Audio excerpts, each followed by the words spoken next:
Welcome to the Certified Business Analyst Professional CBAP full course by Simplilearn. If you're a business analyst looking to strengthen your requirement management, stakeholder collaboration, and strategic analysis skills, then this course is designed actually for you. Throughout this course, you're going to learn about business analysis, planning, monitoring, elicitation, and collaboration, also requirements, lifecycle management, strategy analysis, and many more things. And by the end of this course, you will have the knowledge and practical understanding needed to prepare for IIBA's CBAP certification exam. So guys, watch this video till the end. First, we are going to take an overview of CBAP certification. Then we are going to have BABOK guide overview. Then business analysis planning, elicitation and collaboration. Which BABOK knowledge area focuses on tracing, maintaining, prioritizing and approving requirements. Your options are strategy analysis, solution evaluation, requirement lifecycle management, elicitation, and collaboration. Please mention your answers in the comment section below. Now, before we move ahead, just a quick info, guys. If you want to become a certified business analyst professional, then you should check out Simplilearn's CBAP certification training featuring IIBA endorsed curriculum aligned with the BABOK Guide version 3. Also, you're going to get live online classes, exam application assistance, real-world case studies, simulation assessments, and over 900 practice questions to help you prepare confidently for the CBAP certification exam. So guys, hurry up now and join the course. The course link is mentioned in the description box. Now, before we start with this topic, Projector, Murli, Bruce, and everyone else, before we start with this topic, Rafael, I have one question for you all. Question looks simple, but the answer is not that simple. So I'm going to ask you all one question now. Take your time, think logically, try to think from the analysis perspective. Imagine that you are the BA, you are the business analyst, and think from BA's perspective, then answer this question. No emotional touch to the answer. Everything should be based on the analysis results. Okay? Question to you all is, everyone. There is one 11-year-old boy and there is one 45-year-old woman.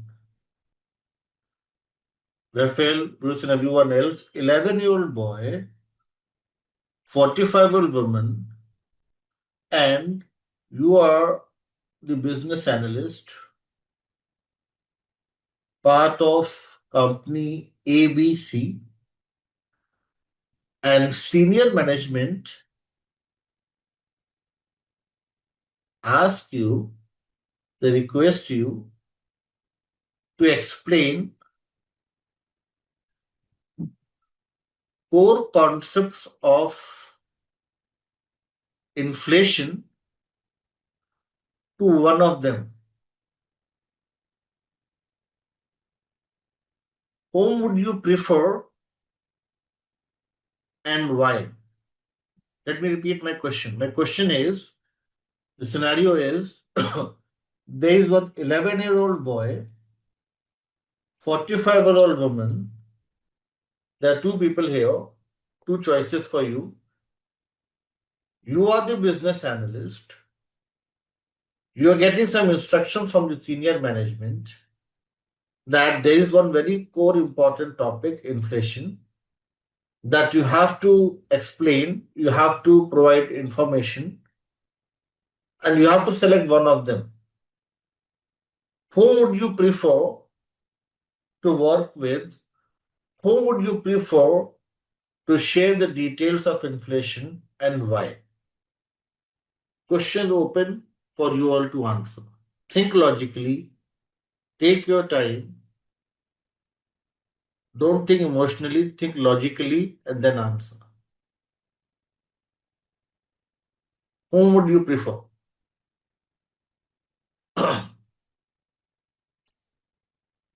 And also the reason why.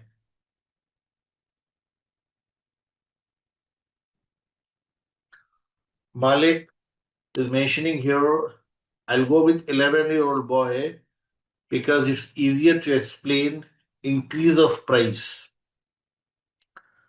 Swati is saying 45 years, a woman, because she is much more experienced.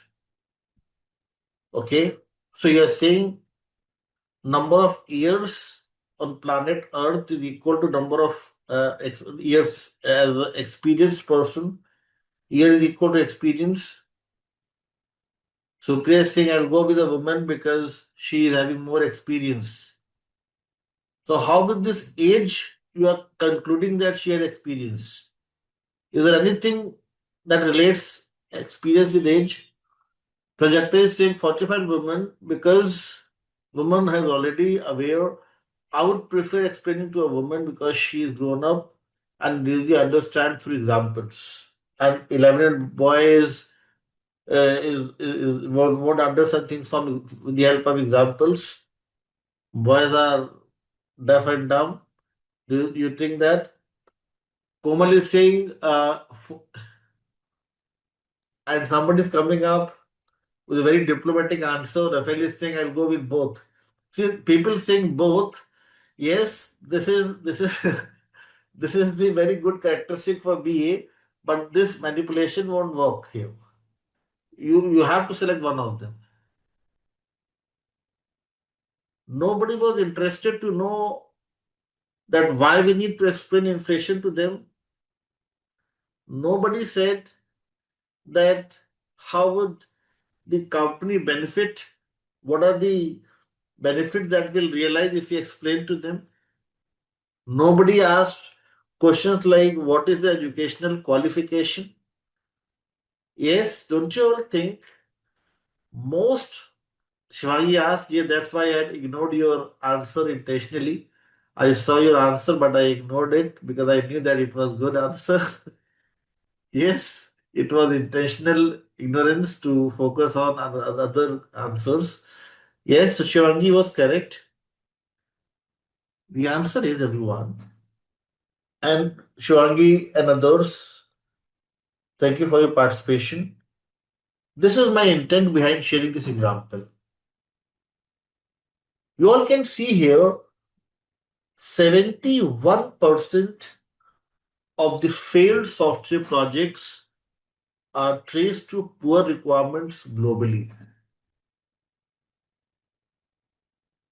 What do you all think is the main major reason behind this huge percentage? Just look at this percentage, only 29% is a success rate.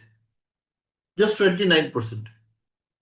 The main reason is assumptions, emotions, and other aspects. Those should not be part of your analysis work. Analysis should be purely based on the factual evidences. Analysis should be based on your research, exploration, investigation, and there is no scope of assumption when we are doing an analysis. Imagine if I ask this question that why 45-year-old woman? Swati says, I have done the historical analysis. I know that this woman is the CEO of this company. She has got ample of experience. This boy is still in school. So my preference is this woman. But was that information given in the case study? No. So here you all should have asked this question that we need more information. More information with regard to what exactly is the benefit, why we have to explain this. More information regarding their educational qualification, their background, what they are doing currently. So, meaning to say, it's an important thing to understand the business needs, get a strong hold over the existing behavior, understand the context, that is what context we're trying to bring about the change, understand the existing behavior, functionalities, processes, infrastructure, and all such things would then help you come up with the solution. Most of you were coming up with the solution based on assumptions, with no factual evidences to support your argument. And that's the first thing that we need to inculcate. We need to start working in, or you may say, start to accept that it's an important thing for us to collect the factual evidences first. Second point, you all can see here on your screen, everyone, 40% of the effort in an average software project is in fixing errors. Swati and others, why do you all think we have errors in any project? What's the main root cause of the errors in any project?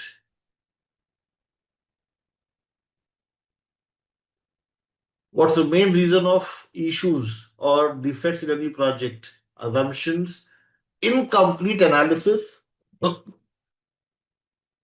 Yes, you don't understand the business needs.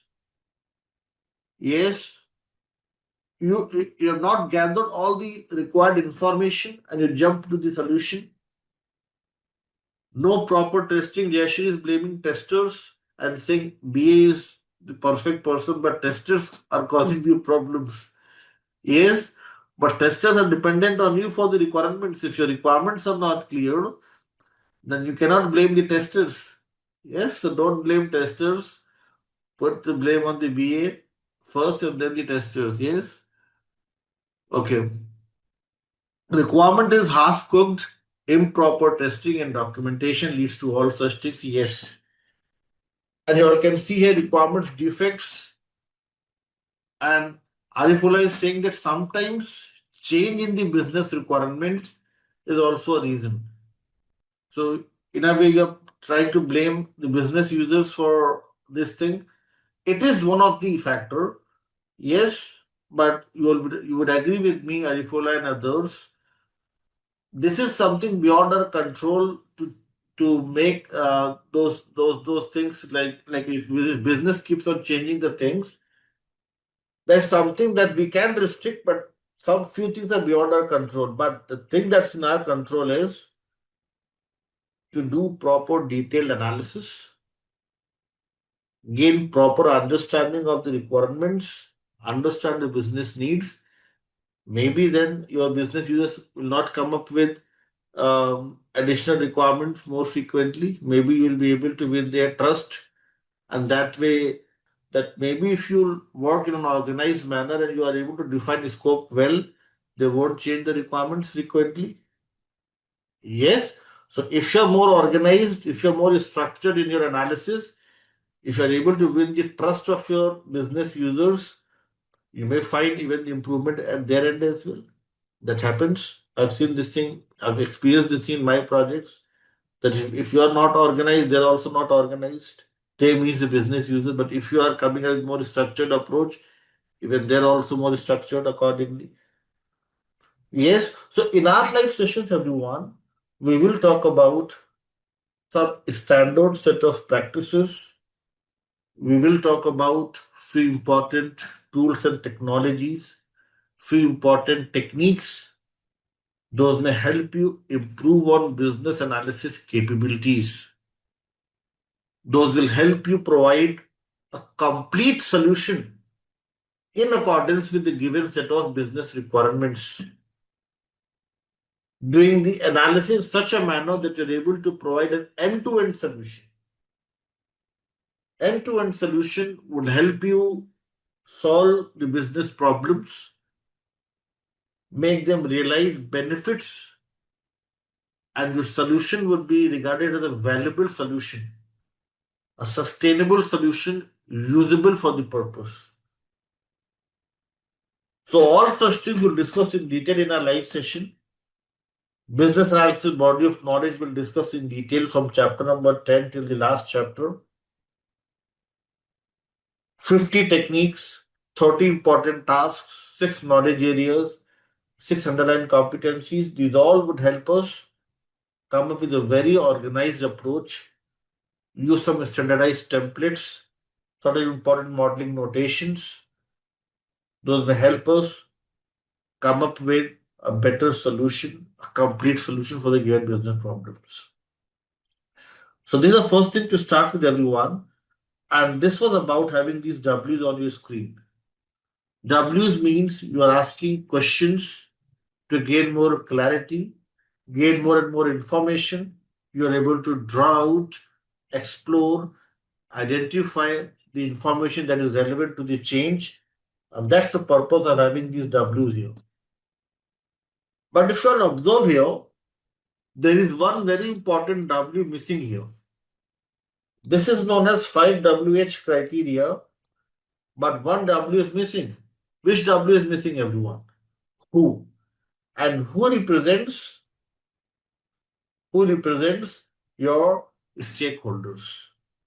So we will talk about the stakeholders. Yes, not only the business users. Business users are part of the stakeholder group. The stakeholders can also include your technical experts, your quality experts, and others. Okay, so we will talk about the stakeholders as who in detail, how to capture the stakeholder requirements, and how stakeholder requirements act as a strong bridge in between the business requirements and the solution requirements. So this was about everyone the five WH criteria. The next thing on your screen, everyone, is you all can see here one maroon color or you can say red color lens on your screen. What do you all think is the use of this lens when you're doing your analysis? Why at all we have this lens here? Delve deeper, Debraj is saying, get into the groove of the things, deep dive.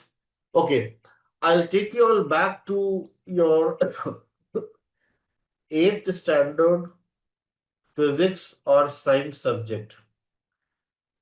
8th standard science, if I talk about any lens, what are the two important characteristics or properties of any lens? Some of you will be thinking, are we in an analysis session or science session? Yes? No, I'm asking about the two characteristics. One is the magnifier, another name for it is magnifier, zoom in and zoom out. Another thing is focus. What you are mentioning here is something linked with magnification to dwell deeper, to bring in more transparency. Nobody's talking about this another feature that is focus. Focus on what? Focus, everyone, should be purely 100% on the requirements with no implementation biasness, everyone. No implementation biasness simply means you are into a liaising role. Yes, you are focusing, as Malik is mentioning, on the solution and the needs, and you are not influenced. You're not influenced by a particular stakeholder group. You are a neutral observer, bridging the gap amongst all the stakeholders. You're focusing on the solution. You're trying to come up with a complete solution in accordance with business needs with no implementation biasness. Sometimes what happens is generally BAs come from the technology background or techno-functional background, so they are more inclined.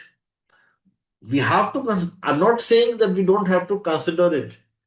You have to talk to them, you have to understand their ambiguities and their challenges, but at the same time, that won't be a compromise with the system or solution quality.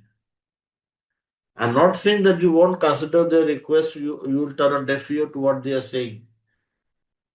The only thing is, their suggestions, their recommendations should not cause any compromise with the solution quality.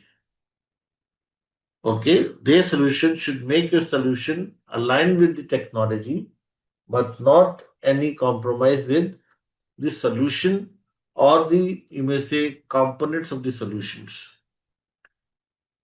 Yes, so I have a question for you all here.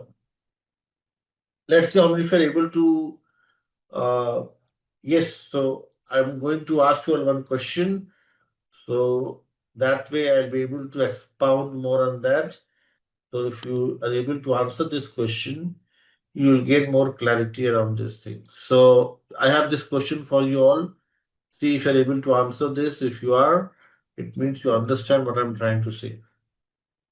Question on your screen, everyone, is which one of the following statement best describes the role of a business analyst? And you have four options. If you're able to select, I can see Law Pancha on your screen. Is that the right pronunciation? If it's not, you can rename so that I can use the same name. You have four options.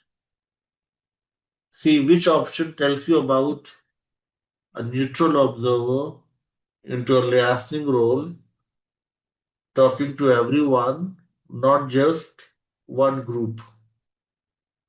There are four options. See which one do you think is the right one. If you select D, it means I need not to dwell deeper into this discussion. D is the right answer. Is everybody going with D? Vijayendra is saying I'll go with C. And C is the best example for the implementation biased business analyst. People are going with C is implementation biased business analyst, and D is the right answer. Let's see how. Madhuri, Pavani, and others are saying that as a BA, I'll be listening with project managers. Yes. Yeah, that's my next point. Vijendra and others. Vijendra is saying that I'll be listening with my project managers, project team members, and other business analysts in order to understand the structure and policies. My question to you, Vijendra, is can you get the good understanding? Can you imagine getting good understanding of policies and structure without having a discussion with people like customer, regulator, sponsor, and the end user? Can you imagine ignoring your people who are going to pay money to you? Can I ignore my learners when I am discussing the topic in the live session? No.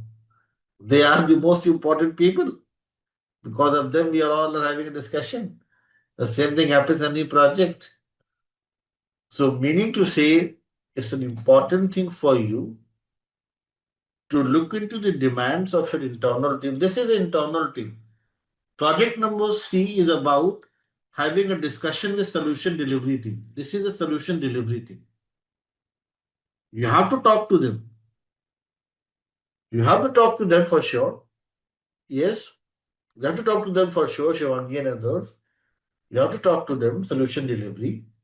But solution delivery is going to help you come up with a better solution.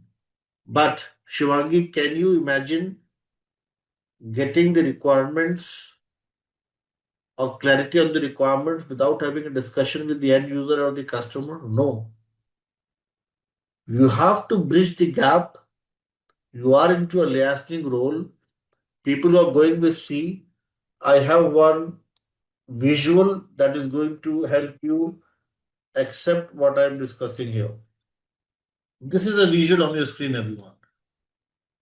This is how BA works, Shivangi and everyone else. Option number C says you just talk to these people. This is option number C. Option D says you talk to these people as well and you talk to these people as well. Which one is correct now, Shivangi and others? Option number D says you are into a liaising role and you're having a discussion with the business people and also with the solution delivery team, and you are sandwiched in between the two stakeholders group. You are trying to gain the clarity around the business requirements from them, and you are trying to remove the implications if they have any in creating the solution requirements. Yes. So I'm getting one question from Gajula here. So BA is like a bridge. Yes, that's why I said into a lasting role between the business stakeholders and the developers to ensure the requirements are properly delivered. Yes, you have to maintain the balance between the two. Is everybody with me on this thing? If you are inclined towards a particular group, you are biased.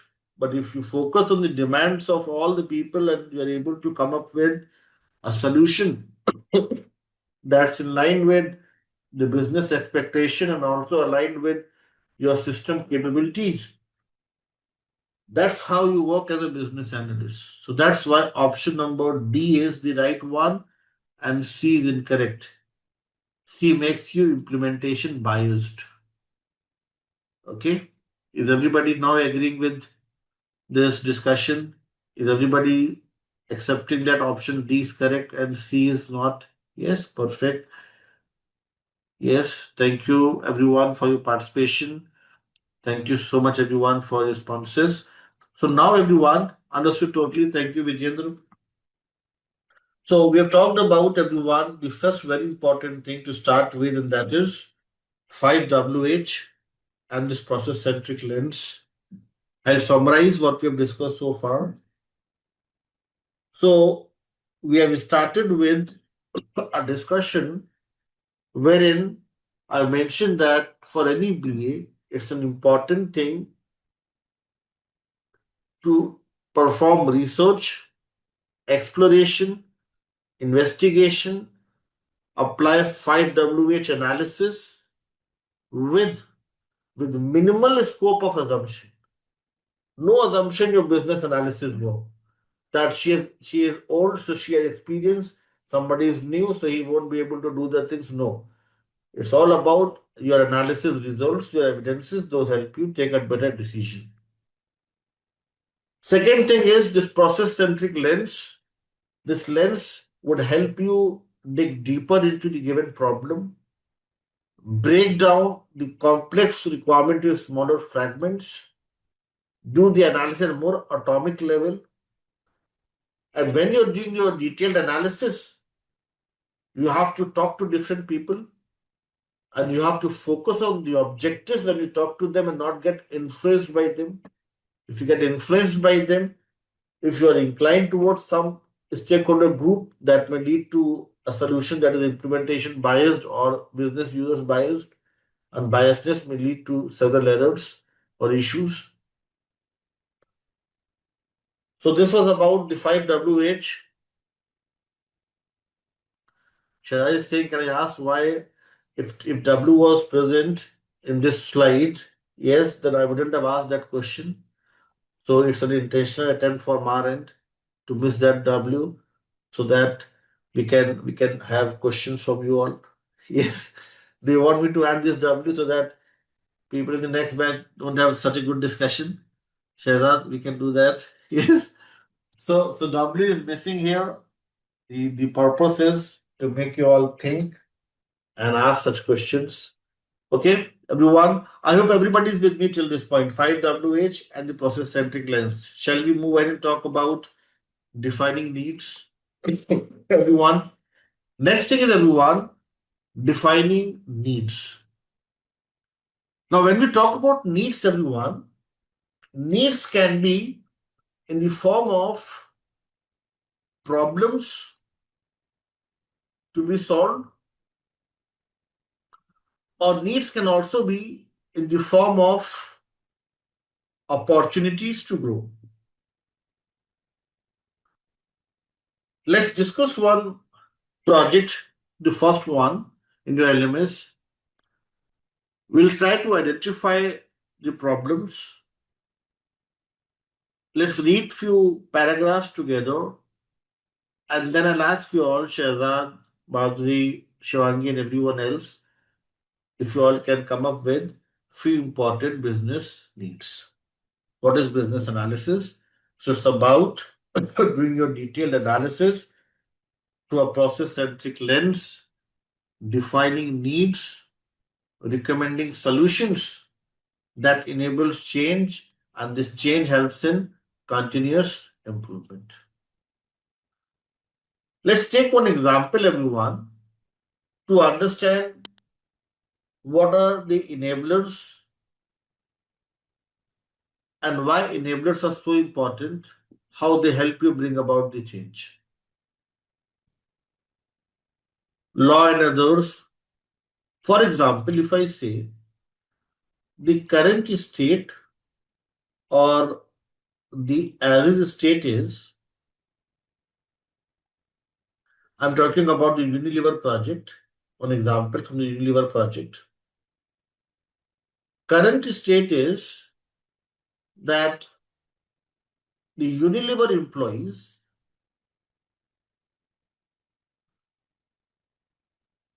they're going to the cafeteria to have lunch or to have food. This is the current state.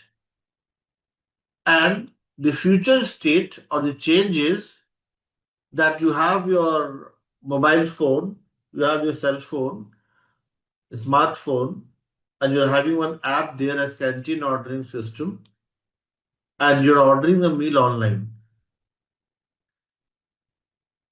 Imagine, Law, if you were a BA, imagine Siddhant, Partha, Muthukrishnan, Veena and others, Gajula and others, if you are a business analyst and you have to ensure that nobody is going to the cafeteria and everybody is using this canteen ordering system app to order the food.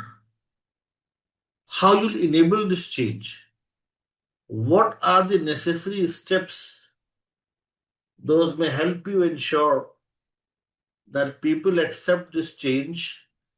Employees are ordering the food online and nobody is going to the cafeteria to have food.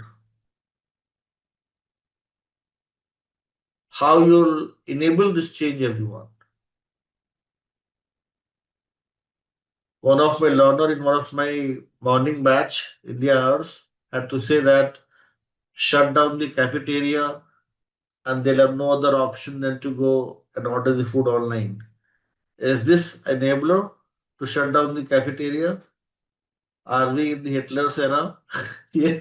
No, we're not in the Hitler's era. We're not in 1930s and 40s. We have to come up with, the Sushil is coming up with a very good point, that user-friendly app, a better app. Some Sachin is coming with a very good point. We can come up with, Chatra says shutting down is not right. Yes, it's against the democracy. Yes. So, so by giving discounts, offers, and you all would agree with me, this may also include proper training. You have to train your employees how to use it. Yes, training, mentoring, usability aspects, a good application to use, and offers, discounts. Yes, and law saying on a very good point that take a tally of those that prefer eating in canteen and come up with certain important offers for them so that it encourages them to use the new app. Yes, so enablers, everyone, are all those important transition requirements. Projector is saying, is admin allowed to eat food at the workplace? So that may be part of the policy. You may come up with certain important policies. Yes, so that may be the details around your solution requirements, loyalty promotions. So in a way, everyone, I can understand now that you all are very clear with this topic here, enablers. Enablers are all those important transition requirements. Those may help you, those may help your organization transition to a new future state without any glitch. It's a hassle-free and a smooth transition to a new future state. Is everybody clear with the definition of enablers, or do you need more examples to understand this thing? And give you all a few more examples. We all need more examples to understand this thing. Let's take one more example or two more examples. We all have witnessed the COVID-19 crisis. Yes. If I talk about the COVID-19 example, everyone, most of us were working from office. Yes. But during the COVID-19 crisis, what happened? Was that possible to work from office? No. So there was a change, and the change was work from home. This became very popular all across the world. Yes, since we have learned from different geographies, this happened everywhere, work from home. What was the biggest enabler here, everyone? What was the biggest enabler that helped us transition to this new future state, projector and others? What was the biggest enabler? The biggest enabler was the internet. The biggest enabler was the assets like laptops allocated to everyone. Yes, and even few companies, I don't know about the others, but in my company, they provide a reimbursement to purchase the table, chair, and everything. Even for the pen and copy that we use, for everything we got the reimbursement. I don't know how many of you got the reimbursement for tables and chairs. Yes, so table, chair, yes, they are giving us some bottles and everything to laptop and everything. So what are these important things? Phone bills, yes. And this is part of everyone business continuity plan. Yes, business continuity plan. So somebody sharing with me now is saying that we got reimbursement by saving gas. So you can see here, this was the business continuity plan, everyone. And before the COVID-19 crisis, when we used to have business continuity plan training sessions, people used to laugh. People had never imagined that these things may happen. But disaster recovery is a very important thing. So you can see here, this is one enabler. Enabler is all those important things. Those may help you have a successful, hassle-free transition to the new future state. I'll take one more example of the enabler so that it makes. Yes. So Pavani and others, let's take one more example to understand this thing better. Let us suppose I say I'm talking about the CBAP batch. CBAP batch we are discussing. We are having a discussion in one of the CBAP batch here. And I'm talking about my learners. This is the first session. 7th of Feb 2026. This is the date, yes. And I think next, can anybody help me know the last date? I think it will be 11th or some other date of March as the last day. 7th of March. Yes, from 7 to 7. Perfect. 7th of March. If I talk about my learners at present, as is the state, Ayush, Soumya, and everyone else, you all are aspiring to be a certified business analyst. We all are here to learn the best practices. We all are here to learn what's there in the business analysis body of knowledge. We all are here to be certified business analyst. Yes. So at present, you are aspiring to be certified business analyst. After 1 month's time, if you have submitted your projects, if you cleared your assessment, you are the certified business analyst. This is your current state and this is your future state. And if I ask you all about the enablers, what are the important enablers? The biggest enabler for you and me is the business analysis body of knowledge version 3.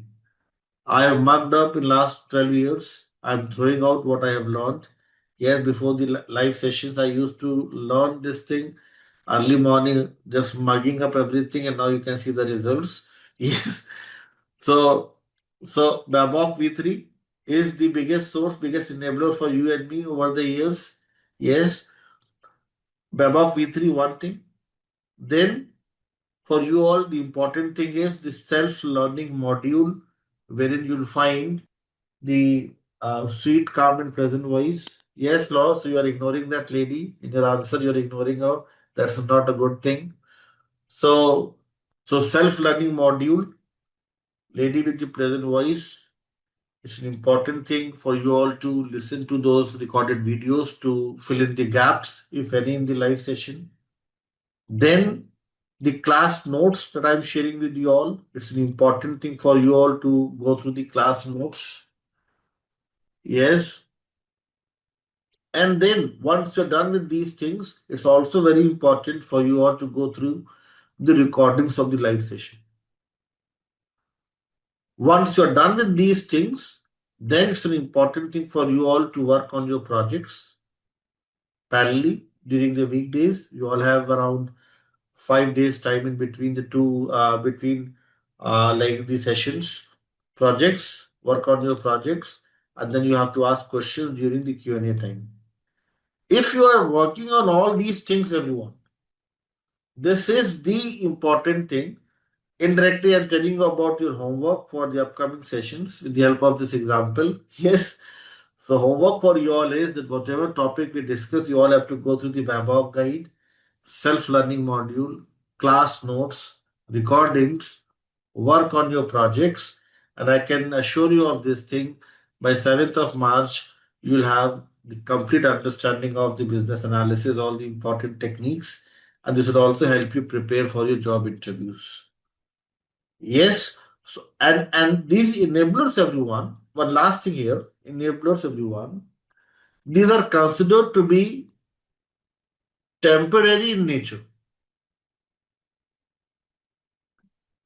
Yes, the Malik, these are considered to be temporary in nature. Once you enter in a good job role, you'll forget about the above guide, you'll forget about what we have discussed, these bad examples in the live session, and you'll move to the next role and you'll work there efficiently.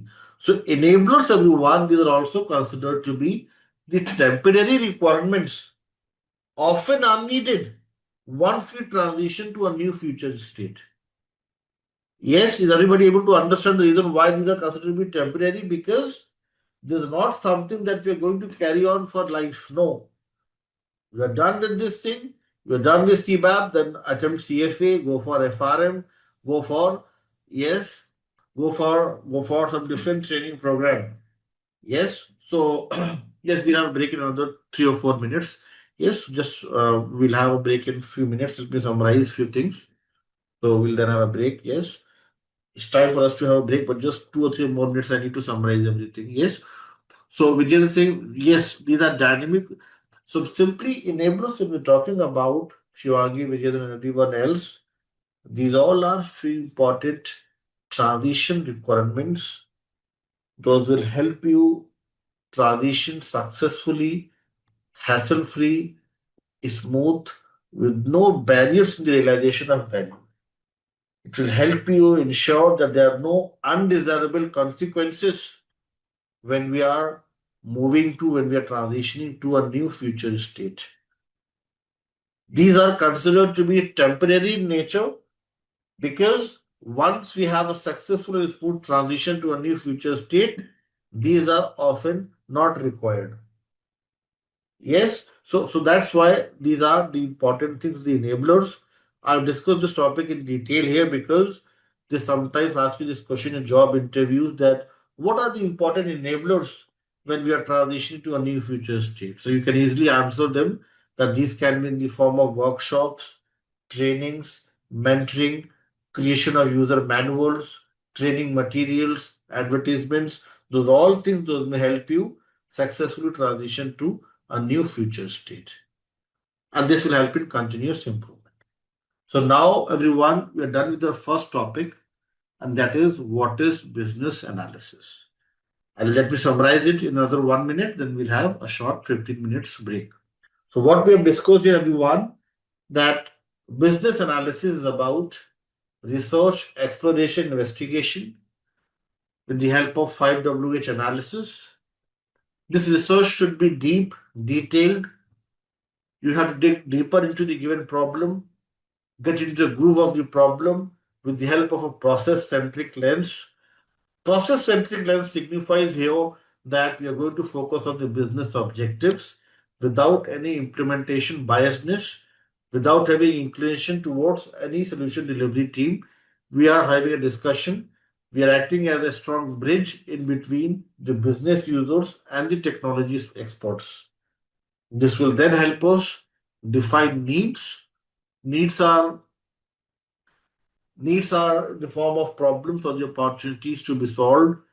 This will then help us, once we understand the needs, we can then recommend the solution based upon different types of analysis like feasibility, gap, risk, impact, financial, and other types of analysis. Once we arrive at a solution, the solution would help us then bring about a change with the help of enablers. Enablers are all those transition requirements. Those may help us have a hassle-free and smooth transition to a new future state. And this change, when we are bringing in, this change will help us in continuous improvements with minimal number of defects since we have applied a structured and organized approach. So this is what we have discussed as the first topic, everyone. After a short 15 minutes break, we are going to start with another interesting topic, a basic topic today, and that is who is a business analyst. And here we'll talk about requirements elicitation, discussion the key stakeholders, and few more basic things. Okay, it's an important thing for us to perform 5WH analysis, dig deeper into the problem, perform research, exploration, investigation through a process-centric lens. This helps us come up with a better solution for a given business problem. So these were few things, everyone, that we had discussed before the break. Now we have to start with the next topic, that is who is a business analyst. But before we start with this topic, if you all have any question, anything that you discuss with me or other learners, you can please mention in chat box. I remember before the break, one of our learner had one question, so let me first answer this question. Gajula Shivatmika, what I see from the chat box here, your name, yes, when pronounced it correctly, Gajula. So you're mentioning here that enablers are temporary outcomes from the requirements of the present state. Based on this outcome, we'll further think about the correct solution for the problem or future state. Not exactly you'll think about a solution here. Solution is clearly defined. Gajuna and others, these are the requirements related to transition. Enablers can be equated with the transition requirements. What are the transition requirements? Transition requirements are all those important requirements, those act as a catalyst, those act as the important enablers, those may help you successfully transition to a new future state. Here you won't play with the solution. Here you won't play with what the change is. Here you'll come up with all those important measures, like you may organize one workshop to make people understand the advantages of the new solution. You may come up with certain trainings. You may come up with some business continuity plan. You may create certain user manuals, user guides, and all those important things. Those may help you ensure that there's hassle-free and smooth transition to a new future state. Okay. Now, one more thing, everyone, before we move to the next topic, since Gajula, you're asking this question here. Let me share with you all one very important link. And I get this thing from people here that when I search something on Google, Google says something else. So if you have any doubt, everyone, or if you have anything difficult to understand, don't search on Google, search on batimes.com. Don't know how many of you know about this web application. batimes.com, especially people who are new to the analysis world, I request everyone to please click on this link and confirm. Is everybody able to access this link? batimes.com. Please check and confirm. You all can give me a thumbs up if you're able to access this link. batimes.com, everyone, is a very good and a reliable resource for any business analyst. You all can see here there are a lot of articles for you all to read. There are a lot of templates that you all can use in your projects. There are a lot of events, webinar, conferences, communities, bookstore. You may find a book from your trainer in few months. I'm pushing them to add my book as well, resources. Now, next time, if you have certain questions or if you're not clear with something, just search it here. The reason why I'm asking you all not to search on Google is because Google is fetching information from reliable as well as some resources. Those are not at all reliable. I can tell you this thing. Even this thing happens with Chat GPT as well. People search something on Chat GPT and they said in Chat GPT I found this thing and this is contradicting to what's in the BABOK guide. So it's an important thing that you look at the reliable sources, the relevant sources, the valuable sources, and don't pick in the garbage from the internet. So I request you all, and especially everyone, people who are new to the analysis world, if you all can take out some time from watching those irrelevant reels, just spend 15 to 20 minutes daily going through this application. Yes, spend 25 minutes, 15 minutes going through this the way you read newspapers. This is a newspaper for a BA. And I can tell you within 2 to 3 months, you'll analyze, you'll realize that you know so many things in the business analysis world. You have so many things to talk about in the business analysis world. So make an effective use of this thing. If you find something difficult to understand, you can search it here and you'll find so many good articles from so many good people all across the globe. Yes, so this is straight from the horse's mouth. This is something that IABA acknowledges and IABA recommends. Even I'm recommending this thing as a senior trainer. So make an effective use of batimes.com. So thank you, Gajula, for asking this question. This helped me share this link with everyone. It's because of you that I shared this, else I would have missed this topic. So thank you, Gajula, for asking this question. I hope I've answered your question, Gajula. Yes, you're fine with the answer. So it's all about all those important requirements. Those may help you have a hassle-free smooth transition to a new future state. Yes, Gajula, are you there with us? With me, following? Any question? Anyone else with any other question before we start with the next topic? Shall we proceed and discuss the next topic now?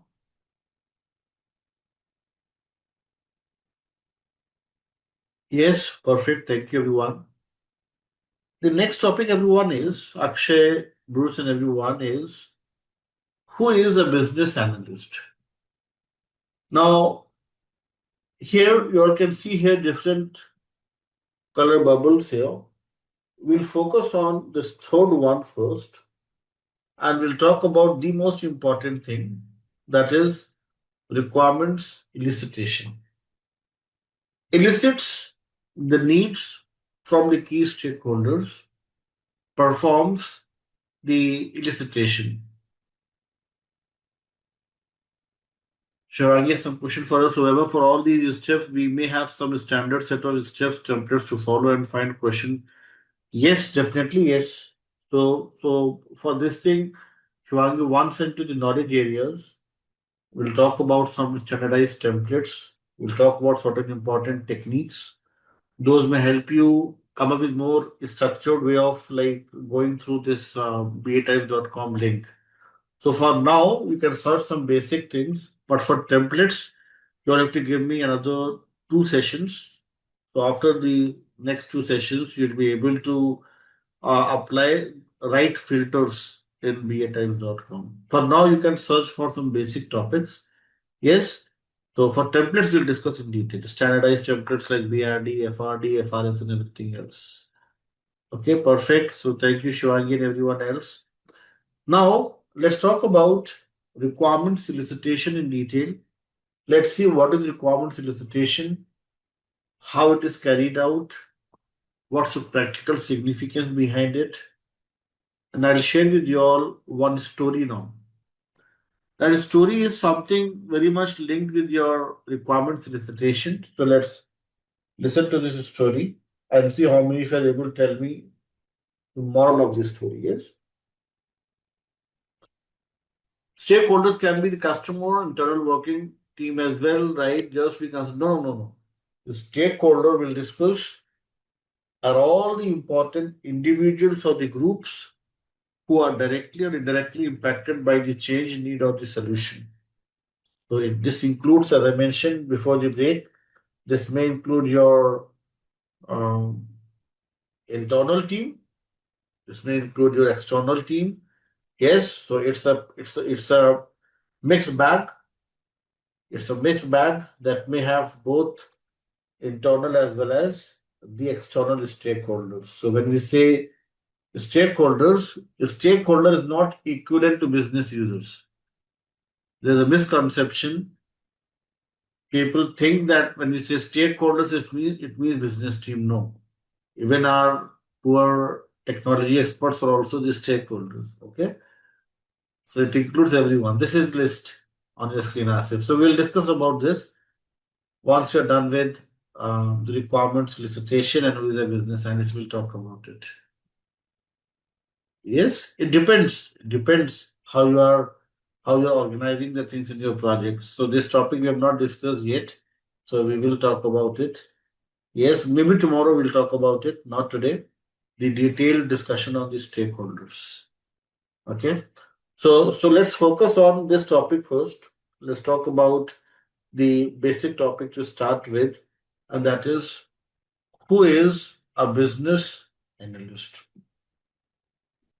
Now, everyone, before I share that story with you all, we are talking about the who is a business analyst.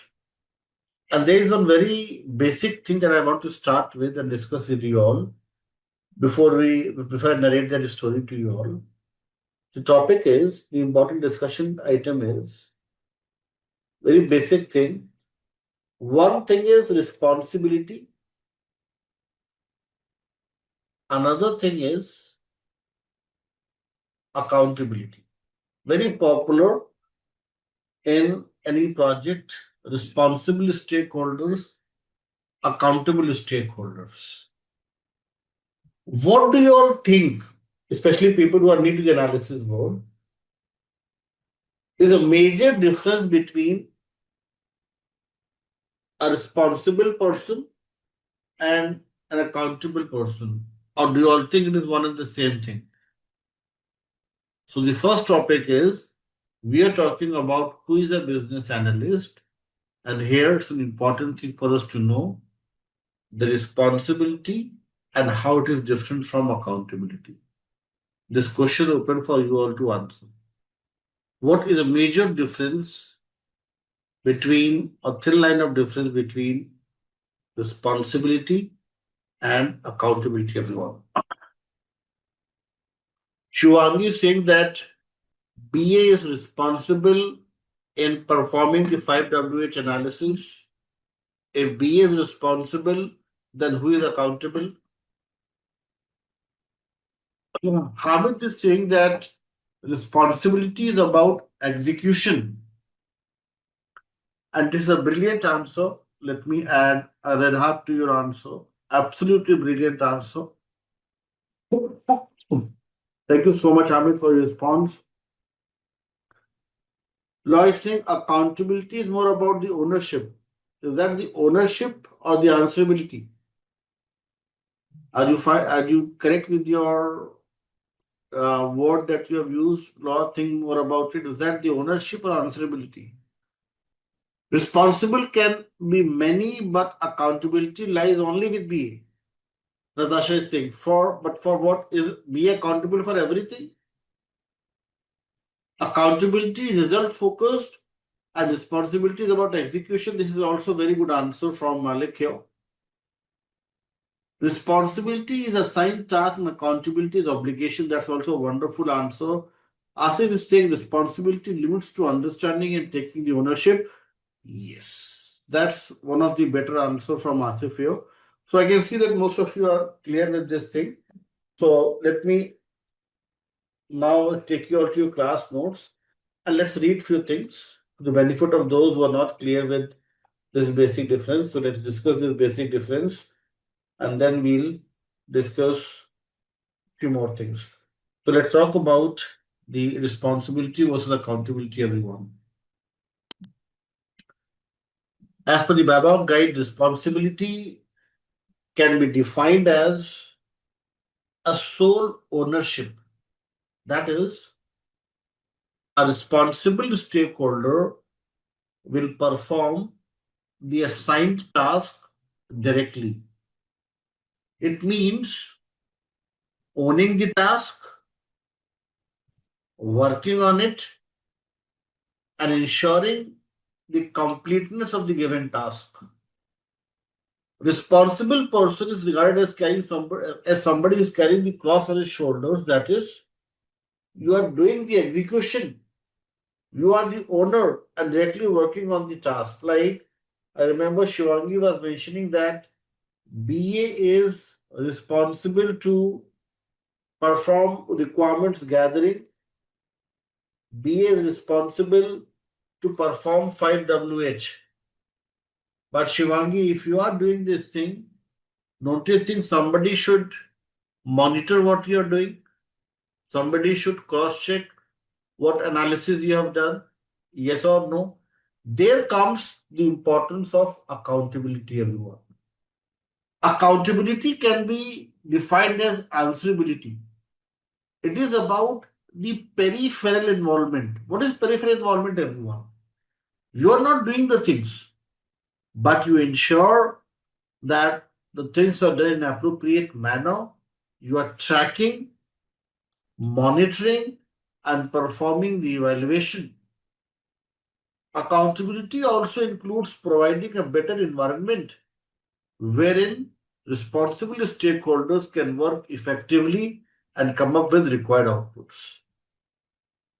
Is everybody able to understand this thing? So if Shivangi is doing the analysis, 5WH analysis, and Soumya is acting as a project manager and providing the timelines, budget, and other important details to Shivangi so that she is able to perform analysis in a very organized manner, then Soumya is acting as an accountable person. She is answerable to what Shivani is doing here.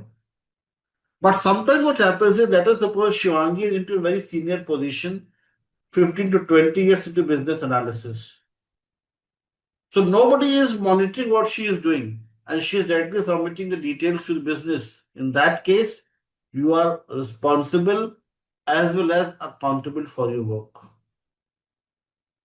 But ideally, it will be a good practice if somebody else is accountable so that you can cross check, verify, and come up with better quality deliverables. That's the difference between everyone, responsibility versus accountability. So, in simple terms, somebody is doing the things, he is responsible for those things. Somebody is tracking, monitoring, evaluating, providing better environment. At the end, he or she is answerable for those things. That makes him accountable. Okay, I'll stop here. Request you all to read this. If you need more examples, I can give you all a few more examples, but it should be very clear to everyone.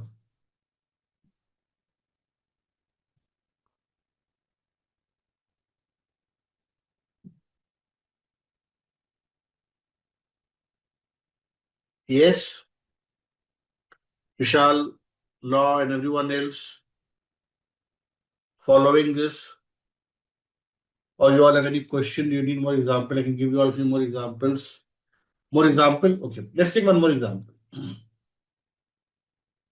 If I talk about this live session, everyone, if I talk about this live session, there are two important stakeholder groups. One is my learners from different geographies, some in early morning hours, some in midnight, some in evening, some in afternoon. And then there are two people from the Simplilearn. Yes, one person was very proactive initially when we started the live session, but he's on mute now. Akshat. If I ask Akshat, are you listening? He'll just respond as yes. Akshat, but he's not participating here. Another is your trainer BABOK. When it comes to conduct the live session, when it comes to train my learners, when it comes to organize this workshop, this is my responsibility. But there is one person who is not involved, but he is listening to everything. What is his role here? He is tracking, monitoring, evaluating. If I have some issues, if you have some problems with regard to the live session, he'll pitch in an answer and try to solve these issues. So he holds the accountability. Akshat, he is the learner success manager, and I'm responsible to conduct this live session. Yes. So, meaning to say, accountability lies with people into the management in most of the cases, and responsible persons working on the given tasks directly. Another example, let us suppose I say Ishita, Isha, and Vijendra are doing their analysis. They're having a discussion around few important solution options, detailed analysis. But then there's one project manager or a product owner, they come up with certain important timelines that within this timeline you have to finish the analysis, else we won't be able to prioritize the things in the given cycle. This project manager and PO, they are not doing the analysis, but they are providing certain important instructions. They are coming up with certain evaluation, certain suggestions. Those help you perform analysis within the timelines. So that's the importance of accountability, everyone. Tracking, monitoring, and evaluation. You're not doing the things, but you are helping somebody. You're providing a better environment so that people who are working, they get better facility, better, you may say, help, or you may say, clear understanding on what needs to be done. That's the difference between responsibility versus accountability. Is everybody able to understand this thing? Simple thing to understand. Yes, any question from anyone? Perfect. Thank you. Now, let's talk about, since we're clear with responsibility versus accountability, now let's focus on this topic, everyone, and that is who is a business analyst. And here we'll talk about the responsibilities of the business analyst. We'll talk about the responsibility, and one of the major responsibility, what I think Shivangi, you are mentioning a few minutes back, gathering the requirements, doing the analysis, and that is something linked with requirements elicitation.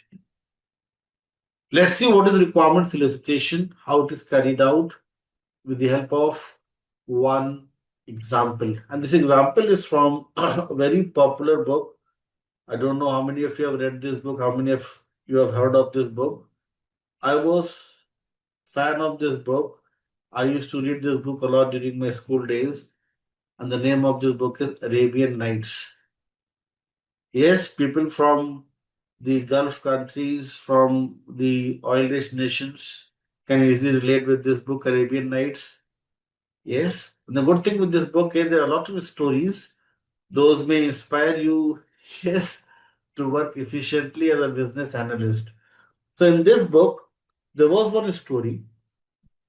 There was one story that can be that can be easily linked with requirement solicitation. So let me narrate that story to you all, and then I'll ask you all the moral of this story. Yes, everyone. So in those days, in that part of the world, I'm talking about the Arabian world, there used to be one Khalifa. I'll just use the common terminology as king, although king is not equivalent to Khalifa, but one king, I'll say. Okay. There was one king, and he had three detectives. Three detectives.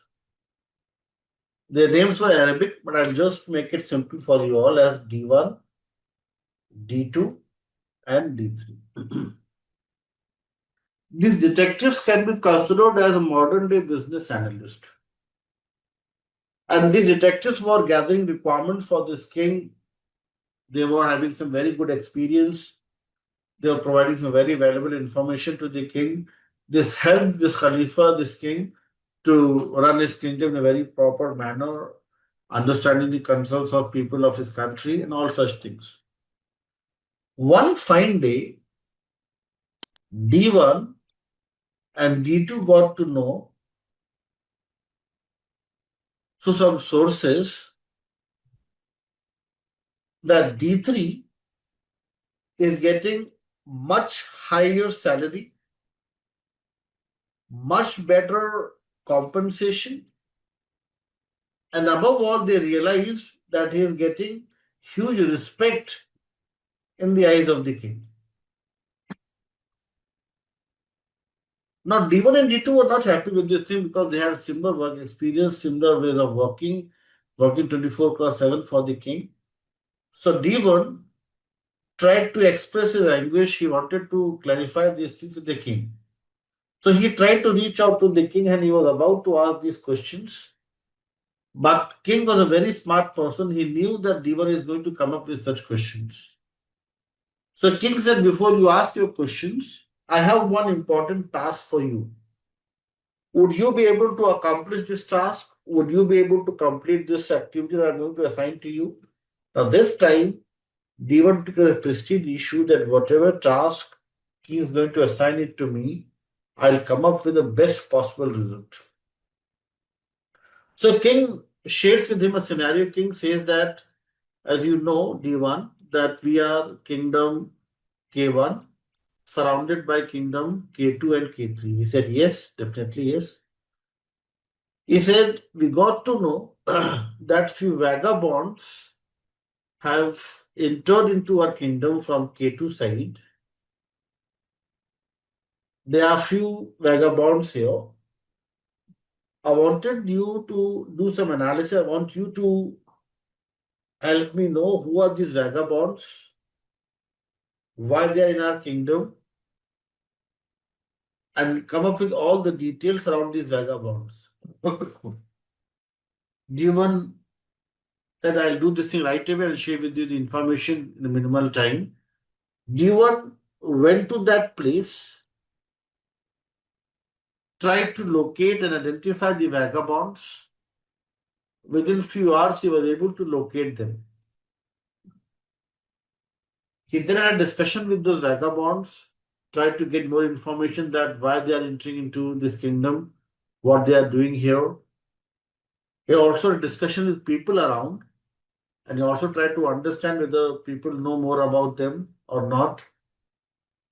So D1 had a discussion with the vagabonds. He had also a discussion with people around the citizens of the country. And he came back with some information. King said, do you have the information? He said, yes, king.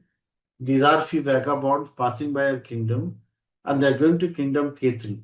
He said, why they're going to kingdom K3? He said, because they're going to attend one marriage ceremony.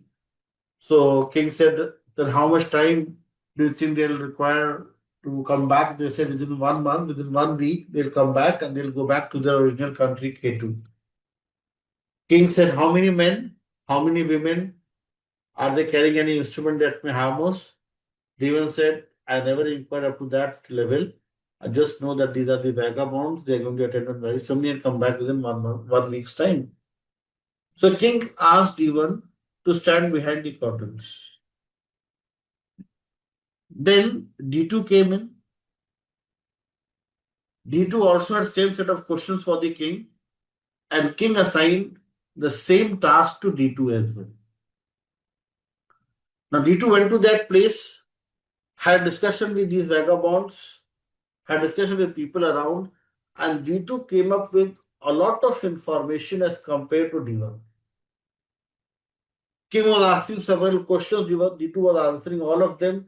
D2 said, yes, these are few vagabonds passing by our kingdom. They are very jolly nature. They are singing songs, people loving their company. These many men, these many women, they don't have any instrument that may harm us. They're going to go to kingdom K3, come back. And all such details, in a very detailed manner, he was sharing with the king. And king was also so happy to gain these many details from D2. But then all of a sudden D3 comes in. D3 was not looking comfortable. D3 had a fearsome face. D3 was in a hurry to share something with King. So D3 said, please stop then and there. Don't share these cock and bull stories with the king. This is not going to help us. I have some very urgent thing to share with king. Now king was not happy with this attitude because king and D2 were having very good discussions. So king said, is that really very urgent? D3 says, yes. That's why I've stopped in middle. My apologies for that. But I need a very quick discussion with you, a very urgent discussion with you. King asked D2 to stop for a while and says, since he had a huge respect for D3, he said, yes, please, you may go ahead and share the detail. King, when he was having a discussion with D3, D3 comes up with very surprising statements. D3 says that King, I was listening to what D2 was mentioning. These are not vagabonds. And this surprised everyone, D1 as well as D2 as well. Then King said, then who are these people? D3 said these are enemies disguised as vagabonds. They are around 15 to 20 at present, but thousands of them, as per my analysis, as per my experiments, hit and trials, I know there are thousands of them hiding behind the bushes in the countryside here. These people are locating our important army positions. These people are trying to understand the different things that we're doing here, creating and defining some strategy. And these people are waiting for this instruction from these people, and they may attack our kingdom at any point of time. So instead of listening to these cock and bull stories, it's an important thing for us to alert our army, catch hold of these vagabonds, and then come up with a strategy to win the war against these people here. King listens to D3, he comes up with a proper strategy, and eventually they are able to win the war, and then again come up with the stabilized kingdom, and the story goes on from there. My question to you all is, what do you all think was the difference between the analysis that D3 has performed as compared to D1 and D2?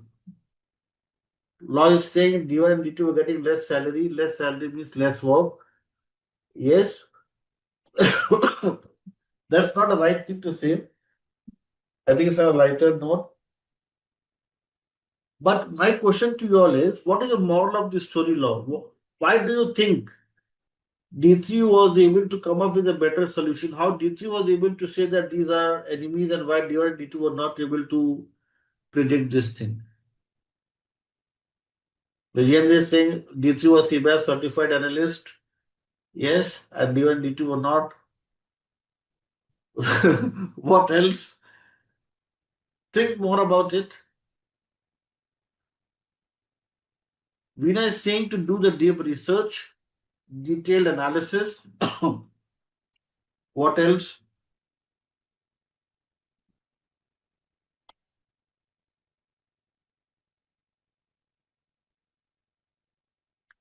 Bhavna is saying detailed information, attention to detail. Let me explain this now, everyone. Understand the problem. If you see here, everyone, you are missing one very important thing. You're missing one very important thing that I have discussed in this story here. Maybe you are like mesmerized by the Arabian Nights. Let me make it very clear. D1 and D2, their analysis was focused completely, was dependent. Everyone, if you all agree with me, and the story we just listened to, we just that we have discussed, D1 and D2, their analysis were completely dependent upon the information that they have gathered from vagabonds and people around. Can you depend 100% on your stakeholders for the information? The stakeholders may not know about the information. Yes or no? They are your own people, but they don't know that these are vagabonds or enemies disguised as vagabonds. But if you look at D3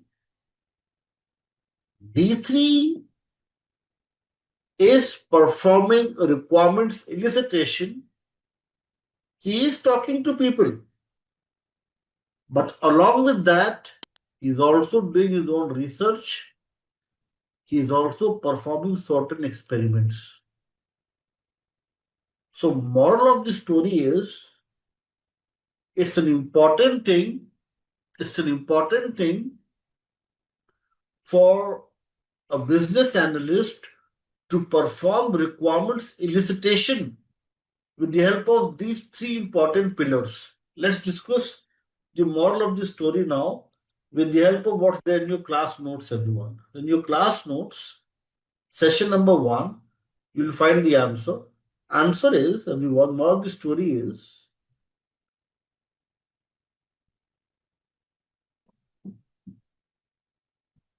to draw out, explore, and identify the information that is relevant to the change.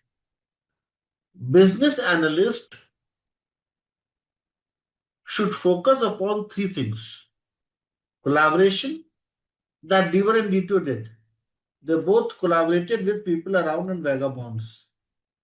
But along with that, we also have to do our own research, look at the historically available information, look at the existing information, try to do some data analysis, try to do some exploration, and also perform experiments like hit and trials, prototyping. When we are doing all these three things, then it is requirements elicitation, and this will help you gain clarity around the requirements, and then you'll be able to come up with a better solution. So, moral of the story is that every BA must cry. Raphael, next time you get the requirement, start crying. And then if your manager says why you are crying, then tell him that in the CBAP certification program, the trainer was telling us to cry when you get the requirements. Crying means collaboration, research, and experiments would help you perform requirements elicitation in a very organized manner. For example, let's take one more example. Let us suppose I say, Vijendra, we have Raphael with us. Raphael and Vijendra maintain 100% attendance in the live session. Is this good enough for them to become a certified analyst? Is this just enough if you collaborate with me? No. You have to go through the BABOK guide. You have to go through the class notes. You have to spend some time going through batimes.com. This is all your research. Go through the batimes.com, read the articles, go through the BABOK guide. Do not completely rely on what you're getting from the trainer. Complete reliance may bring you to the same level as D1 and D2. But if you want to become a certified analyst like D3, you have to dig deeper into the BABOK guide, go through the class notes, work on your projects on your own, not copy the projects. Those are already there in your Drive link. Yes, so requirements elicitation depends on three pillars. That was the moral of the story here: collaboration, research, and experiment. Now, experiments we'll discuss in detail with the help of some tools. We'll install and we'll talk about some important tools. Those may help us create prototypes and also perform hit and trials. Moral of the story is every BA must cry. Okay? When you just focus on collaboration, you are gathering the requirements. Sometimes they ask you this question in your job interviews, that what's the difference between requirements gathering and requirements elicitation? Would you be able to answer such question if they ask you in the job interviews that what's the difference between requirements gathering and requirements elicitation? Requirements gathering primarily focuses upon a detailed discussion and engagement with your key stakeholders. But requirements elicitation encourage BA to not only collaborate but also do your own research and perform experiments to arrive at a better set of requirements and their corresponding solution. That's the moral of the story, everyone. Are you able to understand now what is requirement solicitation? Yes. So this is the moral of the story. You all have to remember CRE, collaborate, research, and perform experiments. Okay. So we have discussed about the requirement solicitation. Everyone, what we have discussed today as part of elicitation is just the basic discussion. We have a separate knowledge area, chapter number 4, is specific, very, very specific to this what we discussed today. So how to cry loud, we'll discuss here. We'll cry here, loudly here. We'll cry here in a very detailed manner. So here you'll find all about crying in detail. Yes, so it's better to say that BA should perform requirement solicitation. Yes. Requirements. So let me add a red heart to this. So Shivangi is a very good point. So I'll not say it's better to say, it's better to practice requirement solicitation. Yes, if you'll just say it won't help. You have to practice this thing as a BA. Requirements gathering alone won't help you. You gather the requirements, it's good. You gathering the information is good thing. I'm not saying I'm not against you having a discussion with stakeholders. You talk to them, it's good, but 100% dependency or reliance on what you get from the stakeholders is not a good thing. Cross validate, do the research, perform experiments. Yes, because you cannot assume that what they are getting from the stakeholders is 100% accurate. Okay, everyone, Shivangi, Isha, you all are with me. Fine with this story. So next time you get the requirement to start crying, yes, and everybody will be surprised in your project that why you are crying. Tell them that now you are certified analyst, so you have to cry. Yes. So, so that's the moral of the story. Elicit the requirements of the key stakeholders. The next thing is, everyone, discover, synthesize, analyze the information, investigate and clarify stakeholders' desires, determine issues and their causes. Last point is performs the tasks defined in the BABOK guide. So let's discuss about the BABOK guide now. What are the tasks defined in it? And what are the important knowledge areas? What are the important techniques? So now let's switch our focus to the BABOK guide, the table of content, and let's see what all topics we will discuss in our upcoming sessions. I request you all to parallelly open this book at your end as well, so that you are able to follow the things better. Once everybody is with me, you have this table of content on your screen, then we'll move ahead. You all can give me a thumbs up once you're ready. We'll then move forward with our discussion.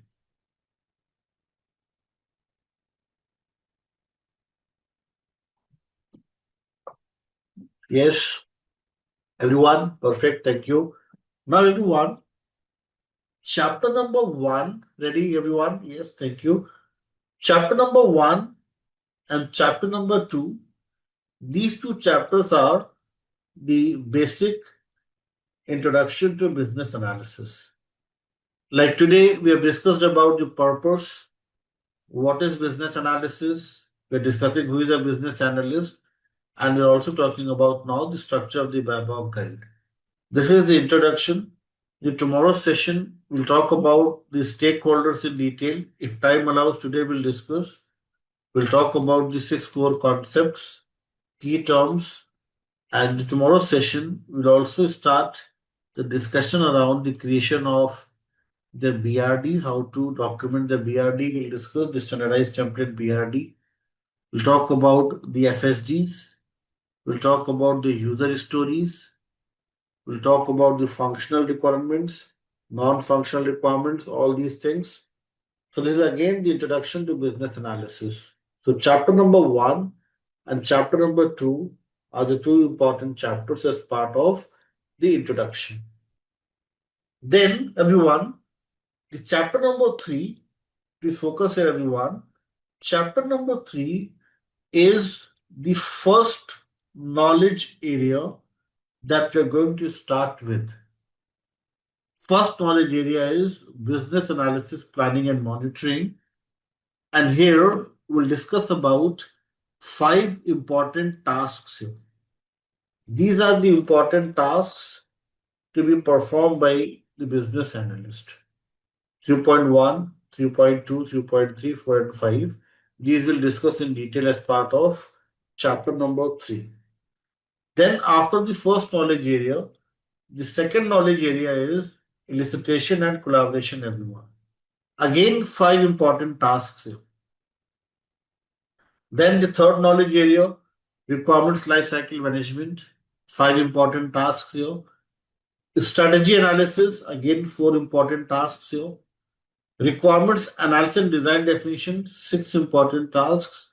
And chapter number 8 is the last knowledge area. So from chapter number 3 till chapter number 8, total 6 knowledge areas we'll discuss in detail.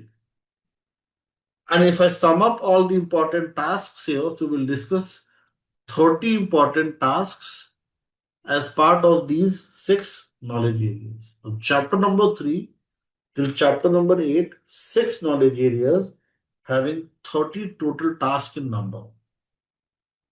Chapter number 9, everyone, that we'll discuss is about the underlying competencies. And we'll talk about all these underlying competencies. And then the most important thing that we'll discuss parallelly with the knowledge areas is the techniques. This is the backbone, everyone, of this certification program, the techniques. Few techniques like acceptance and evaluation criteria, business cases, concept modeling, balanced scorecard. There are few techniques wherein we'll come up with some comprehensive documentation. Whilst in few techniques like data flow diagrams, data modeling, business model, and others will come up with certain important flow diagrams. In few, we'll come up with the block diagrams. In few, we'll create some BPMN notations, UML notations, lightweight documentations. So all these techniques, all 50 techniques, we'll discuss with the help of some examples in the live sessions. User stories, SWOT analysis, use cases, workshop, these all techniques we'll discuss. These techniques are going to help you work on the task in a very efficient manner and come up with the required output. So these techniques are very important. Chapter number 11 is something that we are not going to cover. It's not part of the syllabus. This is something that's going to be covered in your upcoming courses like Agile Scrum Master, Power BI, SQL and others. So 11 is not part of the syllabus. We'll just talk about the last thing as chapter number 10. So if I summarize what is the structure of the BABOK guide and the table of content for us, chapter number 1 and chapter number 2, this is about the basics of business analysis, or you can say introduction. Then chapter number 3, starting from chapter number 3 till chapter number 8, total 6 knowledge areas, wherein we'll talk about 30 important tasks. And to complete these 30 important tasks, we'll talk about chapter number 10, that is the techniques. And in techniques, we have total 50 techniques that we'll discuss. Yes, and chapter number 9 is about the underlying competencies. Yes, and chapter number 11 is something out of scope for ECBA, CCBA, and CBAP. Yes, so these are the details around the structure of the BABOK guide. I can see I have one question from Malik here. Yes. So let me explain this thing. So in your drive link, I have pasted one screenshot so that you all get the information right from the horse's mouth. So you can see here that there is one question that's pasted here. I hope my screen is clearly visible to you all. It says there's a question here on your IABA website. Will BABOK guide on perspectives or underlying competencies be tested in ECBA, CCBA, or CBAP? And look at the answer. Malik, are you getting the answer to your question here? It says there will not be specific exam questions that test on perspectives or the underlying competencies.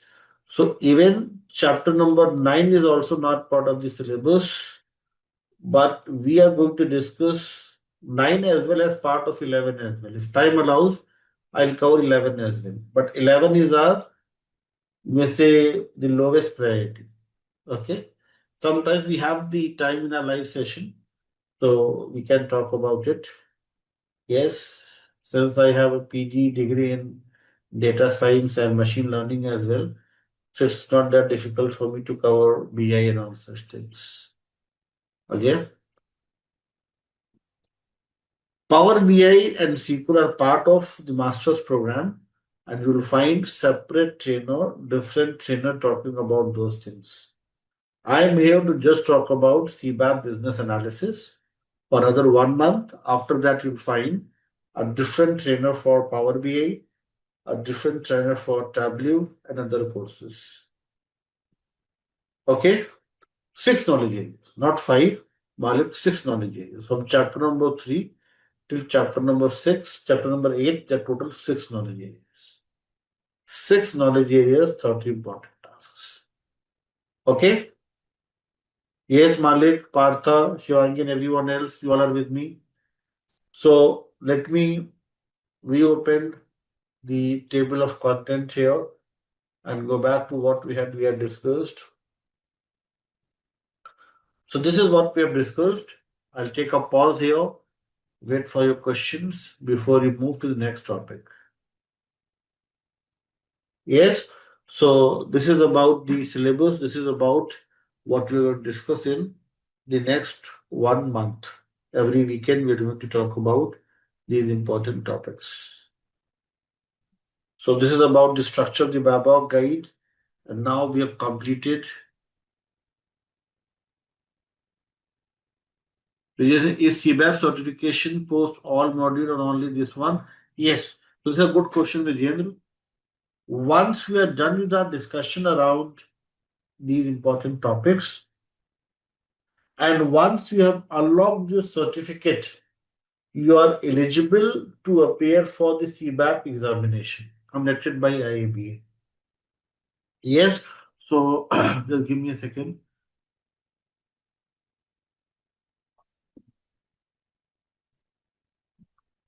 So you need not to wait for all the courses to be completed.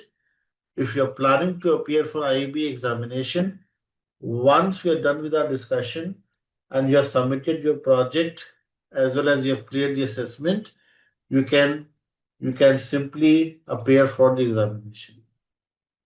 Yes.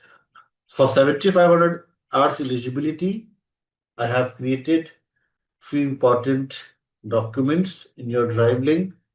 You can go through these Excel sheets. You can go through the document I've created here, and here you'll get more information around how to justify the 7,500 hours. So let me make it very clear for everyone. And one more very important thing is going for the IBA certification program is not mandatory. It's up to you. For example, if your organization is providing the reimbursement, I'll highly encourage you to go for it. But if you're searching for a job, you're going through some financial crisis, even the certificate that you're getting from Simplilearn, the master certificate, is equally valuable. You first find a good job, enter into a good job, ask your company to provide the reimbursement, and then you may go for it. There are so many learners who are able to get an opportunity to work with some very good companies after getting the certificate from Simplilearn. Simplilearn is a globally recognized education provider. We have footprints, we have presence in more than 150 plus countries. So the certificate that you get from Simplilearn is also very valuable. Don't think that you have to go for a CBAP in order to get into some good job role. Even this certificate has helped a lot of the learners. Getting it? Not talking about the eligibility thing. So IABA offers three programs, everyone. One is elementary certificate in business analysis, wherein you need not to come up with any justification for experience. Anyone with 0 to 1 year of experience may go for it. It also offers program like CCBA, wherein you'll need experience in between 3 to 4 years, I must say. Yes, and for CBAP, it is more than 5 years, which is equivalent to 7,500 hours plus. Okay. The calculation, how you'll arrive at this number, how to justify these things, you'll find all such calculations in your drive link under CBAP registration related documents. Just go through those documents, Vijendra and others who are preparing for CBAP, and you can discuss with me in the next session if you find anything difficult. I have come up with all those very simple calculations. Those will help you understand the things in a very simplified manner. Yes, as I said, it's not necessary. It's nice to have them. Okay. So, and one thing very clear, straightforward to you all is you should try for CCBA or CBAP. ECBA won't add much value. This certification program is having much more value than ECBA. Okay, there will be few people from US, Canada, and others. They may think that I'm talking against IBA. I'm not against IBA certifications, but I'm just telling you this thing that in case you are having some financial problems, in case you have some issues, don't think you have to go for it in order to add value to your CV. Even this certificate that you get from our end is also equally valuable. Okay, getting it? Just that's my personal suggestion to you all. If your company is providing the reimbursement, then definitely go for it. ECBA, CCBA, or CBAP. Yes, but if you're spending the money from your own pocket, then you may wait for a better company to provide you the reimbursement for it. Yes, is everybody clear with this thing? The certification programs. So what we are discussing in a live session covers all three. Cost is all mentioned in your documents here. So if you'll go to, if you look at this document, registration CBAP, you'll find cost in every detail here. The membership, $125. Then the exam fees and other things you'll find here. Application fee, exam fee, everything you'll find here. So that's why I'm saying the cost is high, so you can select accordingly. Yes, even if you're not going for it, then also it's fine.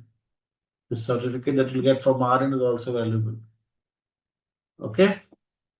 So you'll find all these details under CBAP registration related documents. Excel sheets, you'll find application process, you'll find handbook, membership pricing. Yes, so all these details you'll find here. And if you need more details, then you can simply visit iaba.org and under the certification here, certification, if you click here, IABA certifications, then you'll find all the details here, CBAP, CCBA, ECBA. These are all details you'll find in ECBA. Let me share this link. Here you'll find all the details. Please check and confirm. Is everybody able to access this link? IABA certifications, ECBA, CCBA, CBAP. Here you'll find all the details of all the programs. Plus one more thing here, everyone. IABA is very good at responding to their learners' questions. So if you need some more information, you can simply drop them an email and you will receive a response within 24 hours. And this I've experienced. I have dropped them so many emails with so many questions that I have for them, and they're very good at responding to your questions and queries. So if you have any question or query for them, you can simply drop them an email info@iaba.org. And within 6 to 10 hours, you'll find they'll come up with a very detailed answer to your questions. Okay? So any question that you all have, you can simply ask them, or you can ask me as well. I have marked up all the answers that they provided in last 10, 12 years. Okay? So you can either talk to them or you can talk to me, you will get the similar answer. Yes, everyone with me on this thing? Questions from you all before you move to the next topic?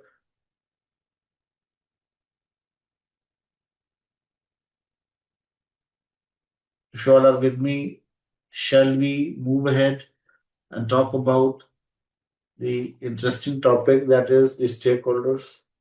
Yes, everyone.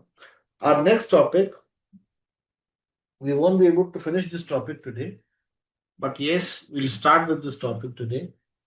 The topic is stakeholders. The stakeholders, as we had discussed today in the first half on high level, stakeholders can be defined as an individual or a group that is directly or indirectly impacted by the need, change, or the solution. BA is going to talk to them, interact with them directly or indirectly. And you all can see here, everyone, there are few blue faces, happy faces. There are few orange or you may say pale yellow faces, lethargic, tired faces. Can anyone of you guess why we have different color conventions being used in this diagram here? What blue represents, what yellow represents, what red represents? First, let's focus on the blue part. What, according to you, is this group all about? Blue faces. They all are stakeholders, whatever you see on your screen, Bruce. These all are the stakeholders. Yes. Perfect. This is a good answer. Thank you. These are external. These are the external ones. The blue faces are the external ones. These are the internal ones. But my next question to you all is, when we say internal or external, these are the relative terms. My question is external to what? Internal to what? Don't say organization, that's the wrong answer. Something else. External to what? Internal to what?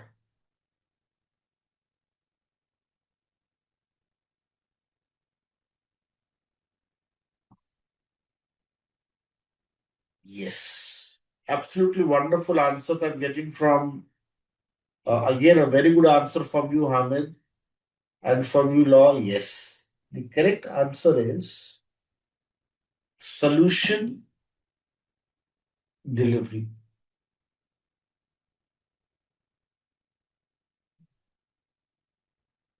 People who are directly involved in developing a solution, people who are directly involved in creating a product, these all are these tired faces. That's why these are tired faces, because they are working day and night. They are the ones who are developing a solution. And why these are happy faces? Because these are the beneficiaries. They are the ones who are going to realize benefit. They are the ones who are going to use the solution. They are the ones who are external to it. They are the ones who are not involved in directly developing this product. Yes, Pradipta, absolutely wonderful. Thank you for your answers, everyone. So these are the internal, these are the external, these are the internal, and the reference point is the solution delivery. Some of my learners ask me this question that why not organization? Organization would be the correct answer if you're just focusing upon the IT service industry. But don't you all think nowadays so many companies have their own captive units? It may be that you are working on some in-house product. So it's not always that your IT team is your service provider. IT team may also be part of your organization as well. Yes or no? That's why I said organization is not the point of difference. The reference point is the solution delivery, not the organization. Okay, everyone, with me on this thing? Yes? Let's start with our discussion now and let's discuss about these important stakeholders. First, a very popular, yes. So Kritika coming up with a good answer. Thank you, Kritika. Kritika is saying, I'm working as a business analyst, part of IT, and here are business users for me. Are the end users? Yes. So absolutely wonderful thing. One more thing, everyone. I get one more question from the learners. So let me clarify on this thing. Sometimes I get this question from the learners that is data analysis part of business analysis? Some people say, is a product owner a business analyst? Some people ask me this question that is business analysis just about the process analysis? And some people ask me that what is the you may say what are the different roles that we have within business analysis? Although not received such query from you all, but I get this question from learners from previous batches or from other batches. So let me answer this question as well. In your BABOK guide 1.3, page number 3, you can see here the very important thing mentioned here. Common job titles for people who perform business analysis includes business architect, business system analyst, data analyst, enterprise analyst, management consultant, process analyst, product manager, product owner, requirements engineer, and system analyst. So you all can see here the data analysis is not something outside the business analysis umbrella term. It is part of it.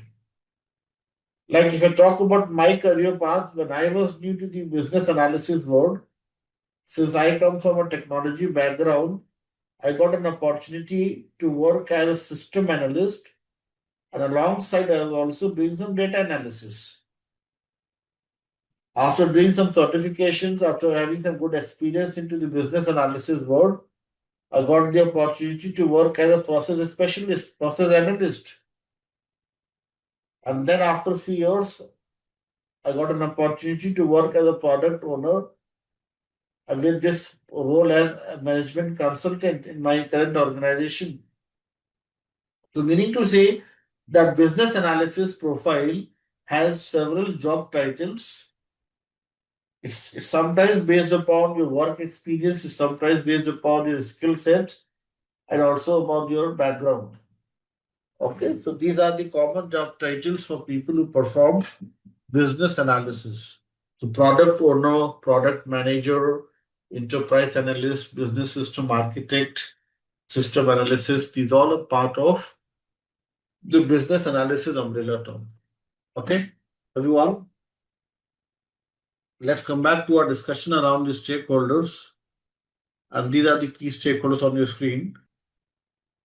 One very common question that I get from the learners is that what's the difference between the customer and the end user?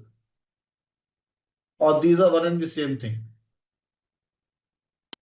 Let's discuss this thing with the help of few examples to understand the difference between the two. Who is the customer? Who is the end user for the internal team? And what's the major difference between the two? Okay.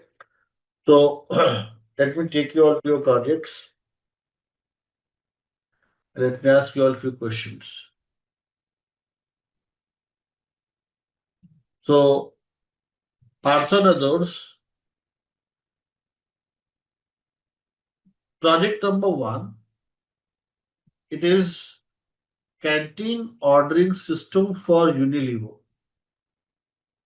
Hamid and everyone else, in this project, canteen ordering system for Unilever, who is the customer for the solution delivery team and who is the end user?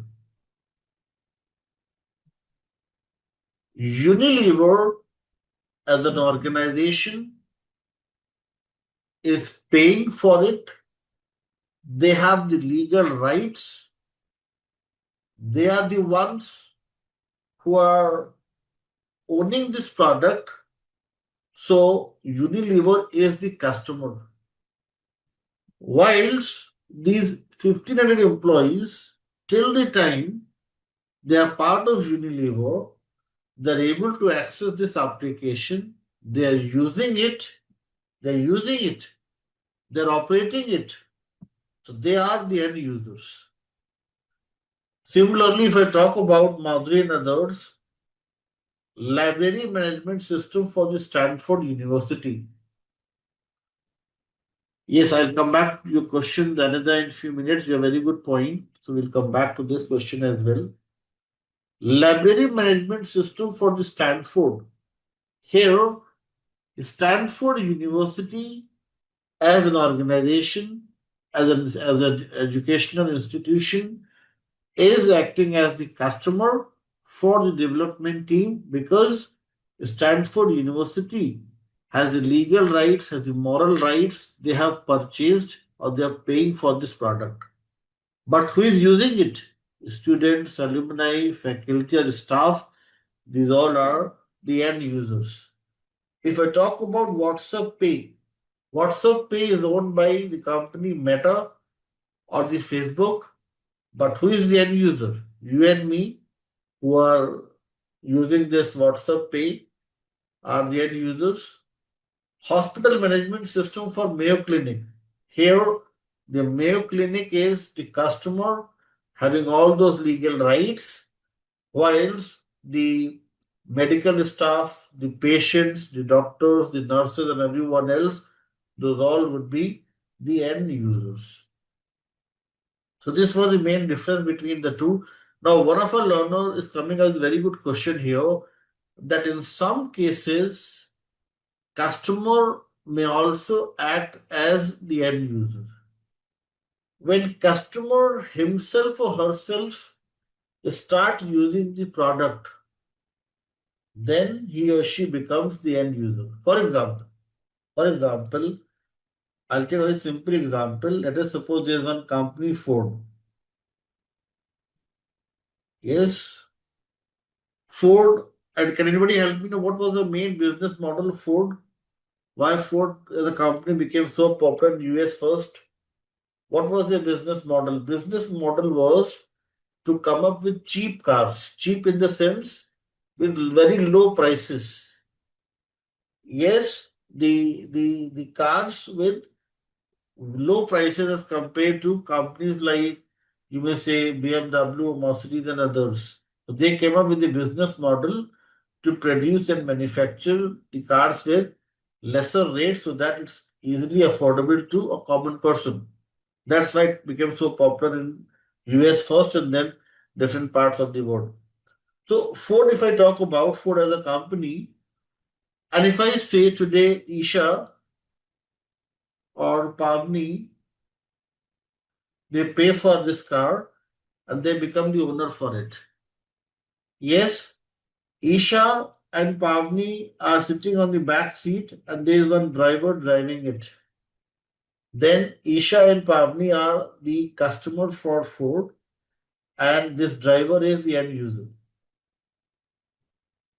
But there is no driver in this car and Isha and Pavni are themselves driving this car. Then Isha is customer as well as the end user for Ford.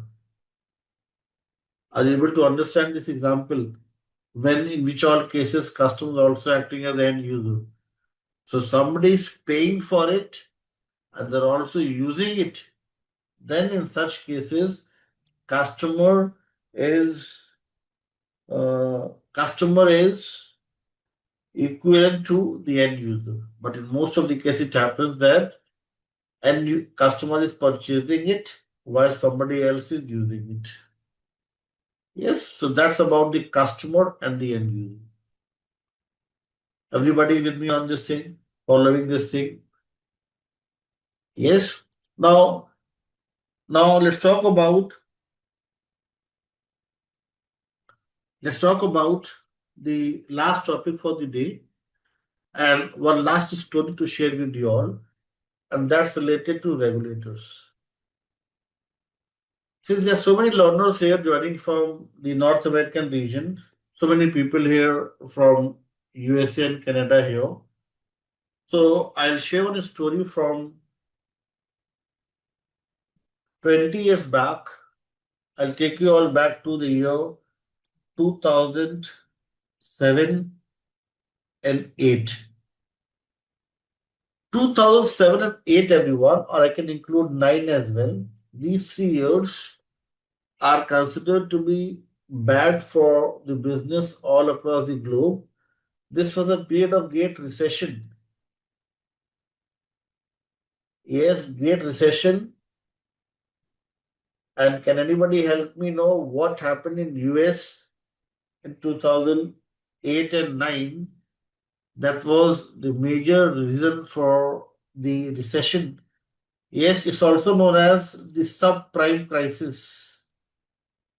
The subprime crisis, or as Vijayendra is mentioning here, the Lehman Brothers collapse.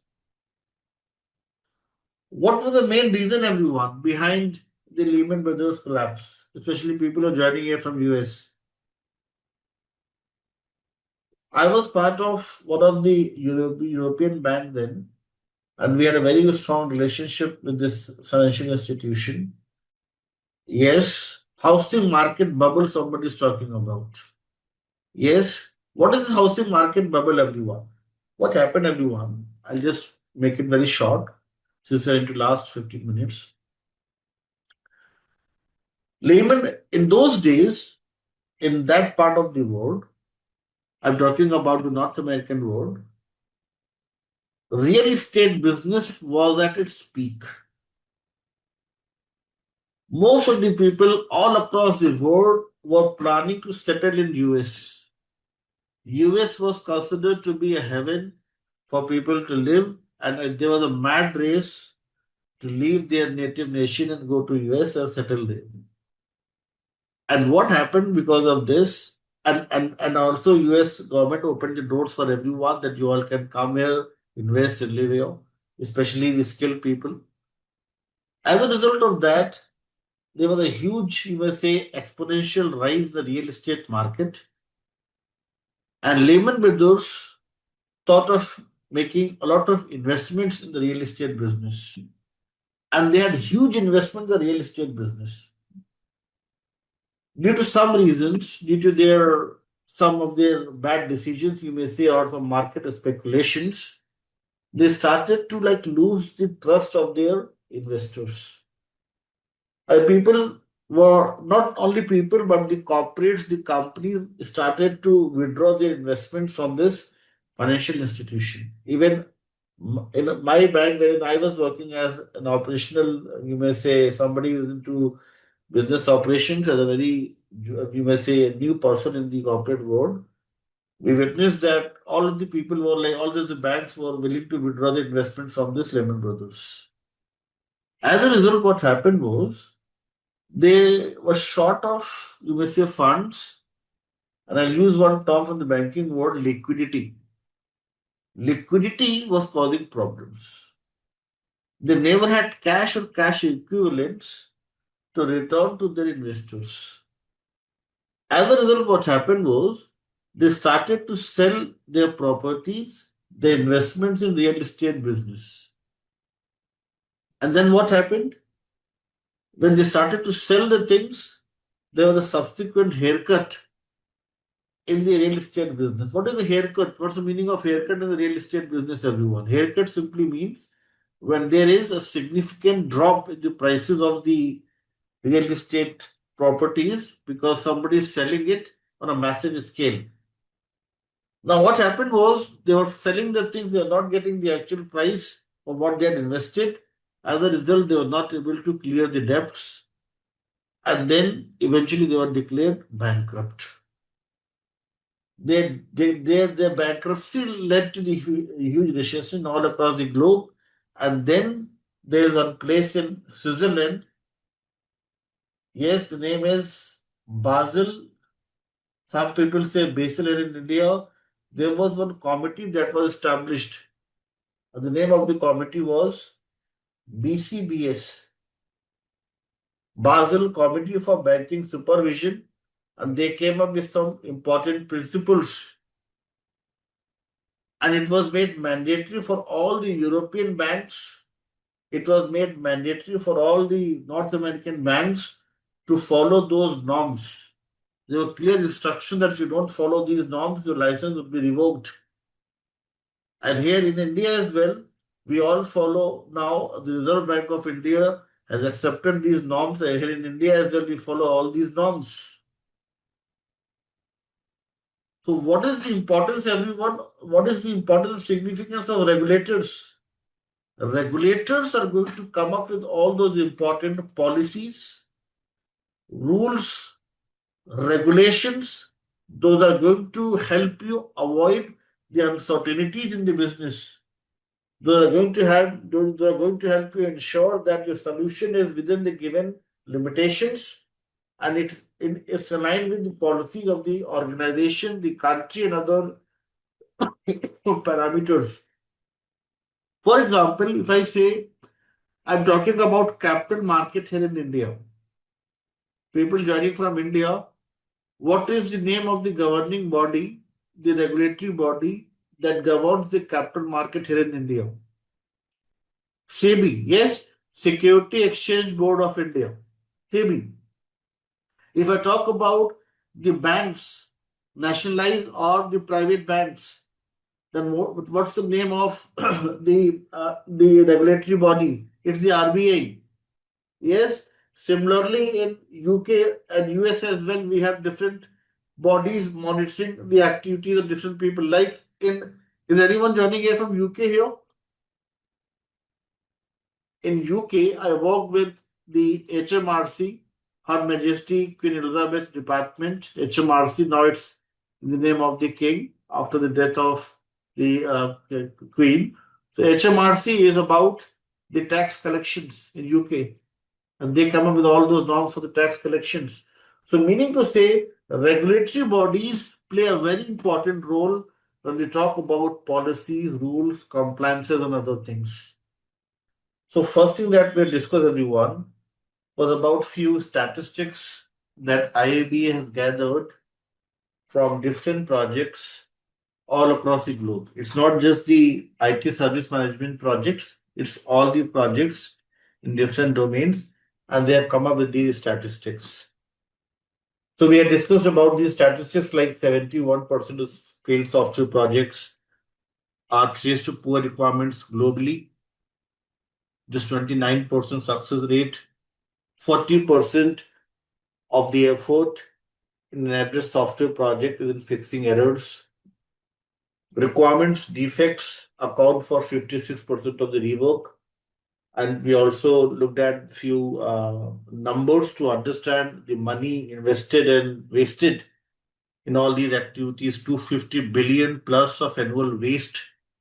So, and others you all can see here is traced to poor requirements globally. And 194.4 is spent on software development.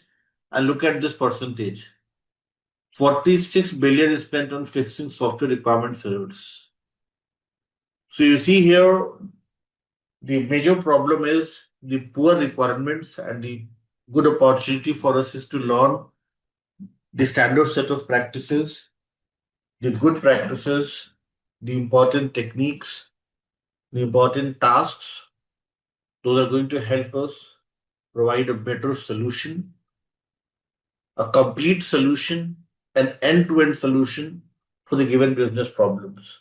So this was the very first thing, everyone, that we had discussed, that what exactly the purpose of business analysis, why at all we need a good business certified business analyst in any project team, and why the certification program is so important for any business analyst. And then everyone, we had discussed about the standard definition of business analysis. Here we had discussed about the very first thing as the 5WH criteria. 5WH criteria, as we had discussed yesterday, that it helps, it encourages, it is very useful to do the detailed investigation, exploration, research through a process-centric lens, and that way we'll be able to gain more information, more clarity, and those things will then help us define the business needs. So business needs, we have discussed, these can be in the form of the problems or the opportunities. Yesterday we had discussed about one project, the Unilever project, wherein we found there were needs in the form of problems. Now today we'll discuss another project wherein you'll find that there were no challenges in the current state, but there are a lot of opportunities to grow. So we'll also talk about needs in the form of opportunities to grow. So defining needs, recommending solutions. There can be a number of solutions for a given business problem. To identify the optimal solution, the best solution. In the sessions to come, we'll talk about three very important types of analysis like feasibility analysis, impact analysis, risk analysis, financial analysis, strategic analysis, tactical analysis, variance analysis. So many types of analysis we'll discuss in our live session. Those may help us come up with a good solution, a complete solution for the given set of business needs. This solution would then enable a change, and this change helps in continuous improvement. Yesterday, we had also discussed about the enablers. And we had discussed about the importance of enablers, everyone. Enablers can be defined as the transition requirements. Enablers are all those important set of activities and tasks those are performed by the business analyst. These tasks and activities would help you ensure that there is a hassle-free and a smooth transition to a new future state. Enablers can be in the form of business continuity plan. Enablers can be in the form of certain trainings, mentoring, user manual creations, advertisements, offers, and all such important activities. Those may help you transition to a new future state without any barriers in the realization of value. To avoid any undesirable consequences, to avoid any barriers in the realization of value, enablers are of utmost importance. But the very important thing here, from the job interviews perspective, enablers are considered to be temporary requirements. Temporary in the sense these are no longer required. Often, it's not like you'll just completely ignore them, but in most of the cases, these are no longer required once we successfully transition to a new future state. That's why these are also known as the temporary requirements. So they may ask you such question in job interviews that why the enablers as transition requirements are considered to be temporary in nature. So you can mention that once we have a successful transition to a new future state, it is no longer adding much value. So this is temporary. Okay. Yes. So we have a very good question from Swati here. And let me make it very clear to you all. And thank you, Swati, for asking this. I had to explain this thing yesterday, but I think I had missed this part. So let's talk about what Swati is mentioning here. Swati is coming with a very good point, and let's discuss this thing. Swati is saying at Simplilearn, we have courses related to analysis and courses also related to analytics. What's the difference between the courses offered by Simplilearn? Those are related to analytics as compared to analysis. Yes, is that what you're asking here, Swati? So let me ask this question to my learners here, everyone, more than 70 plus today. So my question to you all is, everyone, there is one term that we often use in our projects, and that is analysis. And there is another term that is getting very popular nowadays, and that is analytics. Analysis, analytics. Can any one of you, based on your prior work experience, prior understanding, answer my question? My question to you all is, what is a major difference between analysis and analytics? Or do you all think it is one and the same thing? Analysis versus analytics. What's the difference? Anyone? Okay, let me make it simple for you all. Analysis is undemanding the problem. What is analytics? Backed, Vijay, this thing, analytics is backed by data and visualizations, and analysis is not backed by data and visualization. In analysis, it is prohibited to use data analysis. Is that so? Think logically. Analytics is data driven, and analysis is not data driven. Okay, let me answer it. Let me make it very simple for you all to understand, and let me clear the cloud of confusion here. Very simple difference is, everyone. I'll just add one more term. I think it will be very clear to you all. If I add one more word here, is statistics, and I say that I'm removing this sys from analysis and this part from statistics and combining the two together. This simply means analytics is not something outside analysis world.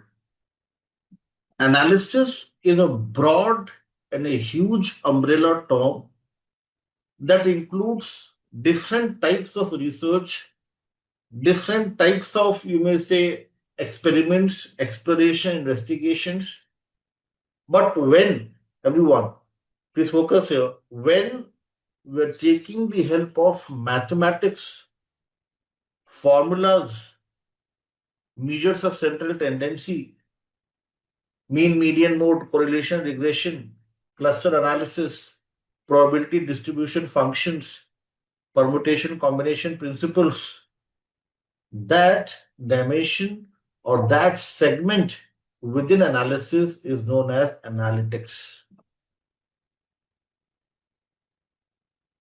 So the answer is analysis is a broad umbrella term that includes mathematical approach to arrive at a solution or take a decision, and that is analytics.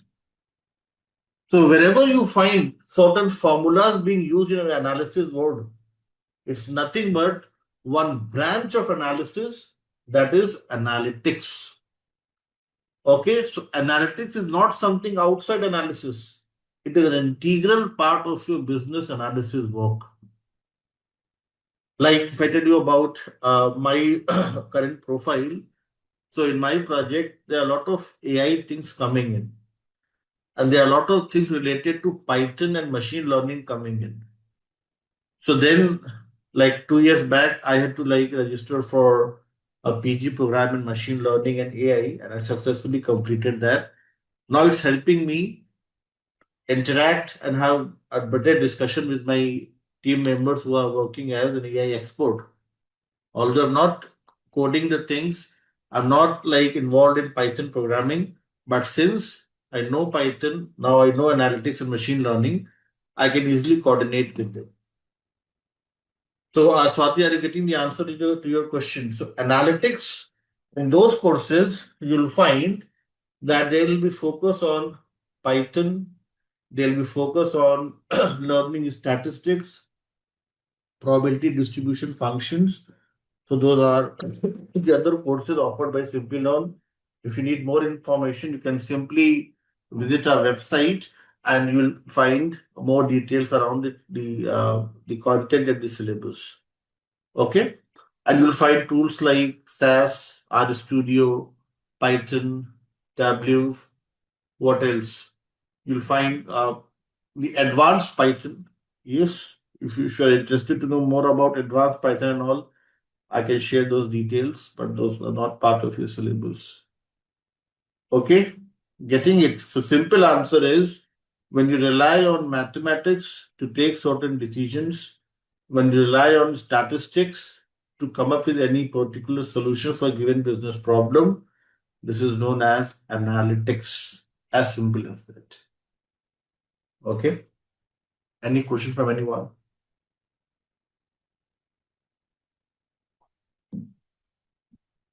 You may find several other answers on Google and other platforms, but this is the simplest definition that I have mentioned to you all. Yes, analytics is a combination of analysis plus mathematics or statistics. Okay, fine with this description, the definition, everyone. So this was about everyone. What is business analysis? The standard definition. And then everyone, we have discussed about another very important topic. Who is a business analyst? And here we have discussed about the very first thing, the very basic topic to start with, we have discussed about responsibility versus accountability. Responsibility is more about the ownership, working on the given task directly. You own the things, you work on it, complete it.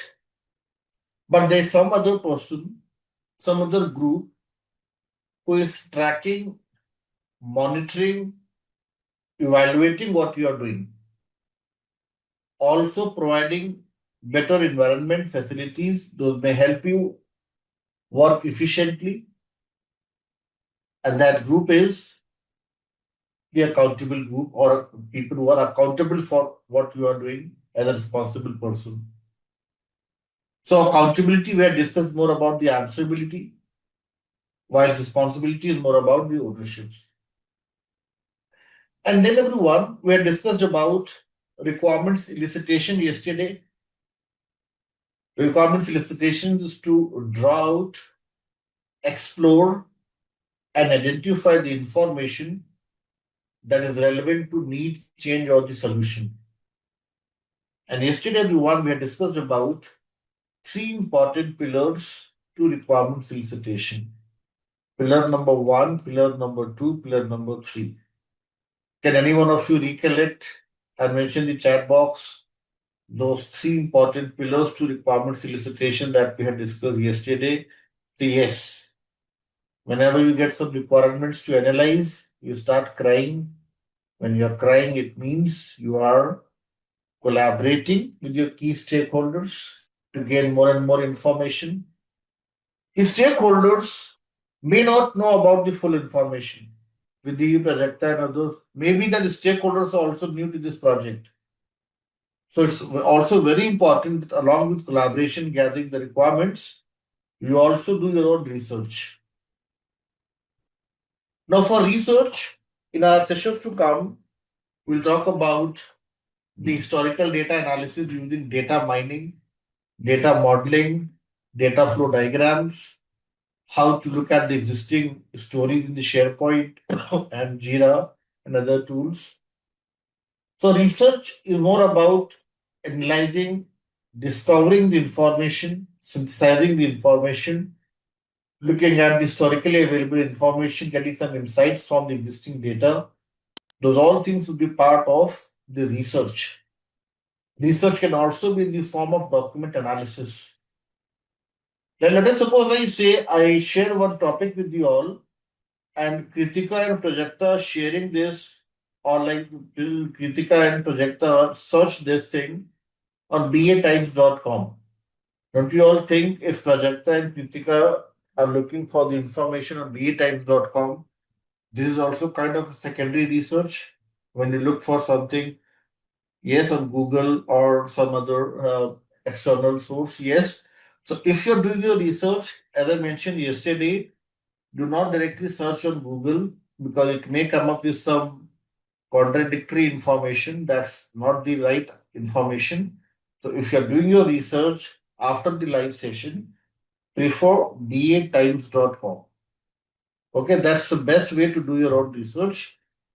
Don't go over chat GPT. And one more thing. Yesterday somebody was asking me this question that what's the role of AI in the business analysis world? If you search something on chat GPT or any other AI tool, once you get the answer, you should also ask them what is the source from where you have picked this information. And always cross check the source before you accept what is the answer from ChatGPT. Okay, I can tell you my experience. We were using ChatGPT in our project for some very important projects, but we found around 60% of the information was not correct. Yes, so be very careful, be cautious when you are like searching something on ChatGPT or any other AI tool. You think it? So so AI is good, but blindly following what AI is doing is not the right thing to do. Ask AI from where you got this information.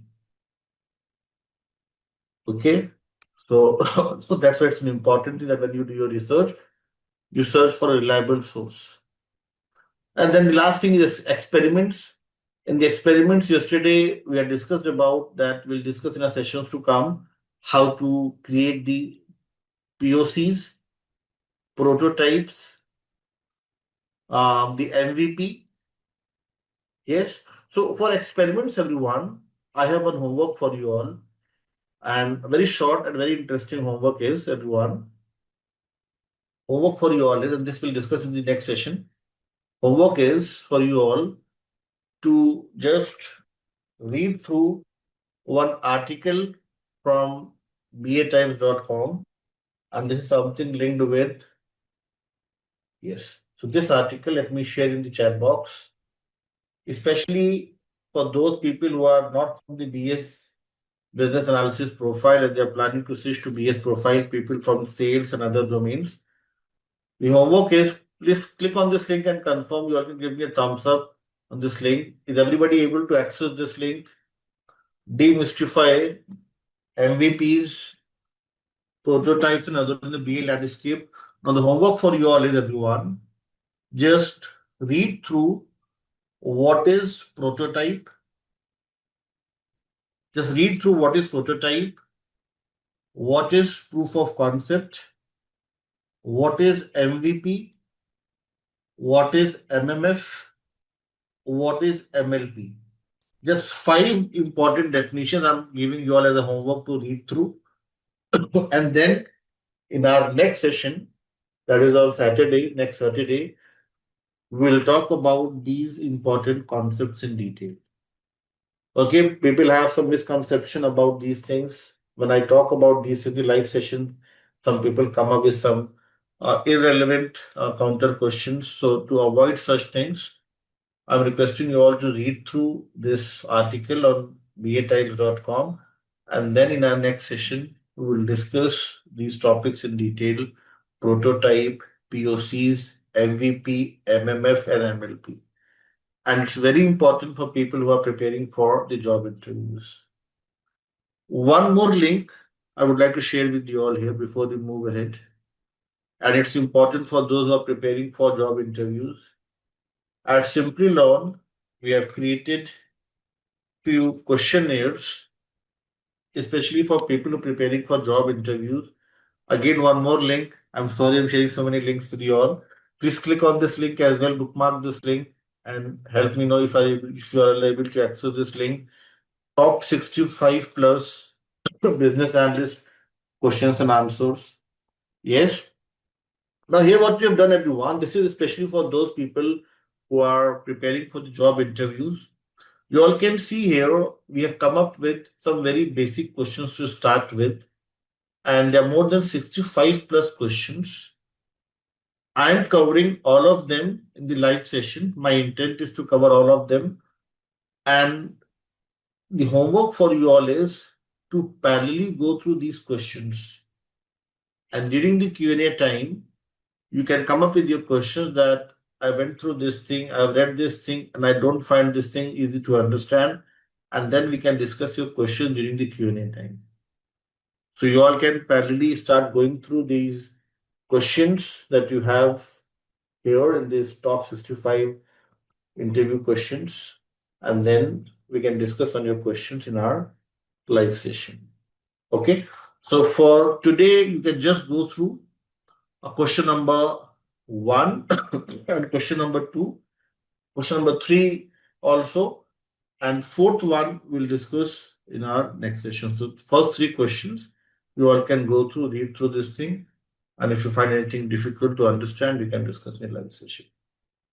Okay, so you all can bookmark these two links: 65 plus interview questions and how to differentiate between the POC, MVP, and others. Okay. So everyone, we have discussed about the requirements elicitation, the three important pillars to it.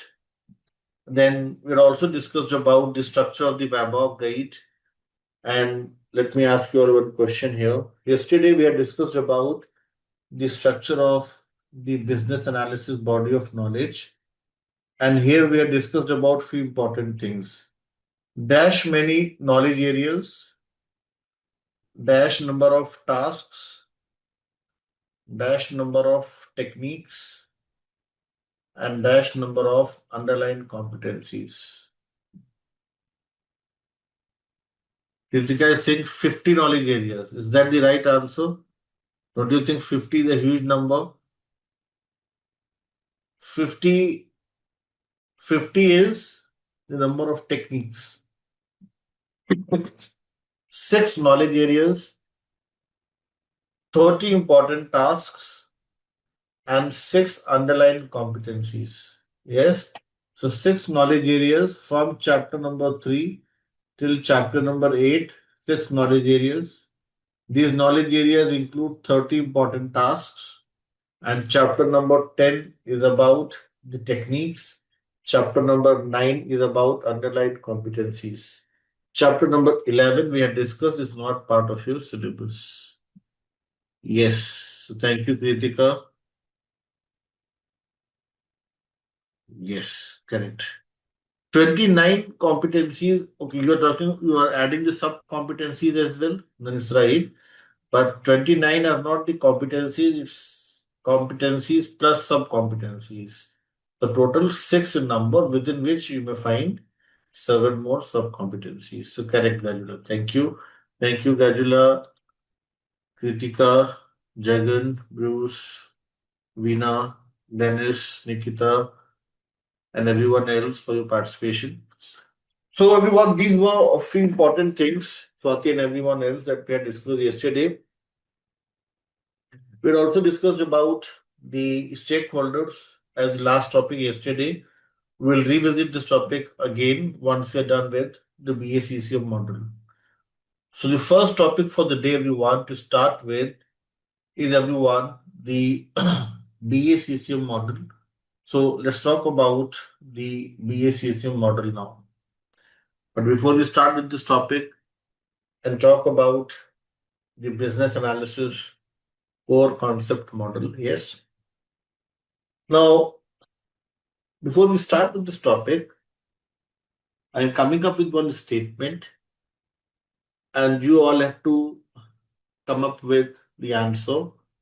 My statement is BACCM model, the BACCM model is considered to be an ice breaking step, a trigger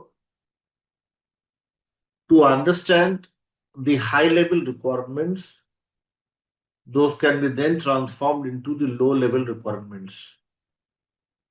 My question to you all is, what are the high level requirements and how these requirements are different from the low level requirements? Backup model is going to help you gain clarity around the high level requirements. What are the high level requirements and how these are different from the low level requirements? This question is especially for those who have spent some time in business analysis world. This question only for those who are there into business analysis profile for some years or some or more than 10 years. You have some experience into business analysis world. You all can share your thoughts, your experience with others. What are the high level requirements and how these are different from the low level requirements? This question is open for you all to answer.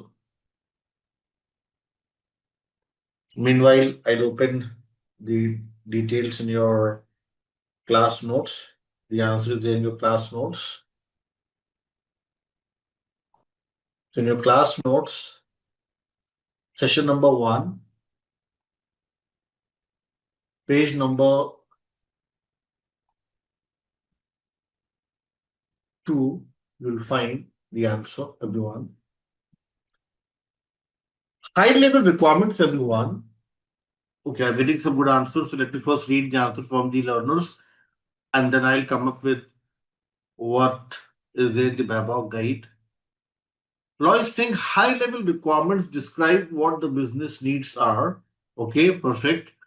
Kritika is saying high level requirements are ones which has maximum reach and has severe impact on business.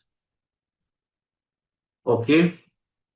High level requirements where multiple stakeholders are required to involve. Komal is saying high level requirements usually are a combination of many low requirements here. So Komal has the answer that's closest to what's mentioned in the BABOK guide. Jagan is coming up with a very simple answer. Jagan is saying basically it is non-technical. Absolutely wonderful. Yes. What else? Sharmuga is mentioning here is yes, correct. Low level one describe how solution is going to work. That's also a wonderful answer law here. So thank you everyone for your participation. Most of the answers are correct. Let me explain this to everyone, especially people who are new to the analysis, want to understand this thing better. High level requirements, everyone, is considered to be the top view, top view or the bird's view. When the requirements are mentioned in the form of an overview or a summary, this is termed as a high level requirement. High level requirements can be categorized as bird's view or a top view. Any BA needs to break it down and capture the details in more granular, decomposed, or fragment form. This granular form of requirement represents the low level requirements. For example, let's take one example to understand this thing. Yesterday, I had given you all one homework to select any 2 projects of your own choice. How many of you are going for the last one, HMS? You all can just give me a thumbs up. Learners will prefer to go for this last one, HMS from healthcare. In healthcare one, project number 4, yes, Purnima, Laura, you all are going for HMS, and HMS is a very good project, I must say.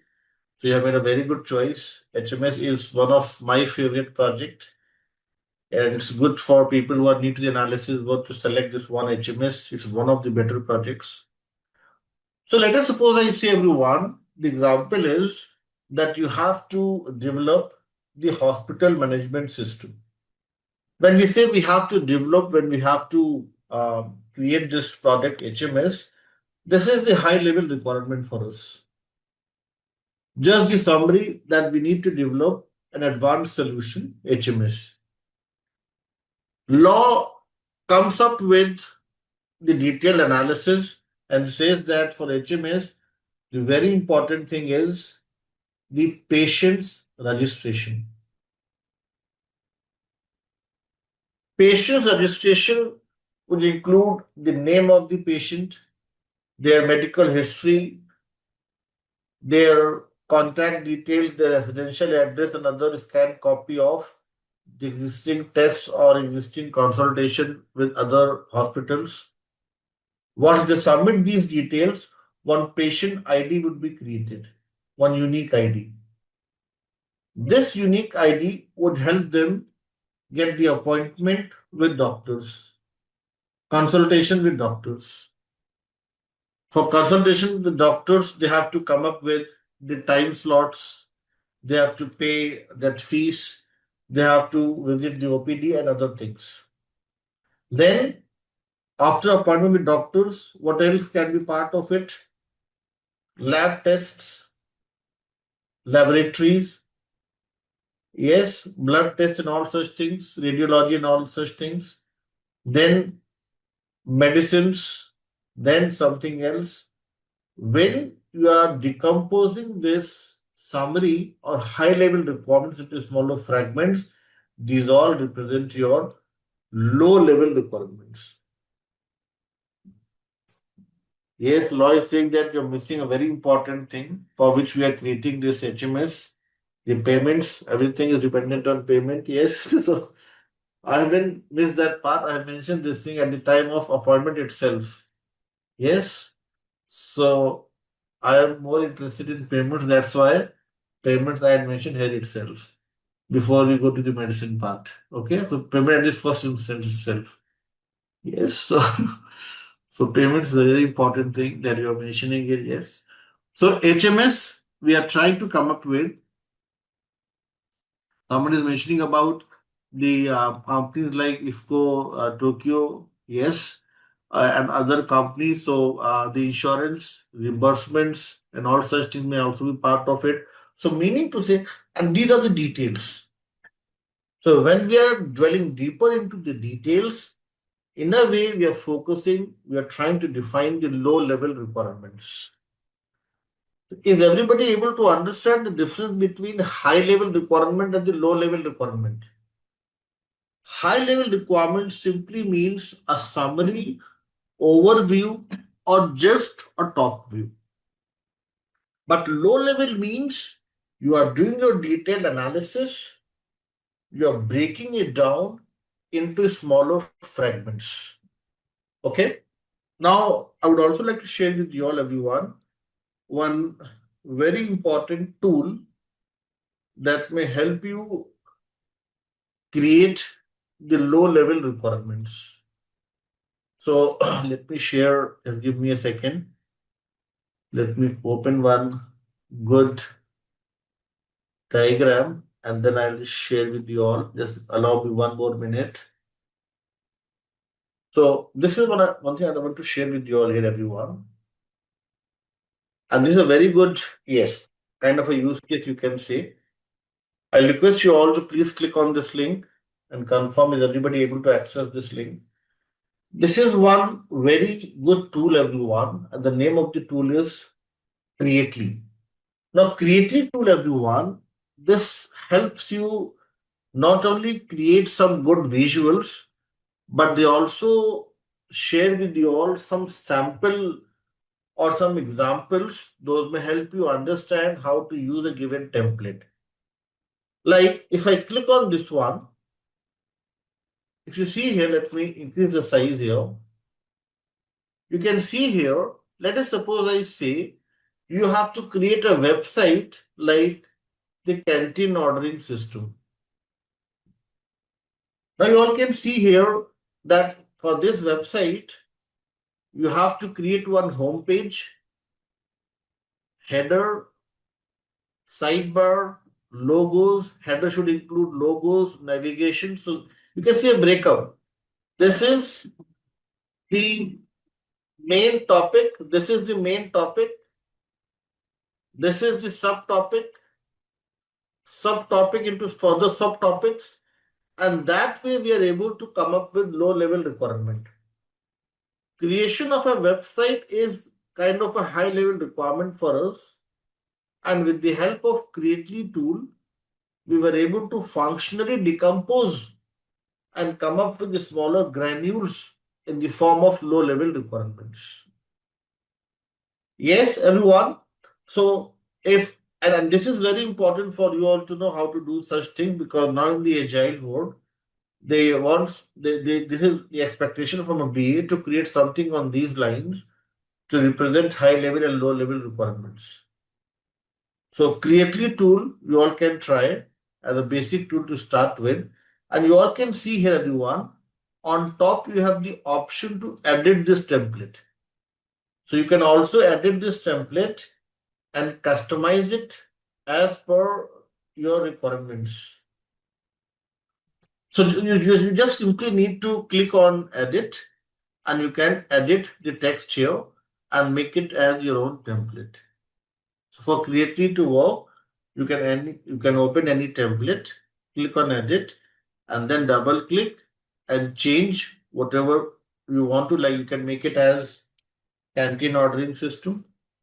Yes, Shivangi and others, you can make it as HMS. Okay, so whatever you want to, you can play with this. If you want to add few things, just Control C and Control V, and you will find that there will be more icons here. So you can play with this tool. Yes, don't pay for it. Just use the trial version for it. Yes, don't pay for it, and you'll also find some videos. Those may help you understand this tool better. Okay, so try this out and try to work on that task. Write down the main features that needs to be developed. Okay, Shivangi and everyone else, you have so many things that you can do. I just mentioned one homework for you all, but Creately you can see here. I'll just open the Creately tool. There are more than 120 plus templates here. If I show you the Creately tool, even see Visio is that I was using 20 years back till date. Visio is used. So Visio is the pioneer tool, I must say. But since Visio is the traditional tool, there's so many companies who are like planning to transition from Visio to some good new tools with better visualization. So Visio is the best one, I must say. But you can use other tools, yes, because these are getting more popular nowadays. So you can see here, Lucid is also a very good one. Yes, Lucid will discuss. Lucid will talk about Lucid as well. So I have Lucid in my list. So we will talk about Lucid as well. So Lucid chart is also a very good one. BPMN will discuss using the Lucid.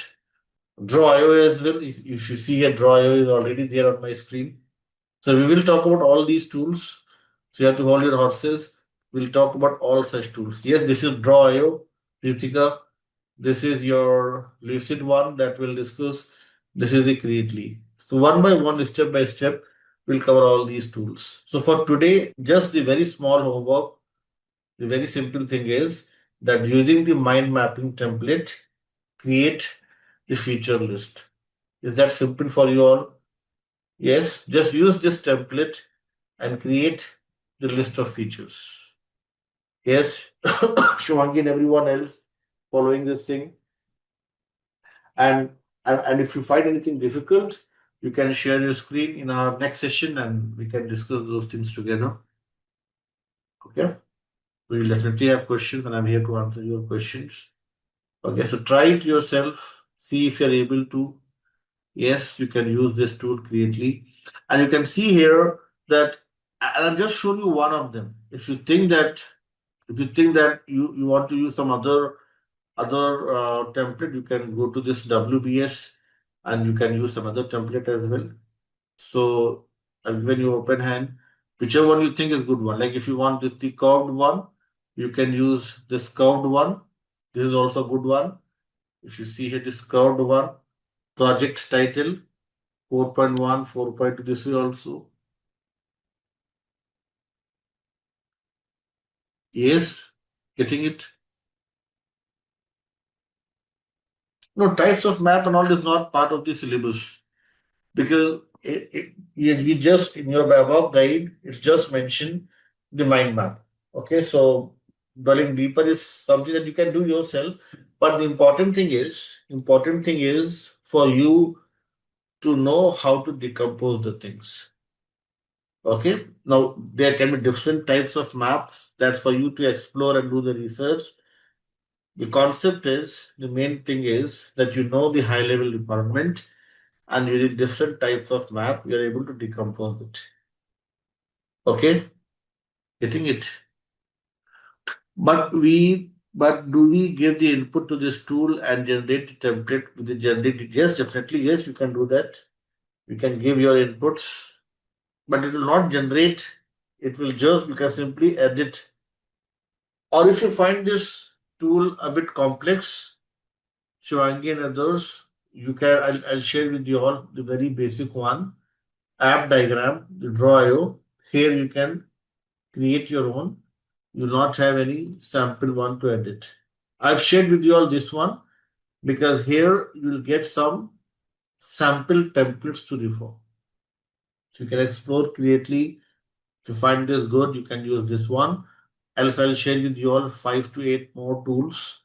Those may help you come up with some better designs.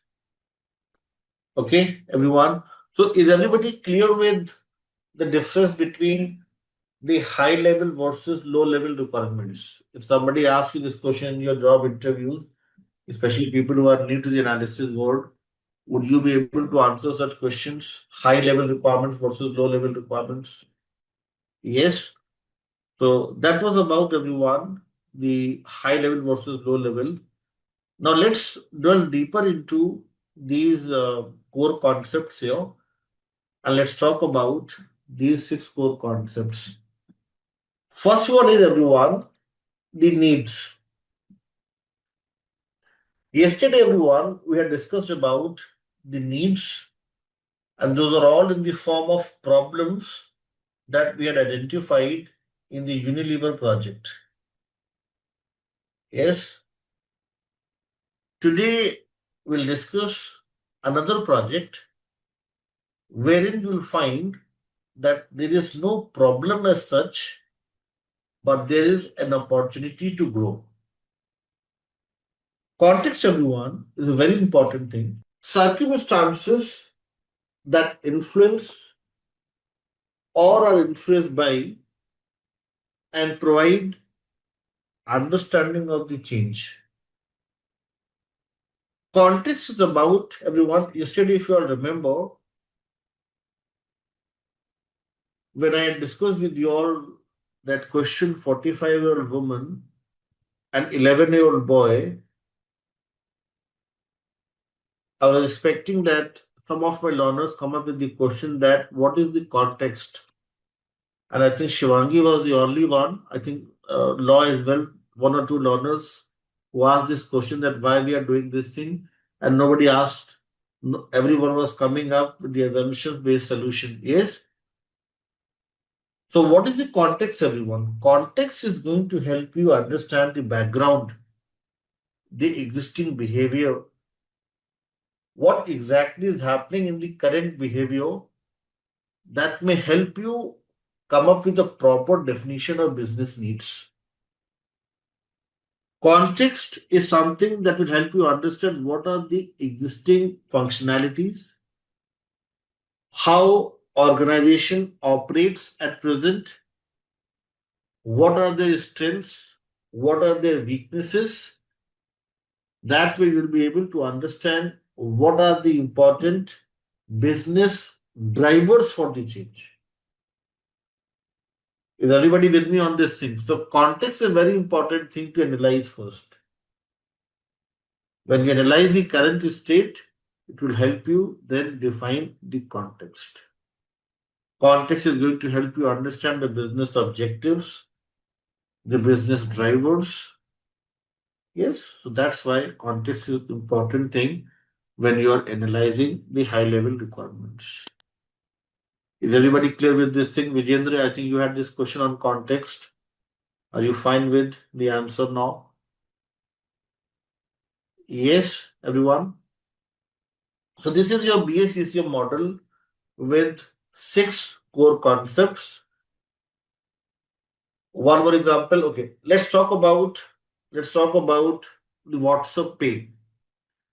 In WhatsApp Pay, Vijendra and others, what is the context for the change?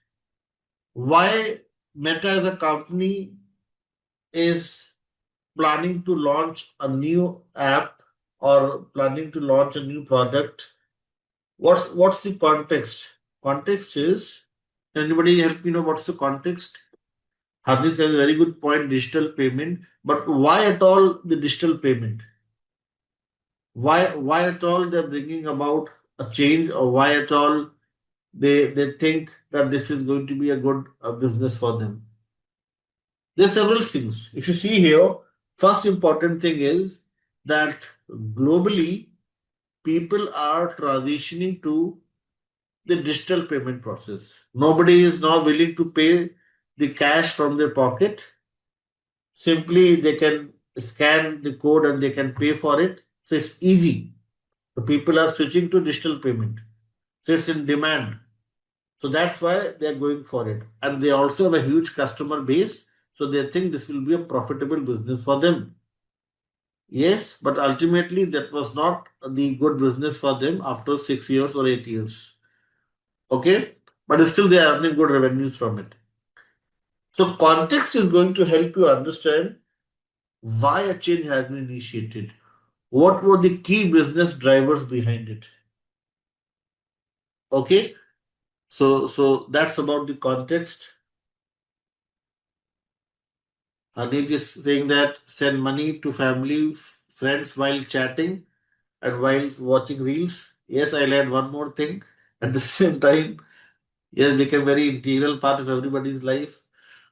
So yes, perfect. Yes, you can see here that context is going to help you understand the background, and this will help you understand what are the key business drivers, and that way you'll be able to then define a proper solution. So that's why context is so important. It will help you in simple way, in simple terms. Context is going to help you understand the existing behavior, the current behavior, the as is state, the background, and then you can easily come up with the complete definition of need and then the corresponding solution. Okay, getting it? Vijendra, I can give you a few more examples if you're not clear with this thing. I have a few more things, a few more examples if you want to understand context better. Yes? No? Okay, perfect. So we are done with this topic now. BACCM model. Learners who are preparing for the CCB and CBAP examination, you all can create one short form to learn this thing as NCS and CVS.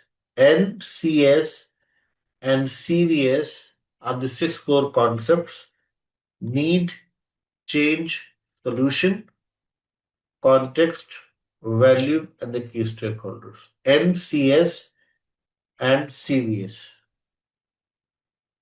Yes, everyone with me? NCS and CVS.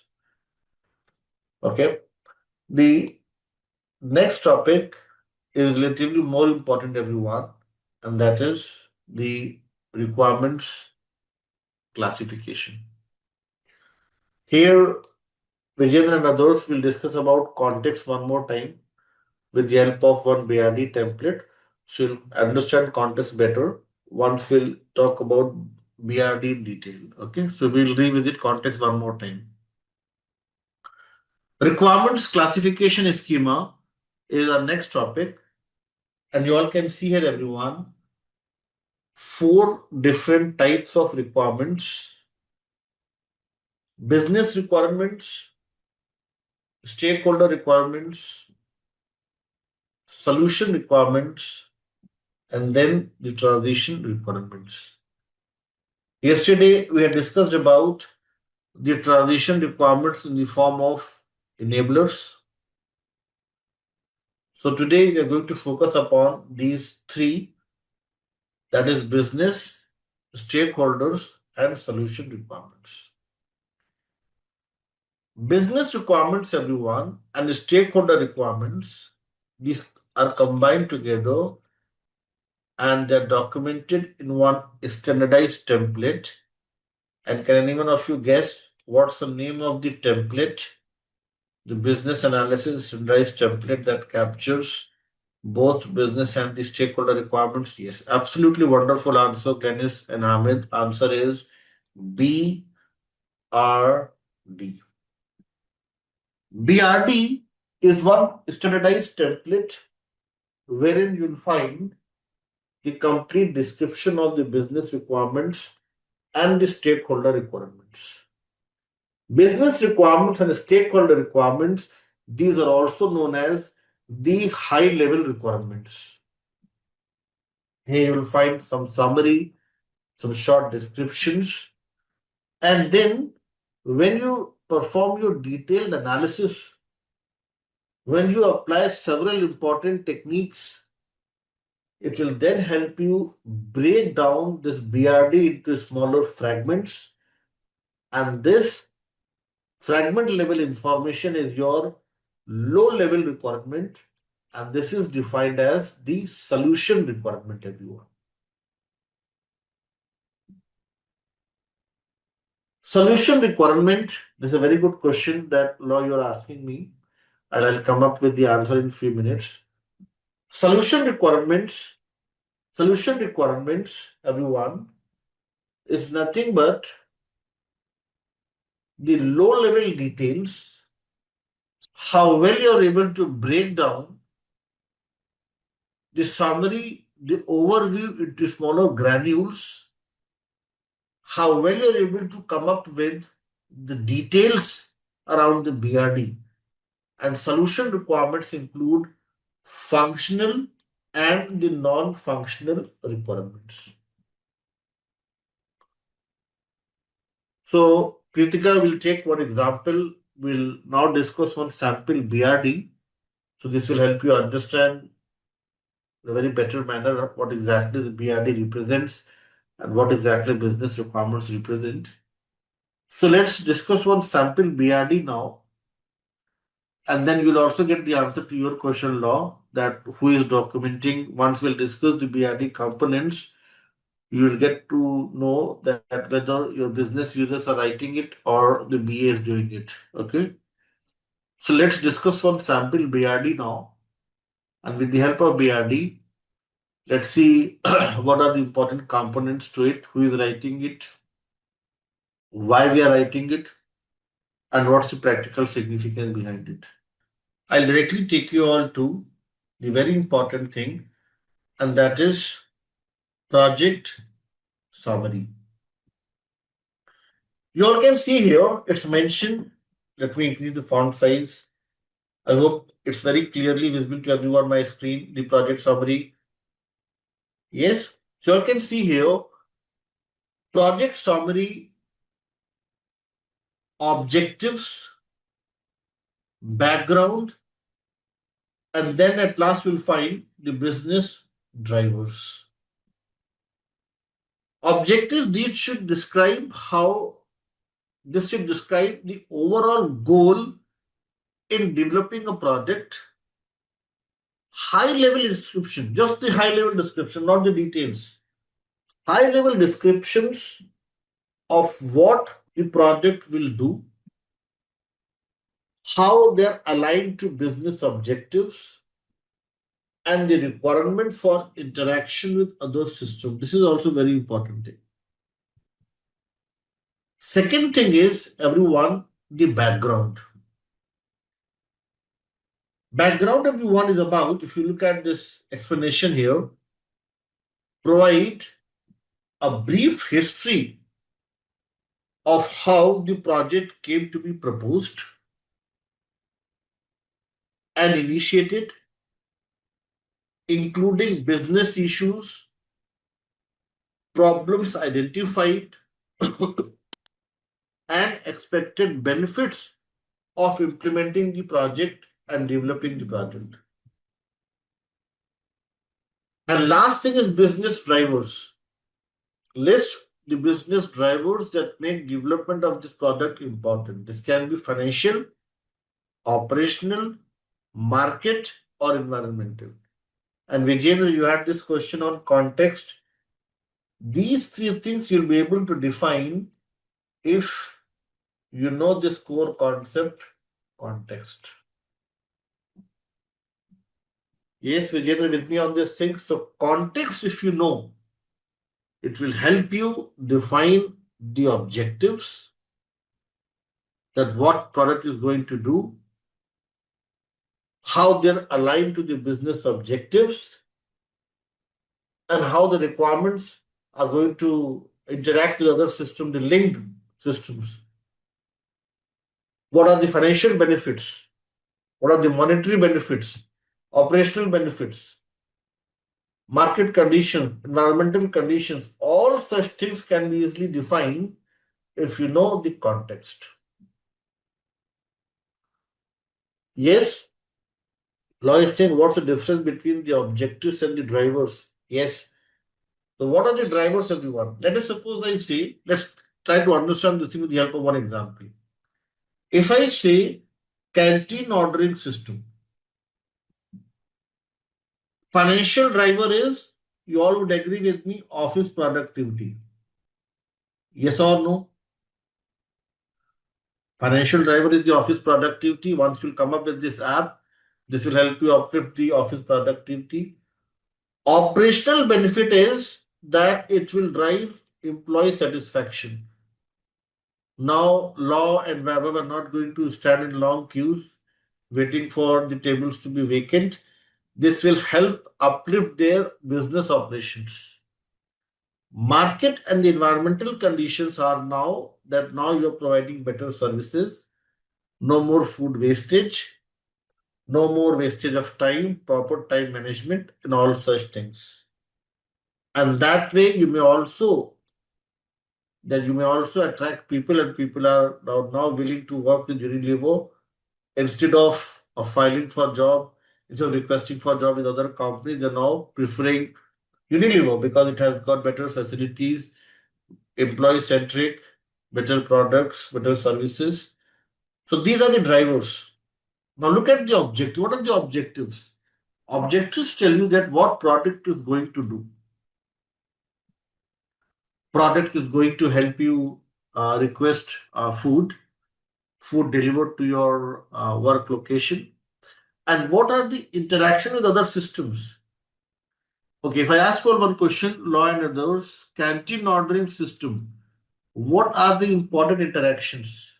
One interaction is the order from the employee. Yes, employee is going to order. Second is order received by cafeteria management team. Yes, delivery boy is getting the details of the order, and also customer providing the feedback. Yes or no? These all would be part of the objectives. Yesterday, somebody was talking about having a small area. I don't know. I'm not able to remember the name. I think Nikita, somebody else, pantry. Yes, somebody talked about. Yes, Pavni, you talked about it, pantry. So that can also be part of the objectives. Is everybody with me following this thing? So what we're doing here is, as part of the BRD, we are first coming up with a very important thing as project summary. Project summary is something that defines your business requirements. If they ask you this question in your job interviews, that what are the essential components to any given business requirements? What are the important sections to define? So you can tell them that objectives, backgrounds, and drivers are the key components as part of project summary, and this helps us define the business requirements. Next thing is everyone, next important thing is project scope. Now, project scope is something that can be linked with stakeholder requirements. It says describe what work is in scope for the project and specifically what work is out of scope. Now, this is very important. Beyond the current budget, resources, and timelines as approved by the project stakeholders. Now, my question to you all is ideally, we should just focus on something that lies within the boundaries, any scope things. But in the BRD, in the BRD, it is mentioned, everyone, sorry, in the BRD, it is mentioned that not only focus on what lies within the scope, but also define what lies outside the scope, out of scope. Can anybody help me know what's the purpose, what's the intent behind defining both in scope as well as the out of scope requirements? What's the purpose? Why at all you're focusing on both the things? The main purpose is, everyone, to prevent scope creep. Dennis, you're coming up with the right answer. I hope you've not copied it from the third line here. It's your own logical thinking that you've come up with this answer. Yes. So it's a brilliant answer. Yes. If we're not defining the out of scope requirements, then the chances are unintentionally or due to some assumptions, these are absorbed in your solution. Let's try to understand this thing with the help of one example. Yes, let's take one example to understand this thing better. Yes, let's take one example to understand this thing better. So, scope might change with time, that's another point, but at least we should have certain important boundaries to define. So, scope change can be managed, but it's an important thing to first define the boundaries. Like if you all see here on your screen, everyone, I have one example to share with you all here. Let us suppose I say I'm talking about food order. Law and others, you all can see here that only 1500 employees may order food. Here, a login page to validate the users must be created. It will help in authorization and authentication.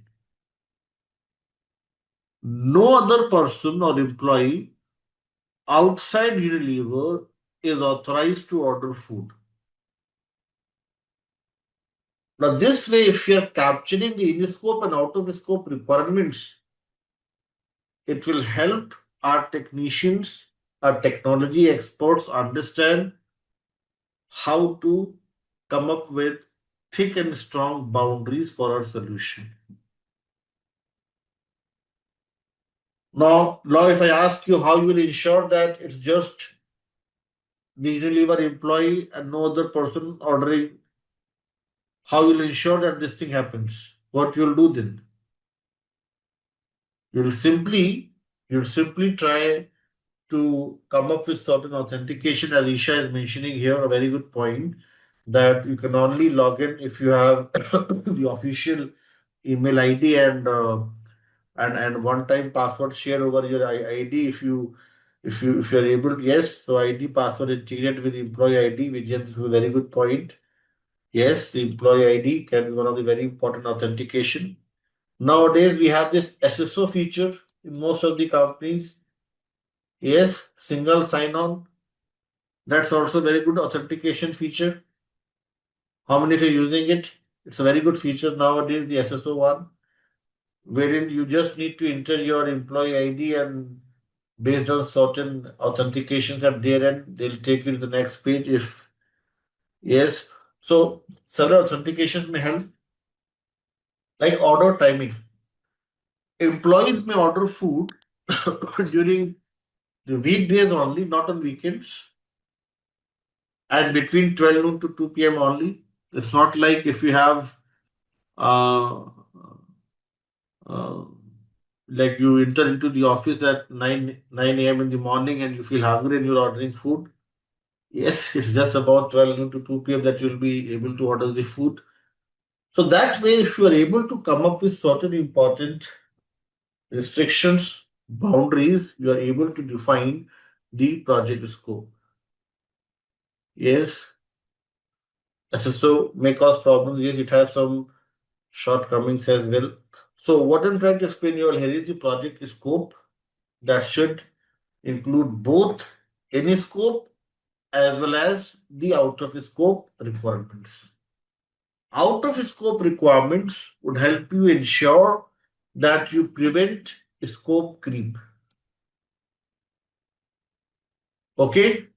So if they ask, and this is one job interview question, they may ask you this question, people who are new to the analysis world, how do we prevent scope creep in any project? How do we ensure that the project scope is very clearly defined? You can say that by defining both in scope and out of scope functionalities, we can pass on the clear message to our technicians.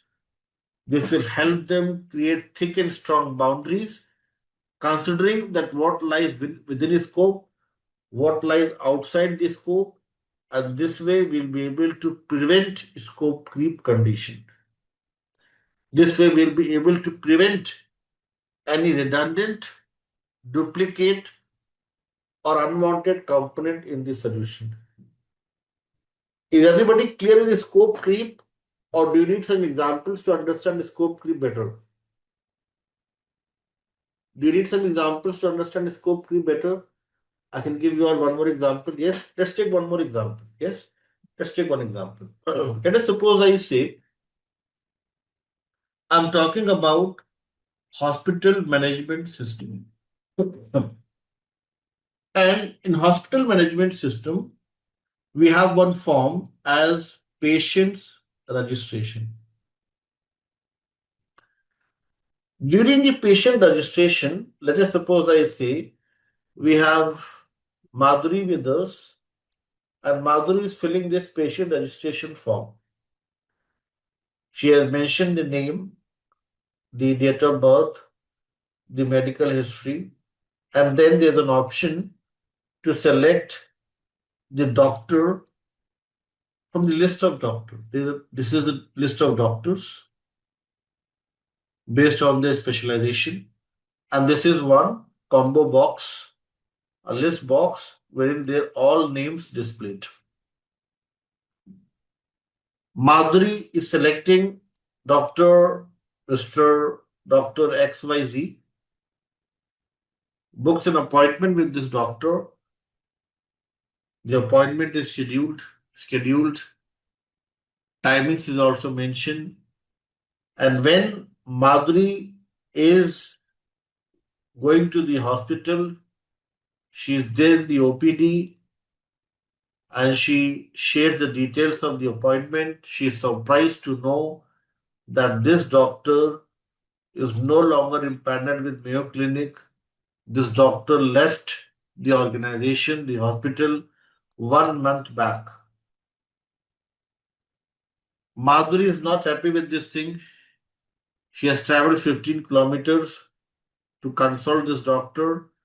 And now hospital is saying that he is no longer empaneled. This appointment is getting cancelled. What is the flaw in the business model here, everyone? What is the challenge and how you'll remove this flaw if you are the business analyst?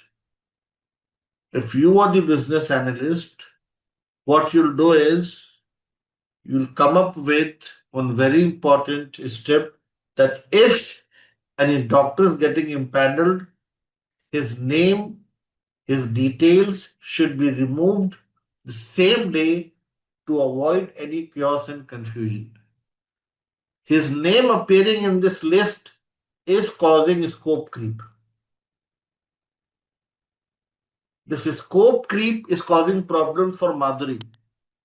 It may cause problems for others as well. So this list of doctors should only include the active doctors, active in the sense those are impaneled with Mayo Clinic, people who come from database development background. Simply in our database table, we may add one flag as active or inactive, and only active names are displayed. Inactive ones are the creep, and these should be removed. Yes, Murli and everyone else are able to understand how to prevent the scope creep condition. So scope creep is about your solution, your solution having some redundant, duplicate, or unwanted components. Those are causing unnecessary noise. This may also result into some employee dissatisfaction, employee complaints, and sometimes very severe issues. Okay, so that's about the scope creep. And how do we remove this? Vijayendra and others, are you all fine with the example? Are you all now able to understand what is scope creep? Yes or no? If you're able to understand this, I have one question for you all, and let's discuss this question and see if you all are able to answer this question. Just give me a second.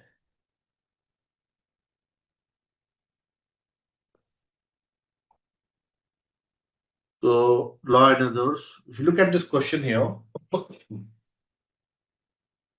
you are the business analyst for your organization and you are with another business analyst, Steve, on the requirement solicitation for a new solution.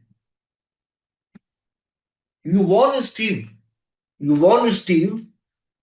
that you'll need to be tracing the requirements in an effort to prevent scope creep. What is scope creep? And you all have four options on your screen.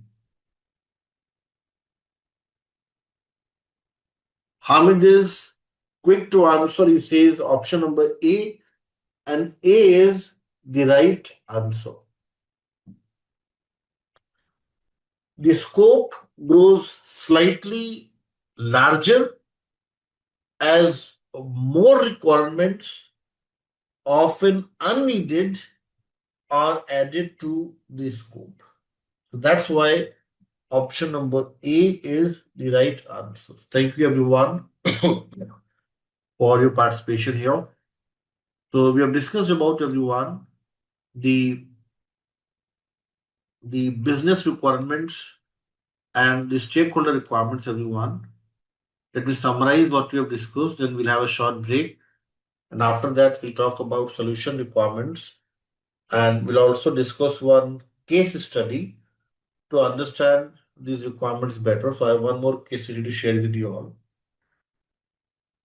So business requirements are the statements of goals and objectives and outcomes that describe why a change has been initiated. The stakeholder requirements describe the needs of the stakeholders that must be met to achieve the business requirements. Solution requirements that we will discuss after the break describe the capabilities and the qualities of the solution that meets the stakeholder requirements, can be functional or non-functional in nature. Now, before we go for a break, I have just one last question to discuss with you all. and then we may have a short break. One last question based on what we have discussed, and then we all may have a short break. We all may have a cup of coffee or tea. This question, good one, and you may find such questions in your job interviews as well. Ayush, so asking everyone else, an organization won a project for an e-commerce website. BA has gathered the requirements from the client, analyzed and documented it, and got it reviewed from peer BAs as well as the development team. Review has been from the BA as a development team. During the implementation, development team is not very clear with a few requirements. So they communicate the problem with BA. And a very surprising thing here is, everyone, when BA goes to the client for clarification, client says that they never asked for this thing. Why you're developing this thing? We never asked for it. In the whole process, which step you all think BA has missed, which led to this confusion? And you all are wonderful with your answers.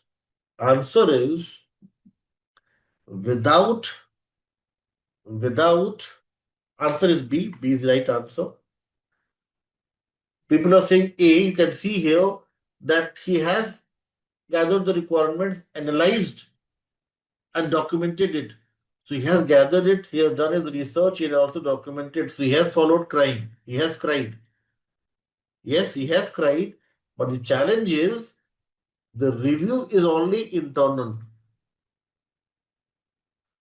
BA is implementation biased here, everyone. You're just talking to BAs and development team.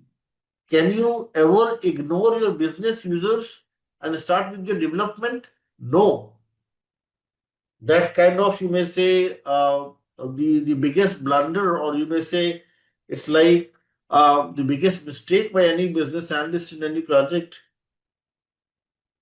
The moral of the story is without the approval of the key stakeholders, it's an important thing to get the things validated. Without their approval, we cannot arrive at a final solution. Proper approvals, you have to gain consensus. If they have questions, you have to resolve their conflicts, build consensus, make them understand the things. When everybody is on the same page, the common understanding, then only you can start with your implementation. The moral of the story is the stakeholder requirements act as a strong bridge that connects business requirements with the solution requirements. You cannot go ahead with implementation without proper prior approval from the key stakeholders. Okay, so answer is B, everyone, not A. Okay, is anybody agreeing with this thing? Or do you all have some difference of opinion you can come up with? Yes. So Law is saying something here that a BA without a sign off. Yes, yes. Absolutely wonderful. So you have to get the sign off. Like even if you look at my live session, without getting the consent, without getting the approvals from my learners, is that a good thing for me to move forward? No. I have to ensure that everybody agrees, everybody is with me and following, and then only I can move forward with the discussion. Even if I'm doing the same thing in my live session, it will create chaos and confusion. Yes, same thing happens in the project as well. You get the things reviewed internally, it's good. But also check with the business users, ensure that they are fine with what you have documented, what analysis you have done, and then you may start with the implementation. Okay, so the same thing is mentioned in your slide as well. if you look at your presentation here, it's very clearly mentioned solution that meets stakeholder requirements. And that's why, everyone, the last statement is the stakeholder requirements act as a strong bridge in between the business requirements and the solution requirements. Without crossing this bridge, without gathering the requirements, without requirements elicitation, you won't be able to come up with a proper solution. And this is the major flaw in most of the cases. This is a major reason for poor requirements. That we are not getting the proper sign off. We don't involve the key stakeholders, and then we come up with an incomplete solution.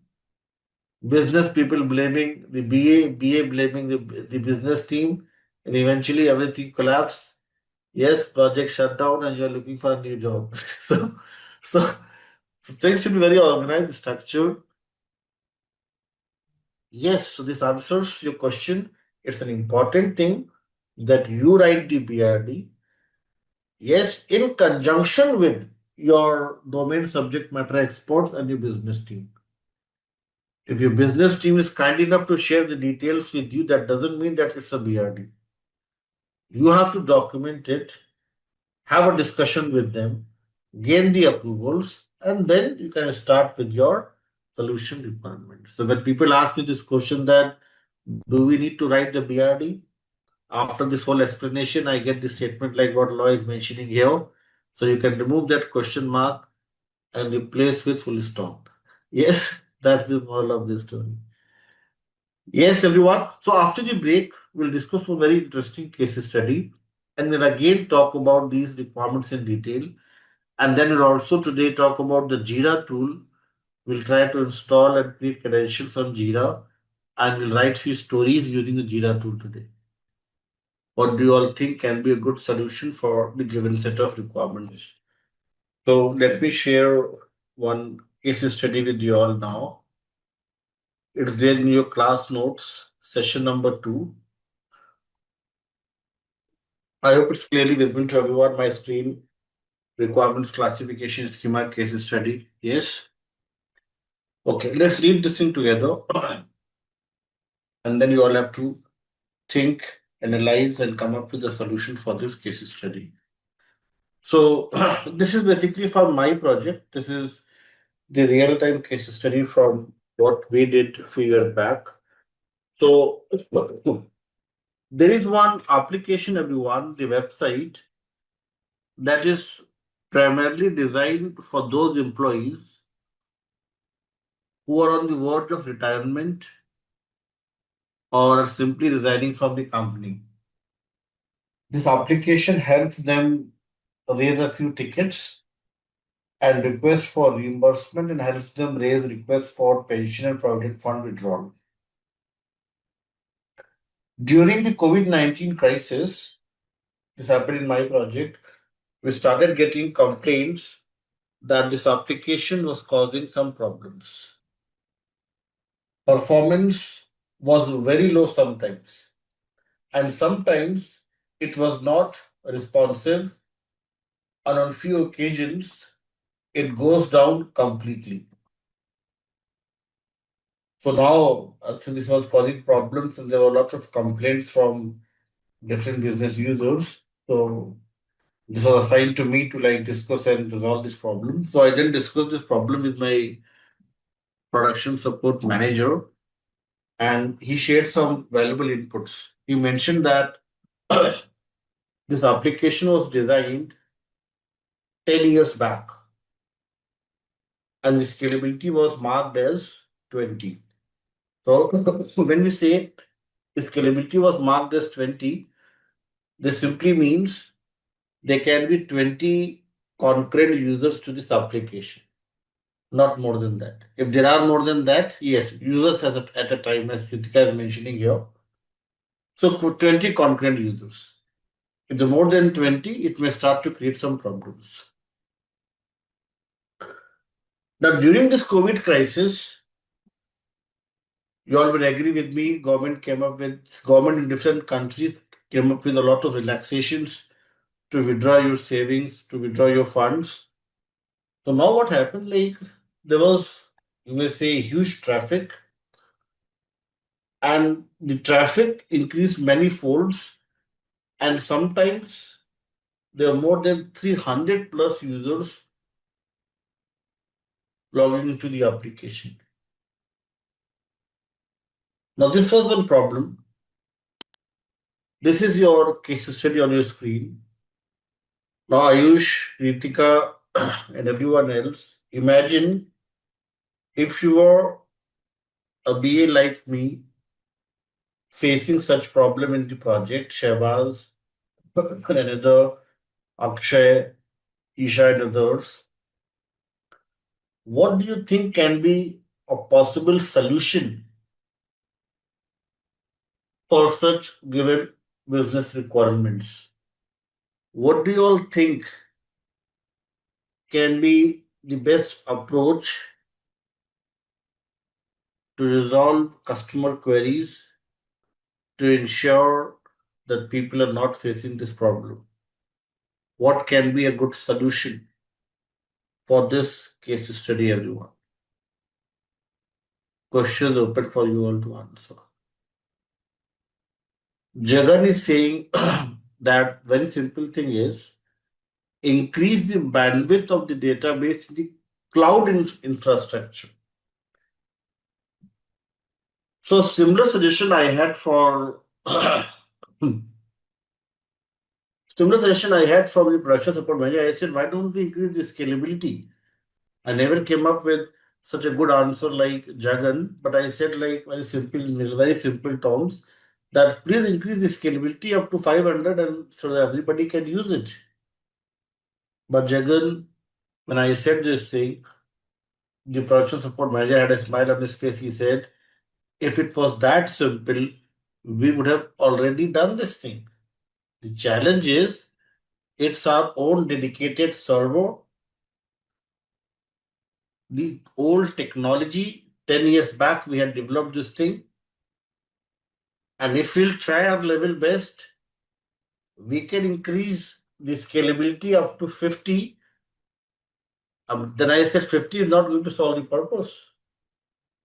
We need something that's more than 300. Now, what Pavni and Komal are suggesting, that was my next suggestion. And I said, why don't we create a new application? Then he said, that why you're telling me this thing? If you want a new application, get approvals on the budget, get approvals on the stakeholders, get the approvals on the resources, and then you can come back to me and then we can do it. It's not my job to give you suggestions on the new product to be created. Now, if you realize here, look at the situation. People were saying create a new one. Do you think Rome was built in a day? Do you think we can create an application within a day or two? No. Upgradation or a new application transitioning to a cloud platform, this will take time. And do you think people during the COVID-19 crisis are going to wait for a new application to be launched? Are they going to use their application heaven, yes, or hell? No, they need an immediate solution first. So that was a very challenging thing. Now, I'll share with you all. Asking this thing, I would first find out the trends of the. Now, I'm getting the very good answers. Let me read few more answers before I come up with my solution. Asif is saying, I would first find out how the trend of the visitor had changed during the COVID, post-COVID, and I'll find out the daily number of visitors.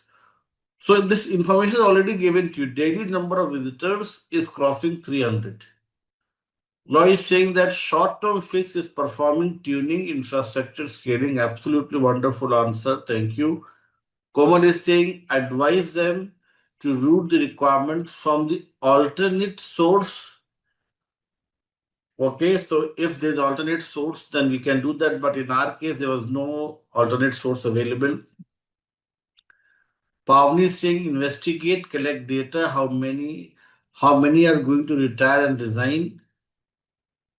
It's not about how many people are going to retire and resign. It's about people who are logging in. Because now, even if you're not retiring or resigning, since government has come up with the relaxations, everybody is interested to withdraw the amount. Yes, because government had given the option that you can mention that you are going through COVID crisis and you need money, and you can easily get that money from your funds. So this was the problem. So not only people who are resigning, even people who are part of the job, yes, just to go out with friends and family and enjoy some time in the hilly region, they are taking out the money in the name of COVID-19 crisis. People misusing the government relaxation. Kritika say increase the scalability, dedicated email to raise requests so that someone can raise the request on behalf of them. That can be one thing, yes. But let's look at the solution that we came up with. I'm not saying that the solution that I have come up with is the best solution in the world. No. But this solution, all the business users agreed to, all the stakeholders authorized to provide sign off, they approved it, and everybody was agreeing to this solution. So let's see what was the solution that we came up with and how we were able to cater to these business requirements. So everyone, this is the solution on your screen.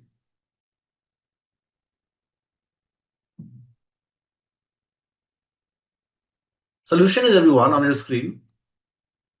I'll just rearrange a few things so it's clearly visible to everyone. Solution, everyone, was divided into two parts. One is the strategic solution. Point number one is strategic solution. And point number two is the tactical solution.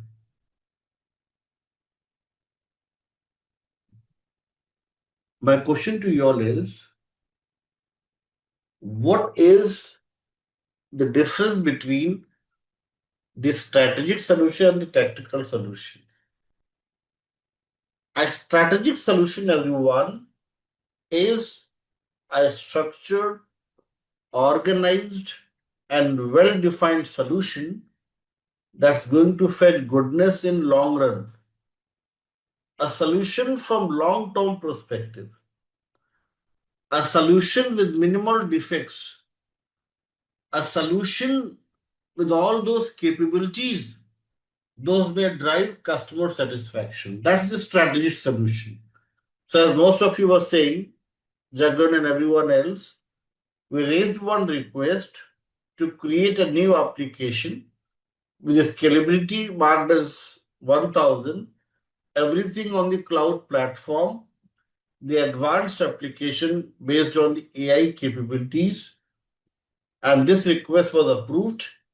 And our team, the development team, our technicians came up with the estimate that it may take around 7 months to deliver the new application with new capabilities. For these 7 months, there was a workaround that we came up with. First thing that we did was, as per the suggestion from the production support manager, the scalability was increased from 20 to 50. This was the maximum value. This is now the maximum scalability. On the main login page, one functionality as a counter was introduced. This recorded the number of logged in users. When the record count reaches to 50, the 51st user is redirected to the maintenance page with a pop-up error message. And what is that pop-up error message? That now the maximum scalability has been reached. You can wait here or try again later. There is a scheduler that monitors the ideal time for the logged in users. If the ideal time crosses 15 minutes, then users are automatically logged out and the users in the queue get the opportunity to log in. Now, that way, we were able to come up with a solution for this problem, everyone. So, you all can see here that we had a tactical solution in the form of a workaround, and we had a strategic solution from the long-term perspective. Now, in this solution, everyone, we have few functional aspects, functional solution, or you may say functional set of requirements, and there are few non-functional requirements as well. Functional requirements, Rafael is saying, can that solution be already obsolete on the AI agent era?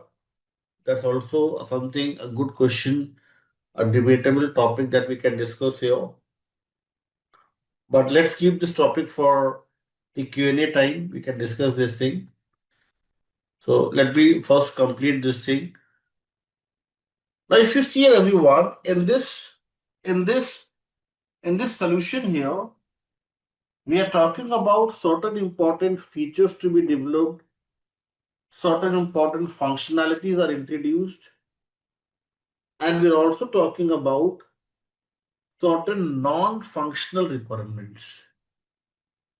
What are the non-functional requirements, everyone? Non-functional requirements are the requirements those you cannot see but you can feel, kind of an abstract noun, like the better performance, better usability, maintenance, availability, scalability. So these are all the environmental conditions. Those help, those support the proper working of the functional requirements. Now let's look at few examples of non-functional requirements, and then we'll come back to this topic again and we'll talk about functional requirements as well. In your drive link, in your BABOK guide, everyone, if I take you all to chapter number 10, the technique section, here you will find page number 303, 15 categories of non-functional requirements. Please check and confirm, everyone. Please, I request everyone to please check and confirm. Is everybody able to find, locate the 15 NFRs in the BABOK guide? Please check and confirm. Categories of non-functional requirements. This includes availability, compatibility, maintainability, performance efficiency, portability, reliability, scalability, security aspects, usability, ease of use, certifications, compliances, localizations, even the service level agreements, extensibilities, these all are considered to be the non-functional requirements. Non-functional requirements are the supporting conditions, environmental conditions, those may help, those may support functional requirements to work efficiently. The more popular ones nowadays, everyone, they may ask you such questions in your job interviews that what are the commonly used or commonly, you may say, defined NFRs in any project? The answer is security. Answer is performance efficiency. Answer is usability, system availability, maintainability. These all are few, you may say, important NFRs to consider. All 15 are important, but these are the more popular ones. Usability, security, performance efficiency, maintainability, and availability. Okay, let's discuss one question, and with the help of that question, we'll see if you're able to understand, we'll see if you're able to come up with the right answer. The question is, everyone, just give me 1 minute, let me open the right question. Yes, this question. Question is on your screen, everyone. BACCM is working on developing an e-commerce website. He has gathered the requirements from the key stakeholders involved in the project. Then he did his research. After discussion with the key stakeholders, he drafted the requirements and decided to present it to the stakeholders for the confirmation. Now, when he was having a discussion with the key stakeholders, he identifies, he discovers that an important non-functional requirement is missing. Which of the following statement is supporting this finding? Now the hint is, you all have to select the option that's a supporting condition, something that you cannot see but you can feel. Law and Veena are going with C. Suhasini is also going with C. Radhika is also going with C. And I am also going with C. C is the right answer. Absolutely wonderful. I really appreciate that everybody is going with C. It means you all are following what we're discussing. It's such a wonderful thing to see that all are saying that C. In few batches, I've seen people saying A, B, C, D, all 4 options. Why C is correct, everyone? And let's see why A, B, and D are incorrect. Option C is correct, everyone. The reason is, if you see it's mentioned, the system must not allow a transaction to fail. And what exactly they are doing? They're coming up with fail over setup of servers. In a way, they are trying to come up with better performance, better scalability, system availability. Yes, what else? Which other NFR do you all think can be added to it? Apart from performance, scalability, and availability, system maintenance. Yes, so these all NFRs are catered when we talk about failover setup of servers. Yes, reliability is also a very important thing that law you are mentioning here. I have one more question to discuss with you all. Let's see if you're able to answer this question. Question is, Jim needs a separate application server to help deal with increasing amount of work. Here means, this means simply means load or capacity. Gym needs a separate application server to deal with increasing amount of work. Which of the following best describes the gym's requirement? Answer is the non-functional requirements. Some people are saying A.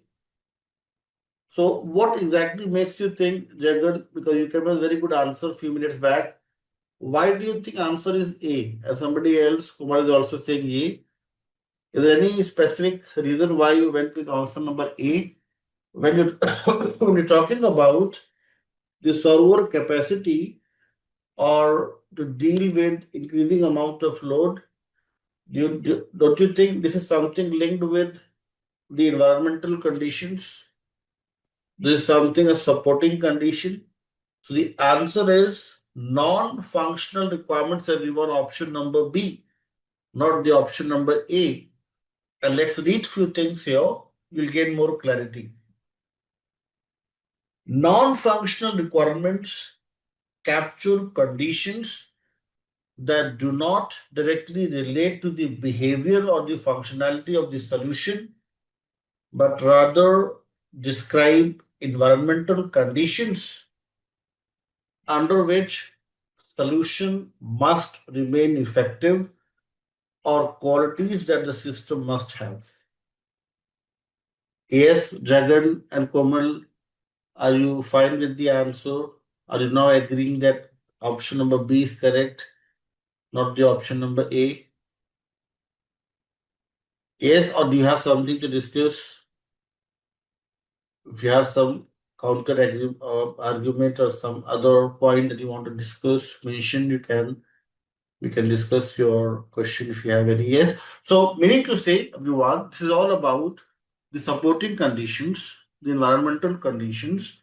Those may help you work efficiently.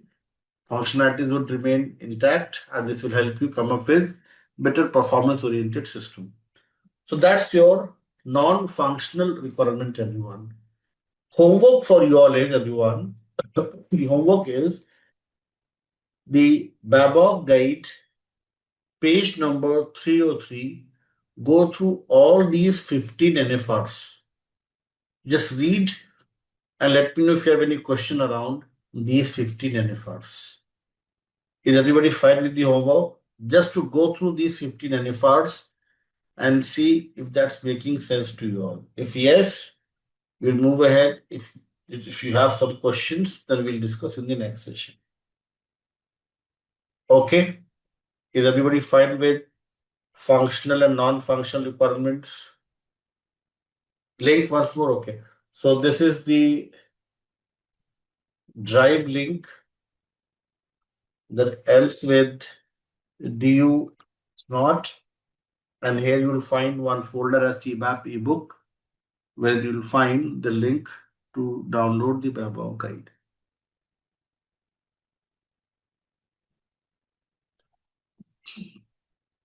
Yes, everyone. So now we have discussed the theoretical part.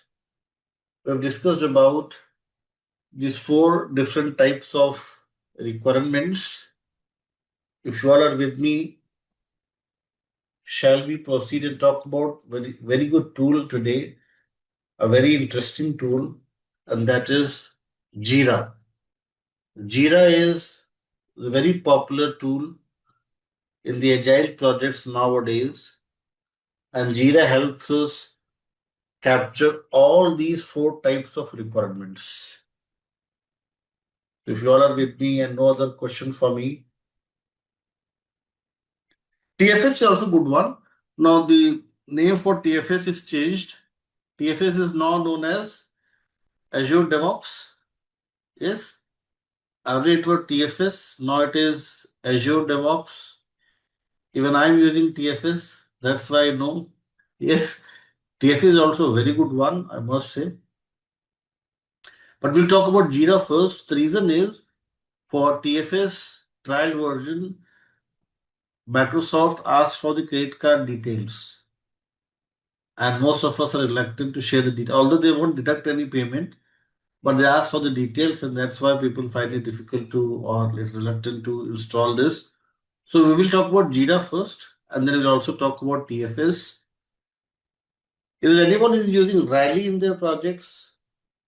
RALLY, Rally for the documentation.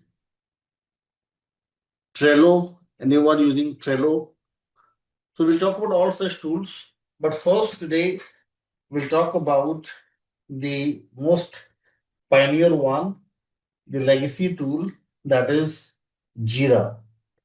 Yesterday, I had given you all this as an optional homework to see if you're able to install or create your credentials on Jira. So let's talk about the Jira tool now. Now, yesterday I had given you all one optional homework to install the Jira tool or try to create your own credentials. Did any one of you get a chance, or did anyone try to install the Jira or create your credentials on Jira yesterday? Vijay is saying yes. Jagan is also saying yes. So good to see that. Thank you so much. Thank you so much, everyone, for saying yes. Okay, let's see. And how many of you were not able to and you need my help? Malik says done, installed. Thank you. Shanuga says yes. Jagan, okay. Let's not just okay. Let's discuss this thing now. Let's see for the benefit of people who are new to this, to how to create your own credentials and how to use this Jira and how do we create. Yes. So you'll get the answer to these questions. Let's start from the scratch. I'll presume that nobody has installed it. Okay, I'll presume that nobody has installed it. Everybody is new to this thing, and let's start from the scratch. Okay, shall we move ahead and talk about Jira now? Do you all have any other question for me before we start with our discussion around the Jira? Yes, perfect. So let's start with this topic now, Jira. Jira, everyone, is one tool, a document collaboration and project management tool. This is owned by one Australian company, Atlassian, and this tool helps us create some important BA deliverables, document the high level as well as the low level requirements, and Jira tool in a way reduces the dependency on Microsoft products like Word, PPT, and others. And Jira also acts as a document repository. So let's see what is this Jira tool all about, how to create your own credentials, how to use this tool to write the different or capture different business analysis deliverables. That was a short description about Jira. In your Drive link, let me share Drive link first. In your Drive link, there is one folder as tools, and within tools, you'll find here modeling and design related tools. And within this, you'll find Jira installation procedure. You simply need to click on this link, or you can copy this, and then you'll find here the Jira page. For me, it says continue because I already have access to this one. But for you all have to start a new site. For new site, you have to first mention your personal email ID.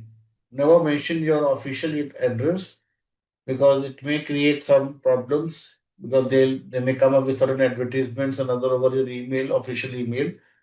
So mention your personal email address. Once you mention your personal email address, it will automatically create your own site, and then you can click on continue. Once you click on continue, it will then take you to the next page and it will ask you to select one of the three options. So it's taking few seconds to load the next page, and then we'll see what we have in the next page. So you all can see here, there are three important templates here: Kanban, web design, and Scrum. Now, Kanban is for the short duration projects for defect fixing for production support. Kanban will not focus at present. Web designing is not for us, it's for the technicians. We'll focus on a Scrum Agile approach to plan, prioritize, and schedule sprints using the Scrum framework. So we'll select Scrum, then we'll click on continue, and then you have to name your space. So let us suppose I say I have I see Shahzad name on my screen. So Shahzad CBAP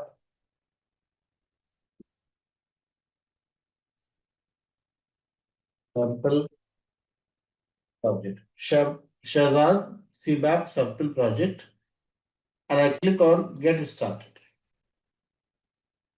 So tasks, assets, and click on next, and again click on next. Then it says Jira better than when used together, but I'll do it later. And this takes me to Kanban will discuss. Kanban will discuss. Sharpika, just Kanban is basically one of the agile approach that is generally used for the production support, for maintenance, and for the short duration projects. So Kanban is less popular approach as compared to Scrum. Scrum is more prevalent. Scrum is more popular. Scrum helps to handle the software development projects better. So that's why we are discussing Scrum first. We'll also talk about Kanban. So what is Kanban? Kanban is one of the agile approach to handle and manage the small duration or the production support related projects. Okay, getting it? You may get a different view for sure. There may be several views. Like if I show you here, I have one more view, and this is kind of bluish or greenish. So you may get different views. Views is not the problem.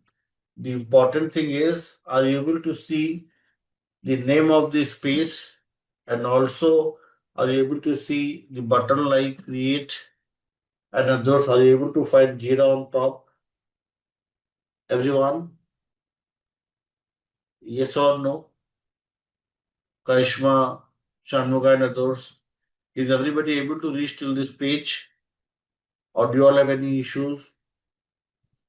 Now the next thing is, everyone, click on this plus. Is everybody able to find spaces in the left hand section? A space with the Saturn icon. Yes, a space. Click on this plus, and then once you click on this plus, you'll find here. Okay, let me slow down a bit. Dennis, I'll wait for people to reach till this page and then we'll move ahead.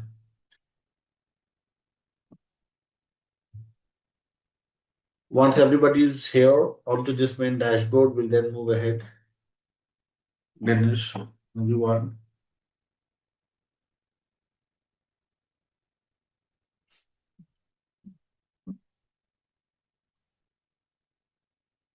There now, everyone. GL link once more. Okay, let me share the GL link once more. So this is a Jira link. So let me repeat the steps. No. The answer is no. We'll talk about it in detail. Even if you pick Kanban, then you can toggle to Scrum. So you can go to these spaces, and from there you can simply, yes. So people who have selected Kanban or any other template, you can simply click on a space, and then you can easily change the template. Okay, Rafael. So you can simply go to software development, and from here you can again select the Scrum. Okay. So let me repeat the steps, everyone. Let me repeat the steps. First important thing is for you to click on this link, and then you have to mention your personal email address.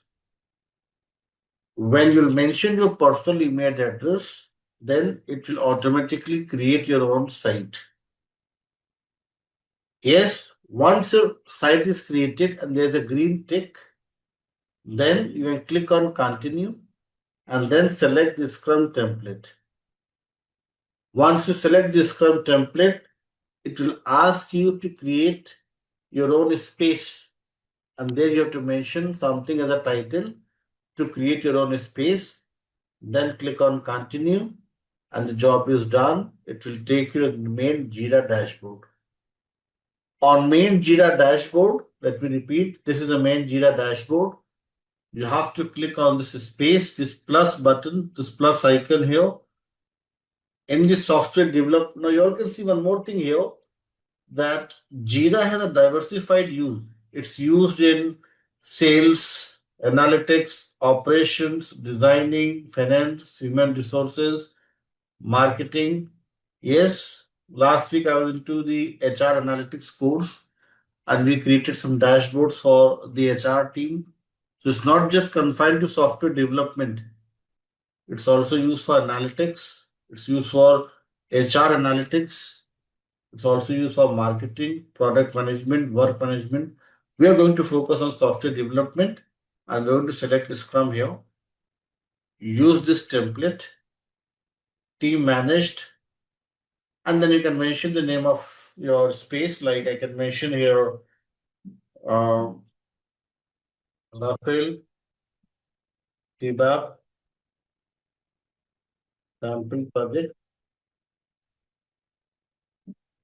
team managed, short acronym is created here, Scrum project, click on next. And this takes me to, in few seconds, to the, I'll do this thing later. I think somebody had this question today, bring your team along. So just click on I'll do this later. I remember somebody talked about this thing in the beginning today. Shanmuga, you talked about it, yes? So you can simply say I'll do this thing later. And this will take you to your Jira main dashboard, main Jira dashboard. Yes, everyone. Now you all can see here I have Shazad as one project, another as Rafaelio. Now, everyone, selection of Scrum, then you have to, Vishal, mention the name of your project. You can mention any title like Vishal's project or CBAP sample, anything as a title, and then click on next. Ignore if there are some warnings or messages, and will directly take you to this main Jira dashboard. Okay, Vishal and others. Now, if people are having problems, don't be shy. During the Q&A today, last 15 minutes, people are having problems, you can share the screen with me. Okay, for now, we'll move ahead with our discussion. But if you have questions regarding this, if you're facing some issues, need not to worry. Don't think that it's just for people to know Jira. No, it's for everyone. So during the 15 minutes Q&A time, you can share a screen with me and we can discuss together your questions. After click on screen, it's not taking you to the main same screen. So if you find there's an option to skip something, skip that part. It may happen in the trial version, you may get some different screen. Okay, so see if you have an option to ignore or skip that page, skip, ignore, and move ahead. Or if it's asking to type something, write some test thing, and move ahead and see if it works. Okay. Or you can wait for another 20-30 minutes or so, and during the Q&A you can share your screen with me and we can discuss in last 15 minutes today. Okay. So people who are facing problems need not to worry. Last 15 minutes is for you all to share screen with me and we can discuss together. Yes, yes. So there's an option. This is enabled. If you see here, I will follow this option enabled. Not sure this is enabled for you all or not, but for me it is enabled. I can simply take the screenshot and share with my learners. So see, if for me it is enabled, it should be enabled for you all as well.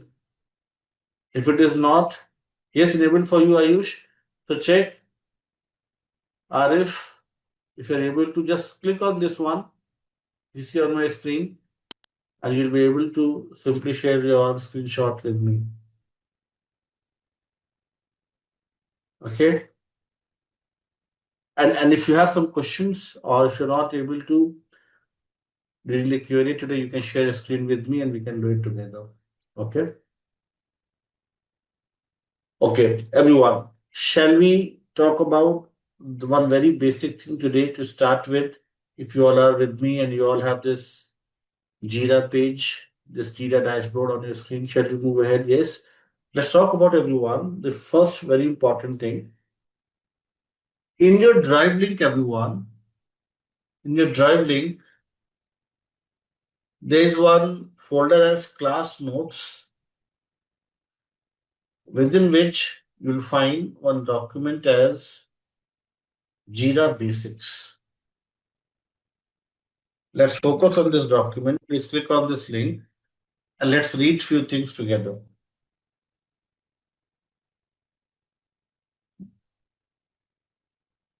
Two important BA artifacts or documents that we're going to discuss today, everyone. One is the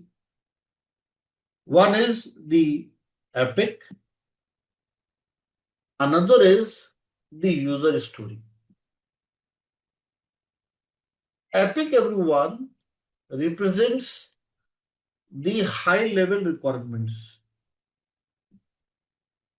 whilst user story represents the low level requirements. In the epic, we can capture what we have in BRD in a very short form or in a very summarized way. We can capture the things in the epic. User story is decomposition of the high level requirements into smaller fragments.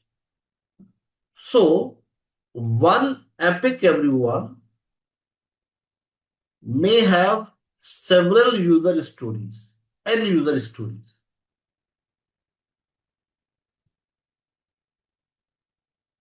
So, epic and stories have a parent to child relationship. Epic is the high level requirement and the stories are the low level requirements, or simply you can say solution requirements. For example, if the epic is online meal ordering,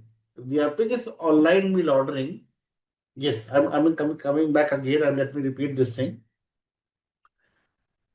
Shanuga and others, if my epic is online meal ordering, then corresponding stories can be a login page, the food menu, food delivery, payment deductions, or the feedback from the employees. These all are my stories for the given high level requirement online meal ordering.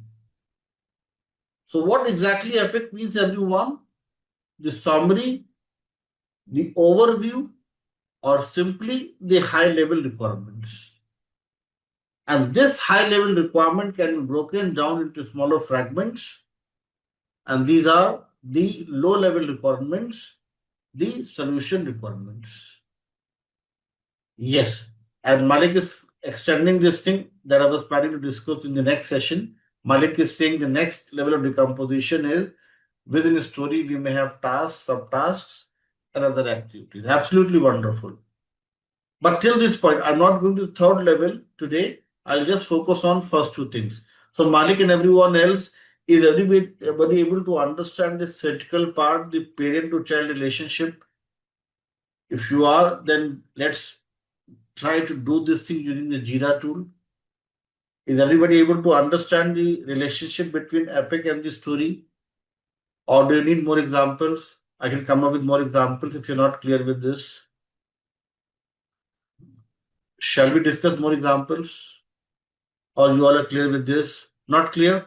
Rajendra, let me discuss one more example. Let me discuss one more example. Let us suppose I say my epic is the hospital management system. This is my epic. To create the hospital management system, this is my epic. Epic may include several features. This includes several features that needs to be developed. For this epic, Vijayendra and everyone else, hospital management system, I am defining some short, small stories as patient registration. One story that talks about the patient registration. The story number one. The story number two talks about the appointment with doctors. The story number three talks about the medicines and the lab test. The story number four talks about billing. So you all can see here that one epic, the high level requirement HMS, can be broken down into smaller low level requirements. This was the first topic that we had discussed today, if you all remember. Absolutely wonderful analogy Kritika is coming up with. Kritika is saying that when we look at the table of content, yes, in the morning, for people who were joining from US, in the morning when we talk about the table of content, this is the high level requirement, the table of content. But if I click on any of these topics, I'll get the details. This is the low level requirement. Are you with me, Vijayendra and everyone else? So what we are trying to understand here is the epic.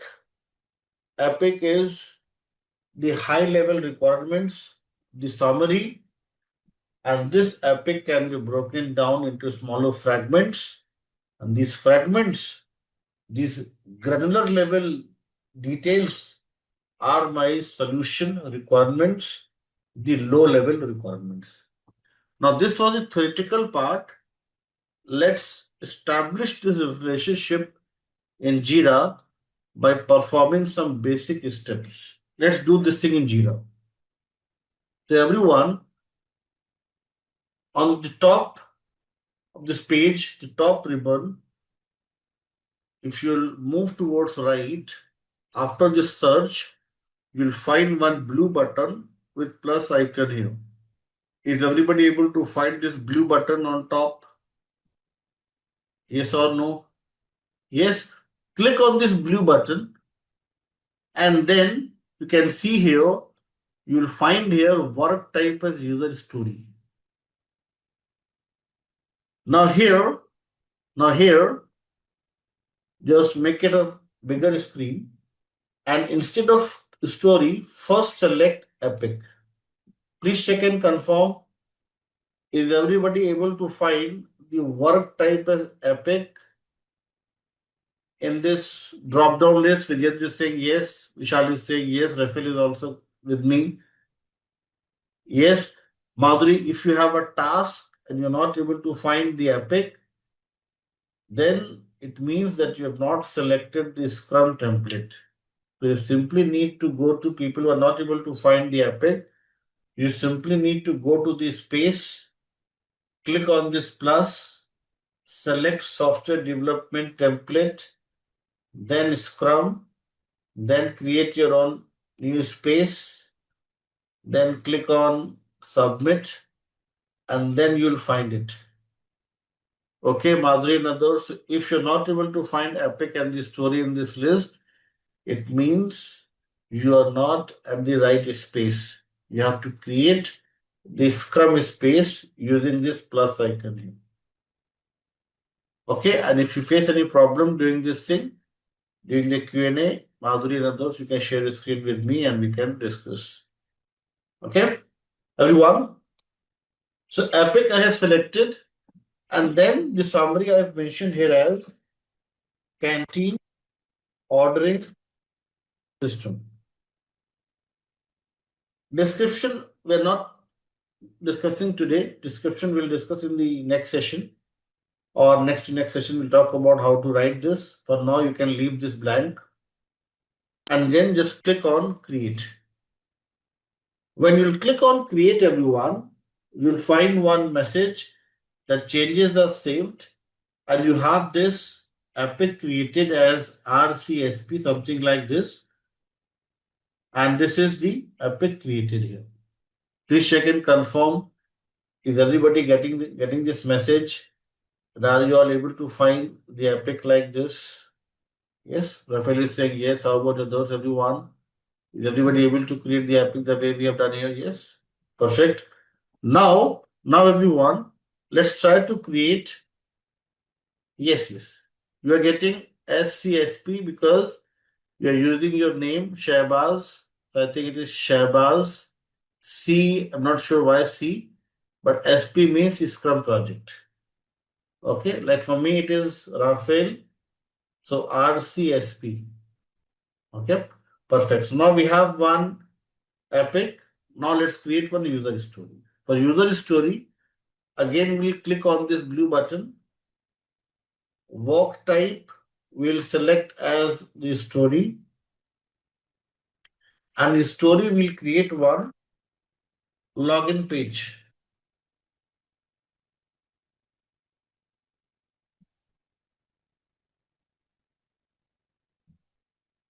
Epic you will find, only as I mentioned a few minutes back, let me repeat this. On the top section here, top ribbon, this blue button, click on this blue button, and here in this work type drop down, you will find one of the option as Epic. Okay. No, don't select anything right now. Don't select parent or anything as of now. Just create this story. Okay. So just work type as a story, and summary you can mention here as login page as part of. If you only have task in Epic, it means it's not the okay. So if you're not able to find the story in this list, you can add the work type in the story. Are you able to find this option, add work type? Rafael and others, learners who are not able to find a story in this drop down, you can add a work type as a user story. That's a workaround. Okay, perfect. So summary is login page as part of canteen ordering system summary, and then you can simply click on create button. When you click on create button, again you will get a pop-up message that your story is now created. Click on this link, everyone, and on top you'll find here an option to add the epic. Please check and confirm, everyone. When you create your story and when you open that link, you'll find it on top. It says add epic. This simply means it's asking you to add the parent to this child. So what you'll do, simply click on this pencil icon. Yes, it's the same thing. Yes, it's the same thing. You can add a parent or you can do it like this. So I'm just showing you how to do it in a very simplified manner. You can also add a parent to it. That's also fine. So you can simply add the epic like this. Yes. And then click on this link one more time. Click on this link 2 times, and everyone, then you'll find here that there is one epic as canteen ordering system, and child work items include the story that you have created. Is everybody able to establish the parent to child relationship in the Jira tool? Please check and confirm. Now you can add several stories here, like you can add here second thing as another story here, and you can mention here the food menu. This is your next story, food menu. Another story can be your payment gateway. This can be another story here. You can also add food delivery. So now we are able to establish what we discussed theoretically, that one epic, this high level requirement, may have several low level requirements in the form of user stories.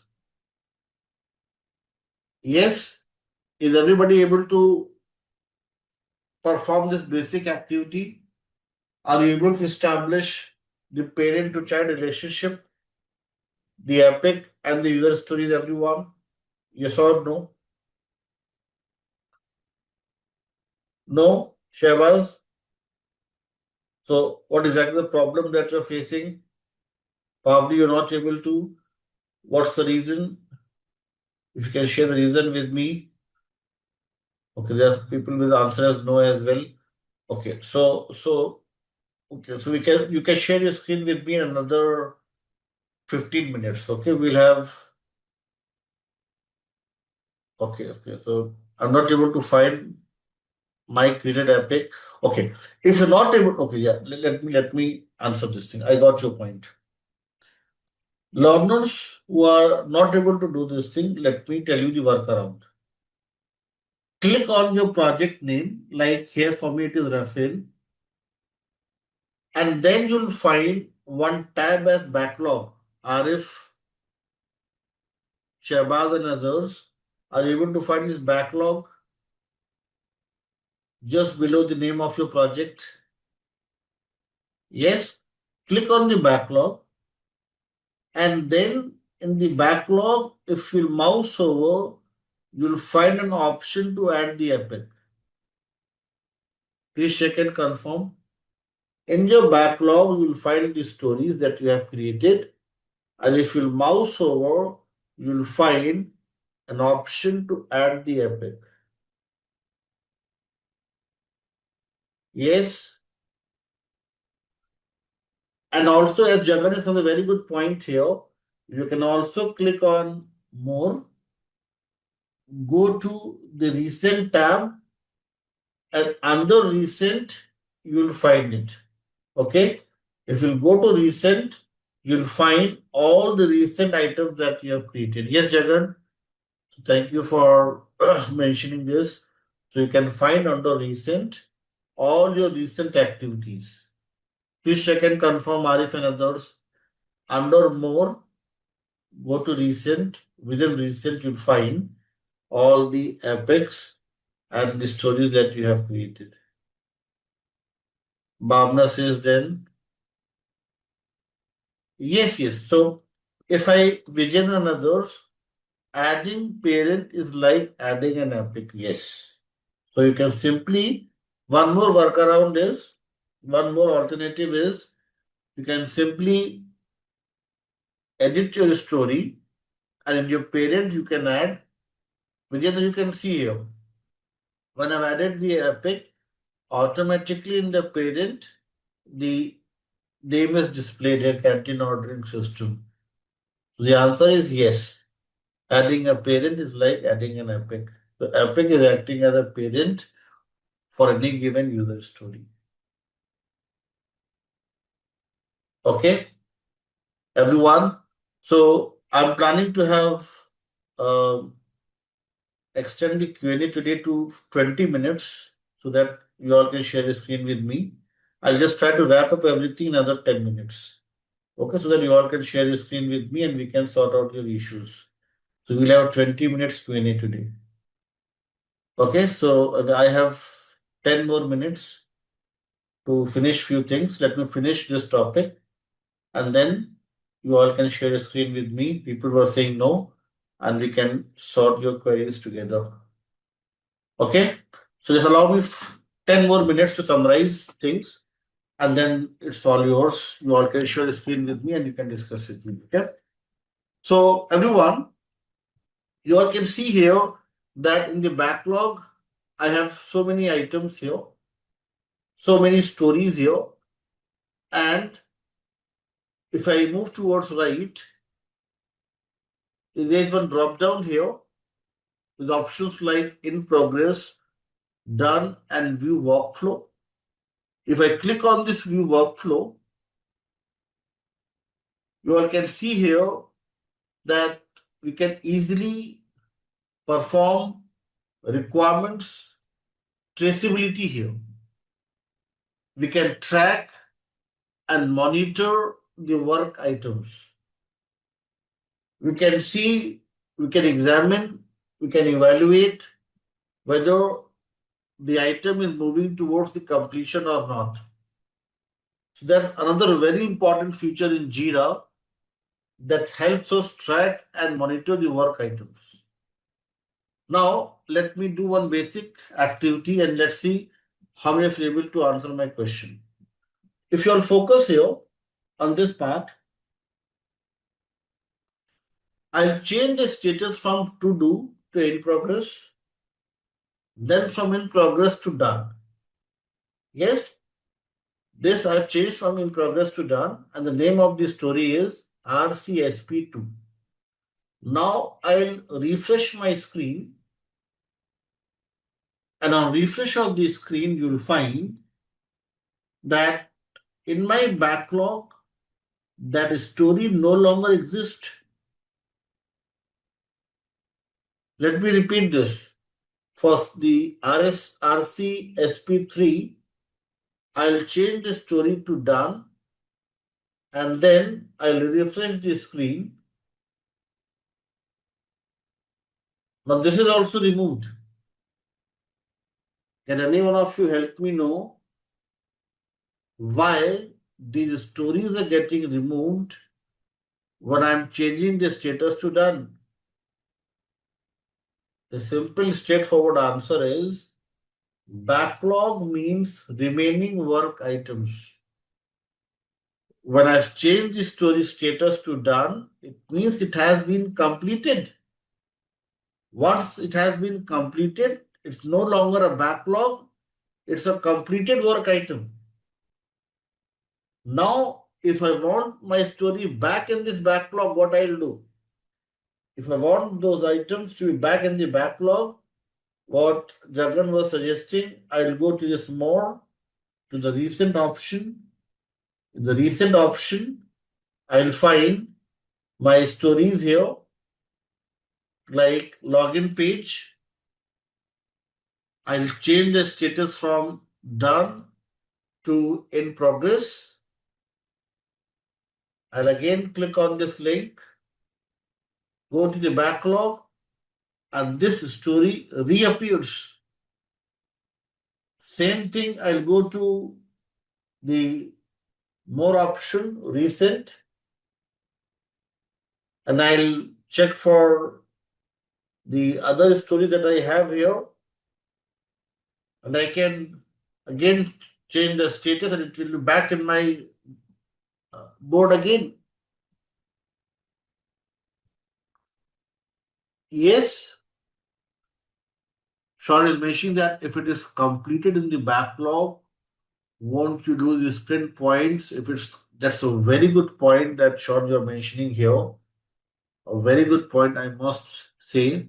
This is just to explain you all, Sean and others, the workflow. But ideally, in our sessions to come, we'll discuss how to come up with a sprint backlog, how to plan the sprints. This is just to explain you all how this workflow works.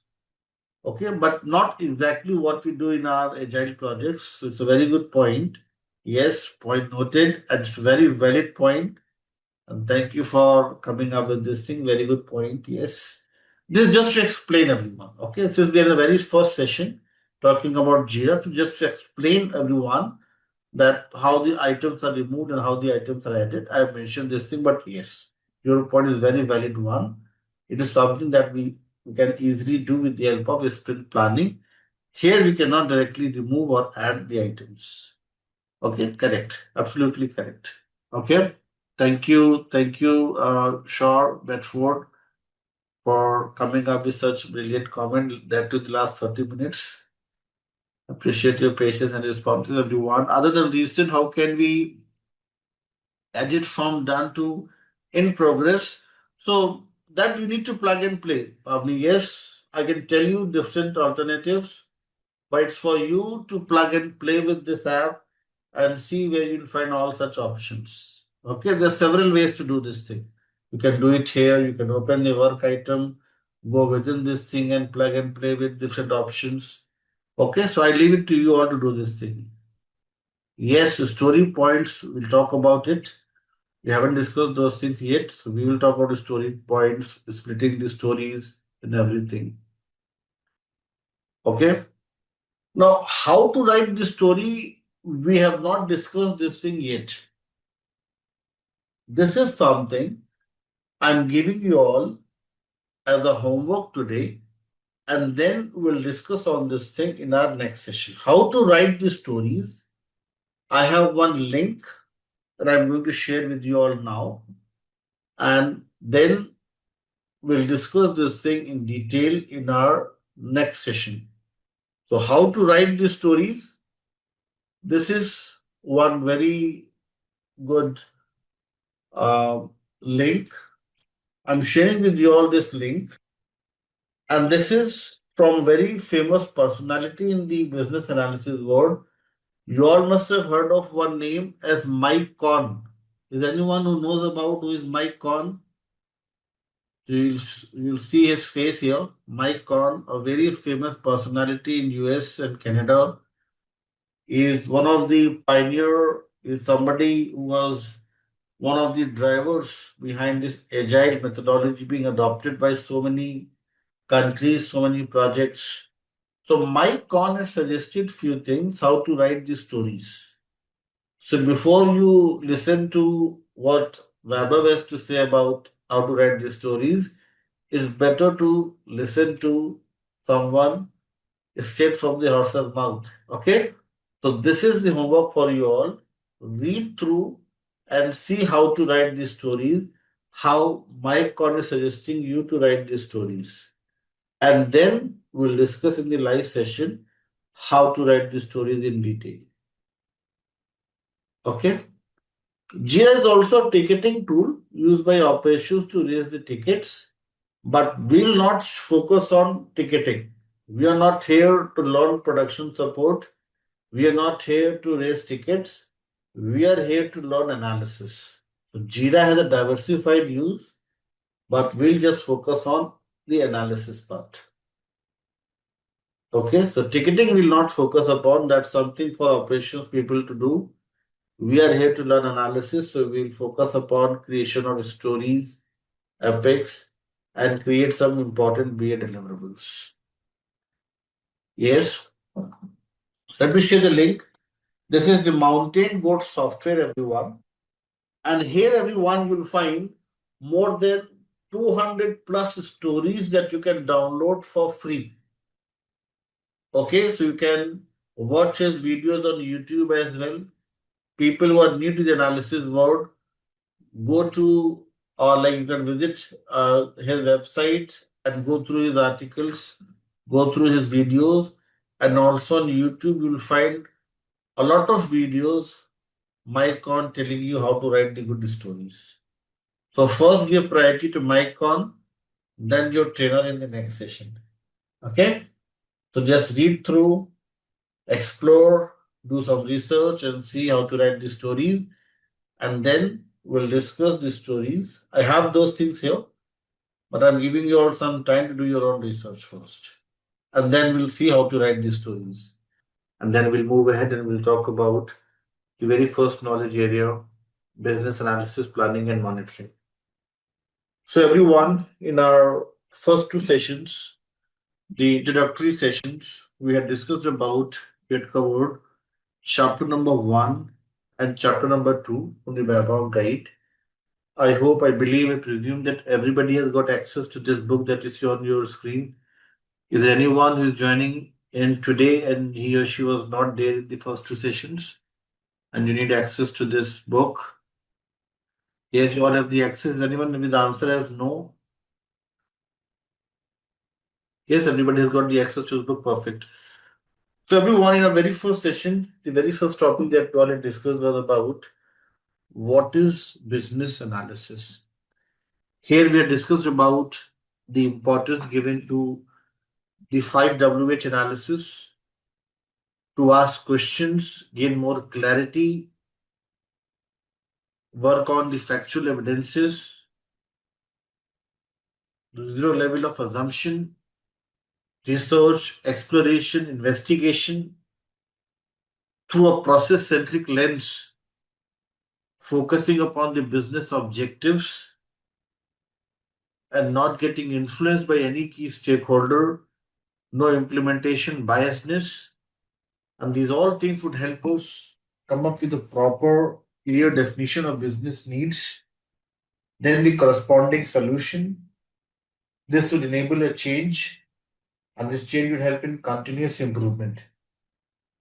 Alongside, we had also discussed about the purpose of the BABOK guide, everyone. And with the help of these statistics, we try to understand the importance and significance of the requirements and how these help us come up with a complete solution.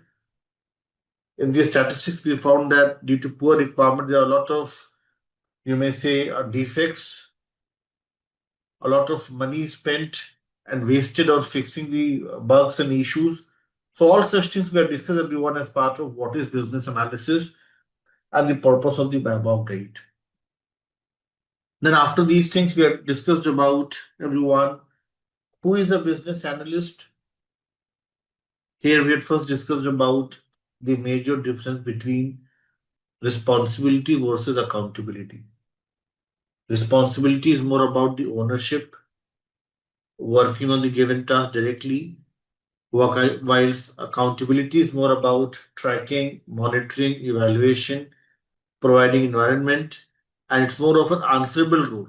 Yes, and then we have discussed about the responsibilities of the business analyst, and the very important one is to perform requirements elicitation. Whenever a BA is performing the requirements elicitation, it's an important thing for him to cry. And here we have discussed about the three important pillars to the requirements elicitation: collaboration, research, and the experiments. Collaboration we'll discuss in detail, maybe in our tomorrow session. As part of plan stakeholder engagement, we'll talk about how to identify the stakeholders, their characteristics, how to perform a stakeholder analysis, create certain matrices like ratio matrix, stakeholder matrix, and others. So collaboration we'll discuss in detail as part of 3.2. Research also we'll discuss with the help of few important techniques like data mining, data modeling, and others. Research is more about discovering the information, looking at the historical data and identifying certain patterns and trends in the historical data. All such exploration would be part of the research. Experiments we'll discuss if time allows today, as tomorrow we'll talk about creation of proof of concepts, POCs, creation of the wireframes, and we'll discuss hit and trial as well, hit and trial. These all are the important experiments performed by the business analyst. So that's how we had discussed. This is what we had discussed about, everyone, as part of requirements elicitation. We also discussed about, everyone, the structure of the BABOK guide. 6 knowledge areas in total from chapter number 3 till chapter number 8, 6 knowledge areas. 30 important tasks clubbed under these 6 knowledge areas and 50 important techniques to accomplish these tasks, to work on these important tasks as part of these 6 knowledge areas. So these were few important things, everyone, that we discussed as part of chapter number 1. Then as part of chapter number 2, everyone, we have discussed about the business analysis key concepts. And here, the very important topic that we have discussed, the first topic is the BACCM model, the BACCM model, or simply business analysis core concept model. Now, the question for you all is, Shivangi, Vijendra, and everyone else, here we have discussed about the 6 core concepts. Can any one of you help me know what are those 6 core concepts that we have discussed in detail as part of the BACCM model? If you all can recollect. So we have discussed about NCS and CVS. Need, we have discussed that this can be in the form of, okay, so not to worry. Let me share, just give me a second, guys. Let me share with Vivek the drive link. It's an important thing for everyone to have access to this link. So Vivek and others, those of you who are not there,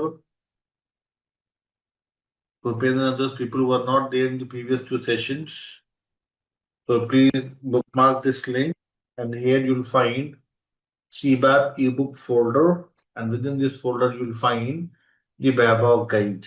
So it's for everyone. Please check and confirm, Vivek, and others who are not there in the previous previous 2 sessions. Check and confirm. Is everybody able to download the book with 514 pages? Yes, Vivek. And how about Bhupendra? Yes, you are with me. Veena? Perfect. So, everyone, we have discussed about the 6 core concepts. Let's come back to our topic that we had discussed in our previous session. And one more thing, Vivek and Bhupendra, since you were not there in the previous 2 sessions, you will find the recordings in your LMS under my classes here. I'll strongly recommend to go through the recordings of the previous 2 sessions. This would help you gain better understanding, and you'll be able to come up with, yes, more engagement, more discussion with me in the live sessions. So please ensure that you go through the recordings to really help you understand the topics better. Okay, so thank you, Vivek and Bhupendra. Yes, so we have discussed about need, change, solution, context, value, and the key stakeholders. As part of needs, everyone, we have discussed about that needs can either be in the form of problems, or this can also be in the form of opportunities to grow. For problems, we have discussed the canteen ordering system project, and for the opportunities, we have discussed about the WhatsApp Pay. Yes, change we have discussed is about act of transformation response to the given business need when we transition from one state to another. Like for example, in canteen ordering system, instead of going to the cafeteria, now people are ordering the food online. That's a change. Solution is way to satisfy one or more needs in a given context. Context we have discussed are the circumstances that influence or influence by and provide understanding of the change, that why a change has been initiated. So context is about the background, context is about the summary, the existing behavior that helps us understand 3 important things. So context would help us define the business objectives, the business drivers, and also the background. So somebody asks you this question in your job interviews, that why it is so important to define context when you are analyzing and defining the BACCM model. So context is going to help you in creation of BRD. And in BRD, when we write the project summary, it's an important thing to define the business objectives, the business drivers, and the background.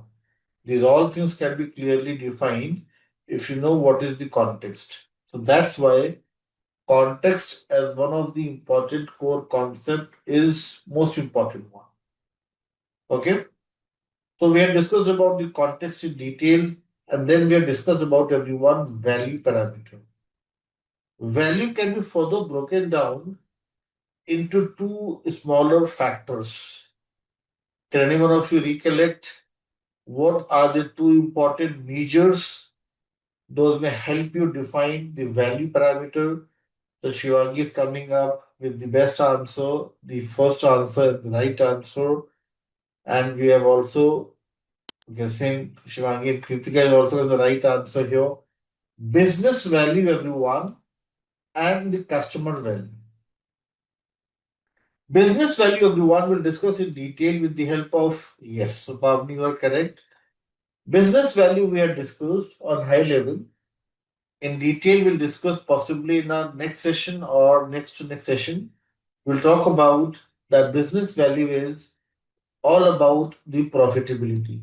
And to calculate the business value, we'll take the help of ROI, payback period, present value, net present value, internal rate of return, total cost of ownership, cost of the change, opportunity cost, sunk cost. These all calculations we'll discuss with the help of some numerical problems. So those would help you understand how to calculate and estimate the business value. Customer value is a bit straightforward. Customer value can be measured with the help of two factors. Can anyone of you recollect those two important factors? Those may help you define the customer value or measure the customer value, everyone. One is house of quality, and another is voice of customer. House of quality simply means you come up with all those, define all those important features, functionalities, behavior that may drive customer satisfaction. House of quality leads to minimum viable product. Now, I've given you all one homework to read through one article from the batimes.com. How many of you got this chance to go through that article? The title of the article was Demystifying MVPs. Did you yes, you went through that? Okay. So we'll discuss this thing today in detail, that article as well during the Q&A time. And that article is very important for people who are preparing for the job interviews and also people who are doing the analysis, who want to know and understand what is MVP, what is POC, what is prototype, what is MLP, what is MMF. So all such things you will find in that article. So today we'll talk about that article as well. So house of quality would help you define the minimum viable product. What is MVP? This we'll discuss today in detail. And then we have discussed about voice of customer. Voice of customer is more about the feedback, the review comments, the suggestions from the key stakeholders. So BACCM model, these key terms we have discussed in detail. And then we have discussed about everyone the requirements classification schema. Requirements can be broadly classified into four major categories, everyone. 1, 2, 3, 4. And this question for you all to answer. What are the four major classifications to the requirements that we had discussed in our previous session? Four different types of requirements. Aishwarya, Pavni, both of you are wonderful with your answers. Vijendra, Madhuri, Glennis. Yes, what you are mentioning, Glennis, is part of the solution requirement. That's also correct. Thank you. Isha, thank you. Yes. But your answer, Isha, is something that's a derived thing, not the fundamental things. Let's first talk about the fundamental requirements. than the derived ones. Okay. So we had discussed about first thing as high level statements of goals and objectives. Those are your business requirements. Then it's an important thing for a BA to understand the concerns, ambiguities, challenges faced by the key stakeholders, document their viewpoints and views, understand what are their expectations, understand what issues they are facing, and those all things are part of stakeholder requirements. Isha and those stakeholder requirements, business requirements combined together, these are documented in one standardized template, and that is known as BRD. Yes. Now, these two are everyone considered to be the high level requirements. BRD is the high level requirement. And then what you'll do as a business analyst is what Glennis is mentioning here, that we'll then perform a detailed analysis, perform research, exploration, and investigation, apply several techniques, and those will help us come up with the solution requirements, everyone. And these solution requirements are the low level requirements. And these solution requirements can be further decomposed into functional and non-functional requirements. Supporting conditions are the non-functional requirements, like I've given you all one homework to go through page number 303 from the BABOK guide. Yes, there were total 15 NFRs. Can any one of you recollect at least 5 NFRs out of the 15 in your BABOK guide? Those NFRs, what if you all recollect? Performance efficiency, was the very important one, performance efficiency, maintainability, maintenance, security, Gajula, you're talking about one of the very important one. So let me add a red heart to your answer. Gajula, you're talking about one of the hot topic that we have nowadays, security. Security is one of the very important NFR, I must say. If in a job interview they ask you this question, that if you have to prioritize the NFR, which one would be the top in the list? So you must say security. Security, performance efficiency, scalability, system availability, Pavni is a very good point, compliances, localizations, and one very important one that you are missing is usability, ease of use. How well you're able to come up with, the design, the solution that is usable for the purpose. SLAs Shahbaz is talking about, yes. So these all are important NFRs that we have discussed. NFRs may not be visible, but you can simply feel them, that yes, the NFRs are met. So that's why sometimes you may find in few books that NFRs are also considered to be environmental conditions, supporting conditions. Yes. So functional requirements, non-functional requirements, we have discussed the third pillar. And the fourth one is your transition requirements. So these were the four different types of requirements that we had discussed in detail as part of the requirements classification schema. We had also discussed about one BRD template, not the full, but yes, first few pages we had discussed as part of the BRD template. And then we had also discussed about everyone the Jira tool, and there we had tried to create few high level requirements in the form of an epic. And one epic we had tried to link with several stories and establish parent to child relationship between the epic and the user stories. And then we'd also discussed about the stakeholders, requirements and design we are trying to discuss with the help of the Jira tool. This is something that we have discussed on high level. We'll discuss in detail designs as part of chapter number 7 again. So these were everyone few important things that we had discussed in our previous two sessions. Today, we're going to start with a very important, the first knowledge area, business analysis, planning, and monitoring. But before that, if you all have any question, if you all have anything that you have gone through during the weekdays and you want me to cover that topic again, or if there's any topic that is not clear to you and you want me to summarize it, we can do that one more time. So Kritika has one question for us. Transition requirements, if you all remember, we had discussed that these are all enablers.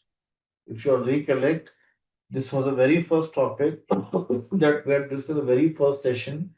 What are the enablers, everyone? Enablers are all those important requirements. Those may help you transition successfully without any hassle, without any barriers in the realization of value. Transition requirements can be in the form of training, business continuity plan, advertisements, offers, and all those temporary requirements. Those may help you ensure that there is hassle-free and a smooth transition to the new future state. And we'll also discuss this thing that these transition requirements are often unneeded once we successfully transition to the new future state. Okay, and if somebody asks you the example for it, so example is your workshops, trainings, and even the business continuity plan. These all are part of which is this thing. Do these things may go in hand with business requirements? Now you can see here, you can create it along with business requirements. But the good thing would be that first you understand the solution and then come up with the enablers. Because the reason is, Vijay and others, BRD is always the high level information. With high level information, would you be able to train people? No. You won't be able to tell the nitty-gritties. You won't be able to explain people in detail if you're just going with BRD and creating a transition requirement. A good practice will be that once you have a solution ready, then according to the solution, you come up with the transition requirements. That's why transition is the last one. If it was something driven by business requirement, then it would be something close to business requirement, but it is closer to solution requirements. Getting it? So it is derived from it for sure. But yes, it will be a good thing to have first a solution, then you come up with a workshop or training program. Okay? Getting it? So the answer is yes. These are some examples, and you'll find the same thing in your book as well. If you go to this one, you'll find here topics as data conversion, training, and business continuity. These all are examples in your book if you see here. Data conversions, if you have trainings, business continuity, and they are temporary in nature. Getting it? So basically, in simple terms, it helps your user gain more confidence. It helps you promote your product. It helps your user make an effective use of the solution or the product being delivered. As simple as that. Getting it? Yes, so that's your transition requirements. Any other question from you all before we start with our first topic for the day? FRD, yes. Now, Pavni is a very good point. Pavni is saying that you never talked about the FRD. The reason is, Pavni, in the agile world, today we'll discuss FRD in detail, but let me make it very clear. In the agile world, in the modern day agile world, in your word, I'll not say my word, because when I started, FRD was the most critical document to create. But for you all, people who are new to the analysis world, creation of stories, epics, features, this is considered to be the lightweight documentation, the new documentations, and FRD, FSDs, SRS are no longer significant. We will talk about it. I have some FRD templates to discuss with you all. We'll talk about use cases as well. But for you all, it's more important to know more about the stories. How to write these stories, how to document them, how to create the epics. FSD, FRD, SRS is now thing of the past. When I was new to the analysis world, in those days, FRD and FSD was the most critical document to create. But now these are considered to be comprehensive documents. It's considered to be documents overhead. And in most of the projects all across the globe, nobody is creating it now. It's of no use. In the agile world, the tools like Jira, Azure DevOps have made stories more significant, more important, and FSDs are not that important. But yes, we will talk about it. I have FSDs in my drive link. If you see here, FSD and SRDs, and we'll talk about it once we'll reach to this topic, requirements analysis and design definition. Here we'll talk about FRDs and FSDs. Okay, so there is a difference for sure. Priyanka and others, FRDs, SRS, FSDs, but a very thin line of difference. So those things we'll discuss in detail. Okay, but for you all, it's an important thing for you all to focus on tools like Jira, focus on creation of stories, understand more about the story. Did I share with you all the Mountain Goat software link in the previous session? For you all, yes. So for you all, it's an important thing to listen to Mike Conn. Mike Conn is the pioneer. He is the one who was part of the Agile community. And if you listen to his videos, if you go through how to write the stories here, this is what you need to focus more upon. FSDs and FRDs are not important for you. Okay, so go through his videos, see how the stories are created, see, look at the backlog, the stories, and explore this link. Yes, and how to write these stories. I think I had shared with you all this Gherkin syntax and all. These things are important. FSD is not that important for you. Okay, but we will talk about it. Since I have spent more than 10 years, 11 years creating FSDs, I'll definitely talk about it. Okay. Any other question from you all? If there's no other question, shall we start with the first topic for the day? And that is business analysis, planning, and monitoring.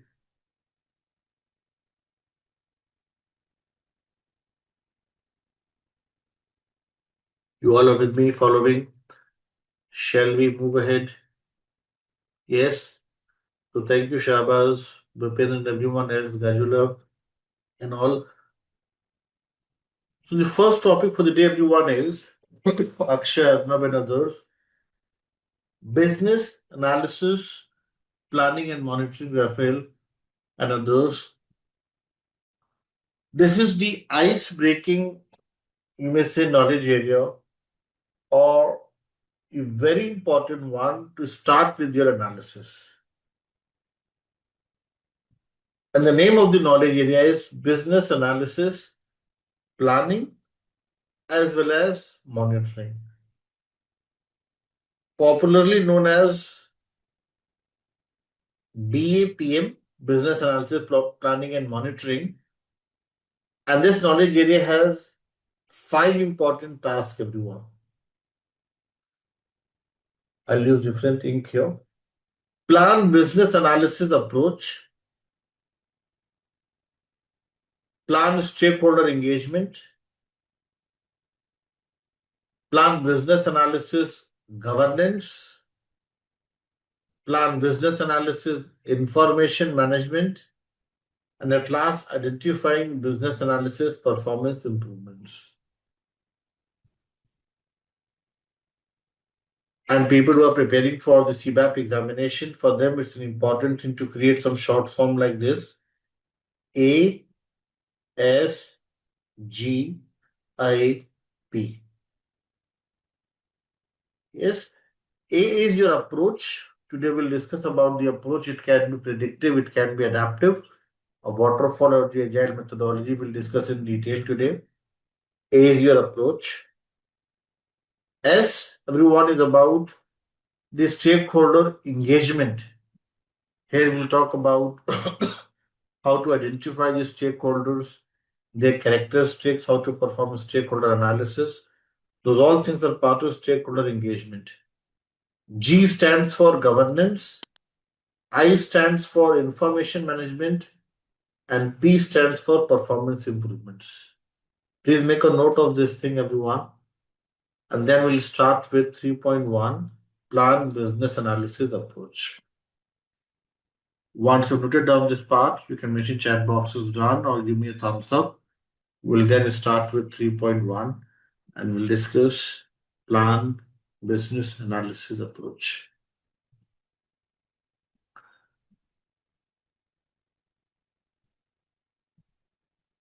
Yes, everyone. So let's talk about everyone 3.1 plan business analysis approach. And let's see what we have as part of this task here. Plan business analysis approach, everyone. So thank you, Samrat, Supriya, and everyone else for your confirmation. Let's start with the first one, plan business analysis approach. So you all can see on your screen here, everyone, Ayush and everyone else. It says, everyone, define overall method to conduct business analysis activities. Now, method, everyone, Soumya, Ayush, and others, this can be a traditional method. This can be the modern day method, the new method, and it can be an old method. It can be a method when I was new to the analysis world. It can be a method when you all are new to the analysis world. Yes. So method can be everyone, the old one, or you may say old is not a good word to use. So I'll use the word traditional. Yes, method can be traditional. Method can be the legacy method or simply in bracket old one. Yes, like your trainer. And method can be the modern method, the new method. Yes. The traditional method, this is popularly known as the predictive method. And we'll discuss why it is known as predictive in a few minutes. And the new methodology is known as, can anybody guess what is the name given to the new methodology, the new ways of working? That word is accepted. The new method is adaptive. Yes, adaptive is the new methodology. The adaptive, the advanced one, the adaptive one. Predictive, everyone, if I talk about predictive, examples can be waterfall, V model, the spiral model. These all were like very important and very popular when I was the college pass out, when I was looking for a job. In those days, these methodologies were like, you may say, religiously followed in the IT world. But now, after around 20 years or so, there's a drastic shift. These are considered to be the old school, these are considered to be outdated, and these have all been replaced with adaptive methodology, and this includes agile and DevOps. So, everyone, we have discussed here about the methods. These can be of two types, traditional or the modern. Traditional methodology is known as predictive methodology, and the modern methodology it is known as adaptive methodology. Adaptive in the sense, it is more flexible in terms of delivery, in terms of documentation, in terms of communication, in terms of release plan as well. So that's why it is adaptive and this is predictive. Please make a note of this, everyone, and then we'll discuss the differences between the two, predictive versus adaptive. We'll first make a note of this thing. Also this it's mentioned in your class notes. Once you are done with this thing, give me a thumbs up. We'll then start with the difference between the two.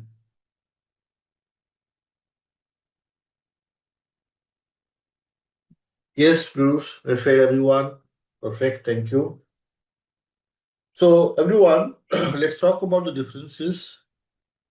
And in your BABOK guide,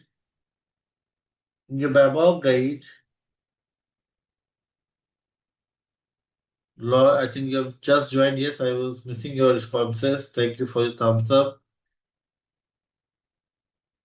So, in your BABOK guide, everyone, page number 27, I request you all to please open this thing pally on your screen as well. This table that talks about the difference between predictive and adaptive. Please check and confirm. Is anybody able to find this table in the book? Approach predictive versus the adaptive. Please check and confirm. Page number 27, everyone. Yes?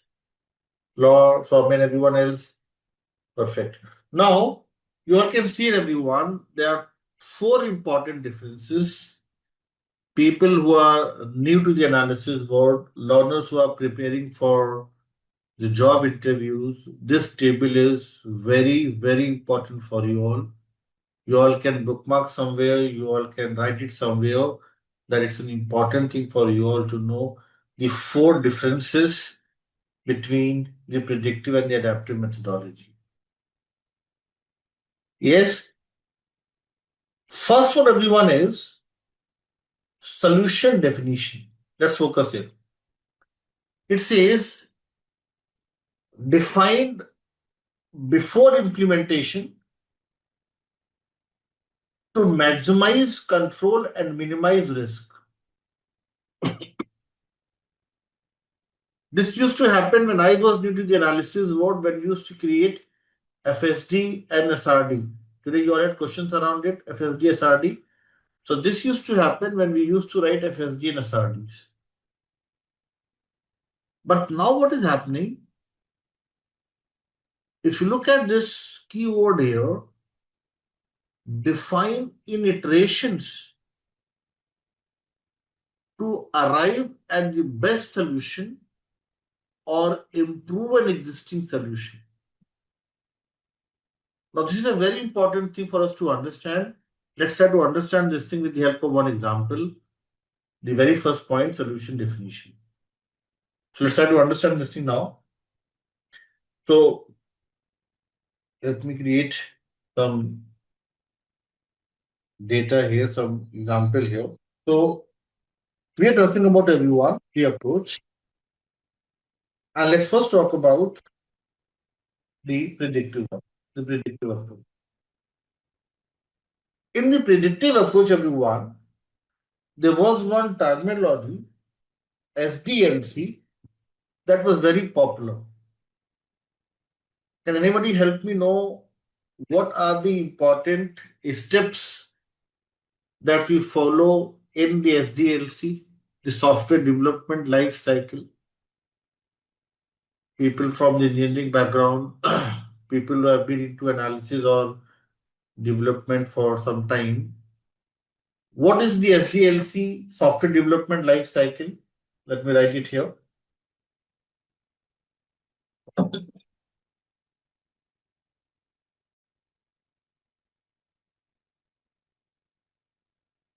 Steps include requirements gathering. You have gathered the requirements and you come up with corresponding solution.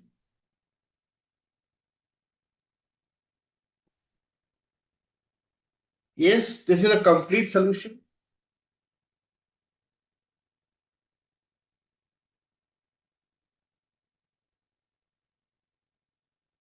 Then once you have the solution, then you'll ask your development team to develop the code or code implementation. I'm just covering the basic steps, not all the steps. Then what will happen is developers are going to develop the code, and then once the implementation is done, code implementation complete. I'm using the word complete here again and again. Complete implementation includes deployment.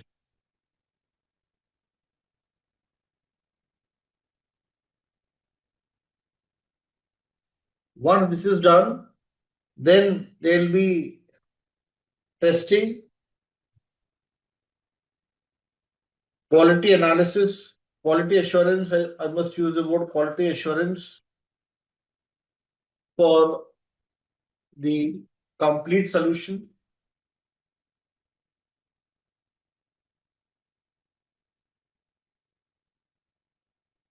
Complete solution.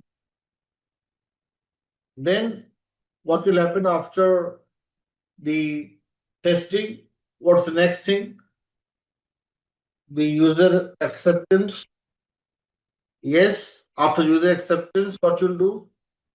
You'll go live or you'll push the change to production. Yes, yes. So user acceptance is about the sign off and then you deploy it to the live environment. Yes. And then if there is some issue, then you will maintain the things. Yes, these are the important steps, everyone. Now, everyone, this is what we used to do in the predictive world. And let's try to understand what is happening in the new agile world. In the predictive approach, the release plan is equal to sometimes 3 months.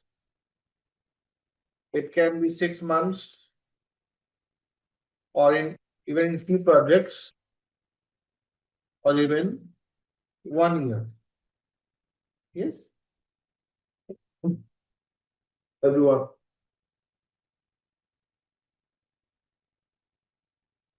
And I hope everybody understand the meaning of release plan. Yeah, release plan simply means you analyze, you develop, you test, and then finally deliver a solution within a given time frame. That's a release plan. Now, what is happening, everyone, in the adaptive world? In the adaptive approach, there is a slight twist in the tail. There is a slight difference. Release plan, let us suppose of 3 months. But what we are doing is there is a concept of partial release, or you may say incremental delivery. So what is happening is instead of sharing the complete product at the end of 3 months, we are sharing the partial solution after certain time period. Let us suppose I say we are coming up with a partial release that after every 2 weeks will deliver for R1 requirements solution S1. Yes. Now, everyone, if 2 week is cycle number 1, how many such short cycles will have in 3 months? Very simple basic mathematics. Release plan is of 3 months, and we are planning to deliver some part of the solution, some part of the requirements after every 2 weeks. So we'll have total 6 times we'll deliver it: C1, C2, C3, C4, C5, and C6. Is everybody clear with this thing? That why 6? Yes, because our release is divided into smaller short cycles of 2 weeks duration. Now, what is happening here is in C1 you deliver S1, in C2 you deliver for R2 S2, and in C3 what you're doing is R3, and for this one S3, and similarly for C6 you have R6 and you have S6 as a solution. So what is happening here, everyone? Instead of delivering the complete solution, instead of doing the complete analysis upfront, what we are doing is we are coming up with the incremental delivery concept, the partial release concept, and these 2 weeks are the iterations, the repetitions that we have within this 3 month cycle. Now, my question to you all is, which approach do you all think is more flexible? Which all approach do you all think is better? The second one adaptive or the first one predictive in terms of solution delivery? The second one is more productive, everyone. The main reason is, if something goes wrong in the first cycle, you have the ability, you have the flexibility to make corrections in the upcoming cycles. It brings in more visibility. Now, you all can see here, after every 2 weeks, if I'm sharing something with Anurag has more visibility. Anurag is not waiting for 3 months to get over to look at what's the product, what it looks like. Every 2 weeks, he is getting some flavor of the solution. Every 2 weeks, he is getting something to test and analyze. He can come up with his continuous feedback. He may come up with his comments. He may come up with certain plan to make certain improvements.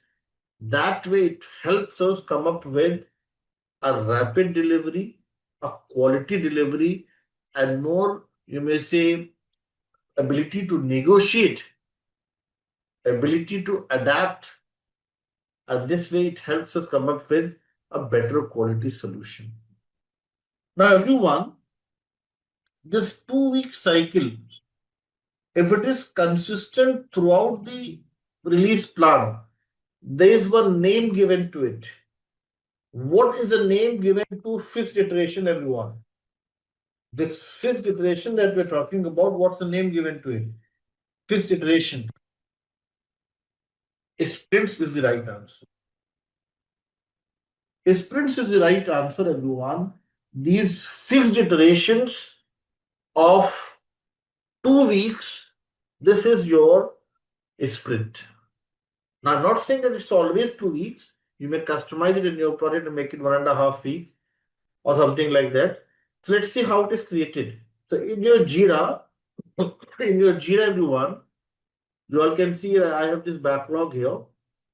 And in my backlog, you all can see here that I just remove this and start from the scratch. If you see, if I delete this, I have an option, a button to create this sprint, and it says add dates. Now, sprint number 1, duration, if I make it as 2 weeks, and update, you all can see here that 2-week cycle we have here. And then if I create another sprint, so this will be another sprint. It should reflect the dates. Let me make it as 2 weeks. Starting date today and update. Okay, it should reflect the date. I'm not sure why it's not, but it should reflect the date here. So you can see the sprints are created with the given dates here. So this concept of a sprint, everyone, helps us divide the release into smaller, short iterations. Yes.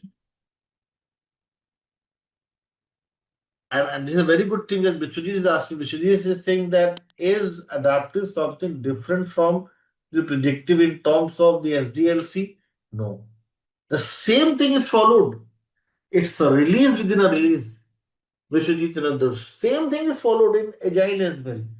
But the only thing is, the main important difference is the requirements gathering that we're talking about is not gathering the complete requirement. Adaptive comes up with this concept of partial, breaking down into smaller fragments, iterations. So cycle is going to remain the same, but the only difference is it's not the complete requirement. You are going to gather the requirements for sure. You are going to talk to the stakeholders, but not on the complete thing, but on the partial things that makes this approach flexible. Okay, and then one very important thing is that BA is not going to analyze the things in the sprint. A sprint is for the technology and testers to work. Your analysis must be ready before the start of the sprint. So BA never works in a sprint. BA always works in the release cycle. Okay? Vishwajit and others, I'm making sense to you all. So BA is not working in sprints. A sprint is not for BA to work. BA should be ready with his or her solution before the start of the sprint. BA is analyzing the things considering the whole release plan. And then it's for the team to divide into smaller chunks and prioritize it. So if I go take you back to your first point, it will make more sense to you all. If you look at first point, Vishwajit and everyone else, solution definition defined before implementation to maximize control and minimize risk. But here, solution is not the complete solution. It's a partial solution, define iterations to arrive at a best solution or improve an existing solution. Is everybody now able to understand point number 1? Yes? Is everybody able to understand this thing? Example, as I mentioned, example can be, let us suppose I say, you are developing canteen ordering system. Yes, you're developing canteen ordering system and it has several requirement components to create a login page, food menu, payment gateway, yes, food delivery, feedback. If you are in the predictive world, all these requirements, those are prioritized for the release, must be closed first. You should come up with the solution, get the sign off, and then you'll start with the implementation. But in the agile world, even if you have got this sign off on the login page feature, you may start with your development. Getting my point, Vijay and others. So difference is here, even the partial sign off may help you start with your development. But in the previous one, the complete approval and sign off was required to start with your implementation. So it's defined before implementation is solution. But here it's not about defining the complete solution. It's about some part of the solution discussed and agreed, and you may start with your development. Are you with me, Vijayendra and others? So the important thing here is that that let me talk about the risk as well. The important thing here is this is a very rigid approach. Rigid in the sense, let me let me take you all back. Vijay, you have a very good question. Let me answer this. So, software development life cycle was religiously followed in the waterfall methodology. Why the name waterfall, everyone? And here the name is agile. Can anybody guess why the name was defined as waterfall for the predictive approach? Waterfall, because how water falls? What's the flow? Water falls from the high altitude to low altitude. Yes, it will go with gravity. Yes, high to low. And it has certain steps. Imagine, imagine Anurag and Kritika are the two business users. And Vijayendra was the BA gathering the requirements from them. And they provide some sign off here. They say, okay, we give you a sign off, start with your development. Anurag and Isha are the human beings, they are not robots. And it may be that Anurag has given the sign off, but then later he thinks that he wants to add few more things. It may happen. Yes, Anurag and Isha, it may happen that Anurag and Isha change their mind and they want few more things, or they want to exclude few things. They have given the sign off, but that sign off doesn't mean that it's the end of the world, that you cannot make changes. It may be that Anurag wants something new, or Anurag wants to delete something, and their problem starts to happen. There was no scope, hardly any scope of making changes to the already, you may say, agreed upon requirements of the corresponding solution. Changes were not welcomed here. If there were changes, yes, you cannot change things in between. If there were changes, you are requested to create one change request, and this used to be prioritized after 3 months. Imagine if Anurag has missed something during a sign off as a business user, he has to wait for 6 months to get this thing. And now 6 months' time, in the modern day agile, do you think anybody is going to wait for 6 months? No. No client, no team. In 6 months, there's a lot of change. Yes, you may find in 6 months, the complete development team has switched to another company. You won't find the same developer that was there 6 months before. Yes, if you look at the trend, earlier people used to spend 15 years, 20 in the same company. But if now if you talk to people, the young blood, they'll say in last 4 years I switched 11 companies. But that never used to happen 20 years back. Yes, so what is happening, everyone? The thing is, we are in the adaptive world. Yes, it's about the rapid delivery of the software, the quality delivery, and that's why the traditional approach, yes, constant change and the ability to handle that change, that makes this approach more fruitful, more, you may say, acceptable to everyone. Yes, Vijayendra, are you getting the answer to your question? Are you able to understand this thing with the help of example that I've shared with you all? So the example is, if you come up with a complete solution first and then try to implement it, it's the predictive approach. But if you're able to get the partial sign off on even some part of the solution, and if you're able to start with your implementation, it's you are working in the iterations, the small cycles, the small partial release within a given release.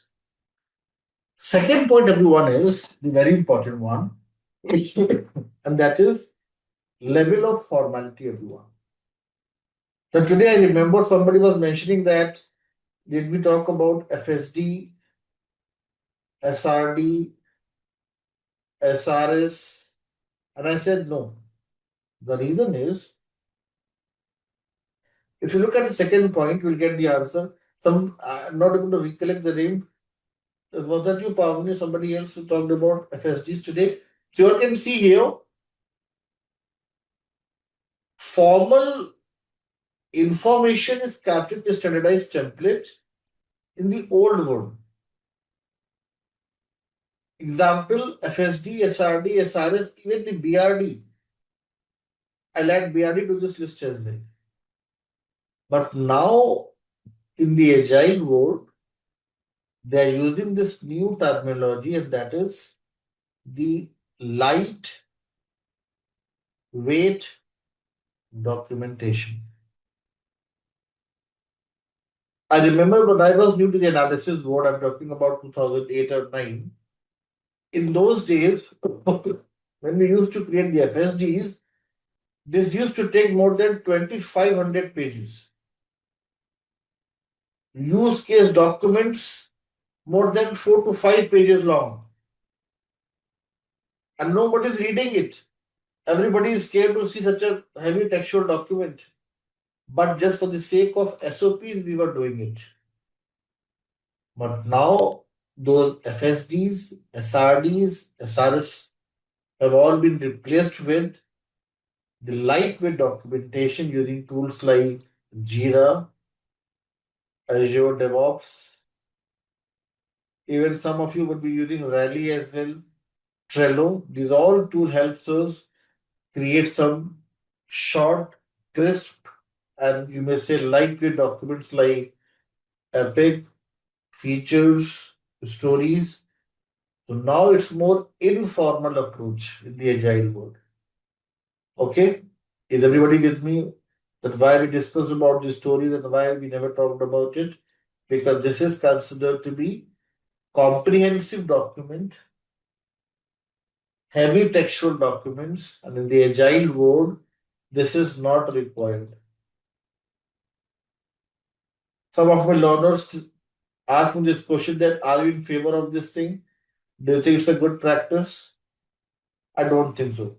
I feel that these documents should still be created. But the problem is you don't have that much of time in the agile world to write those comprehensive documents. These documents used to help us in knowledge transfer, understand the things better, know all the important protocols.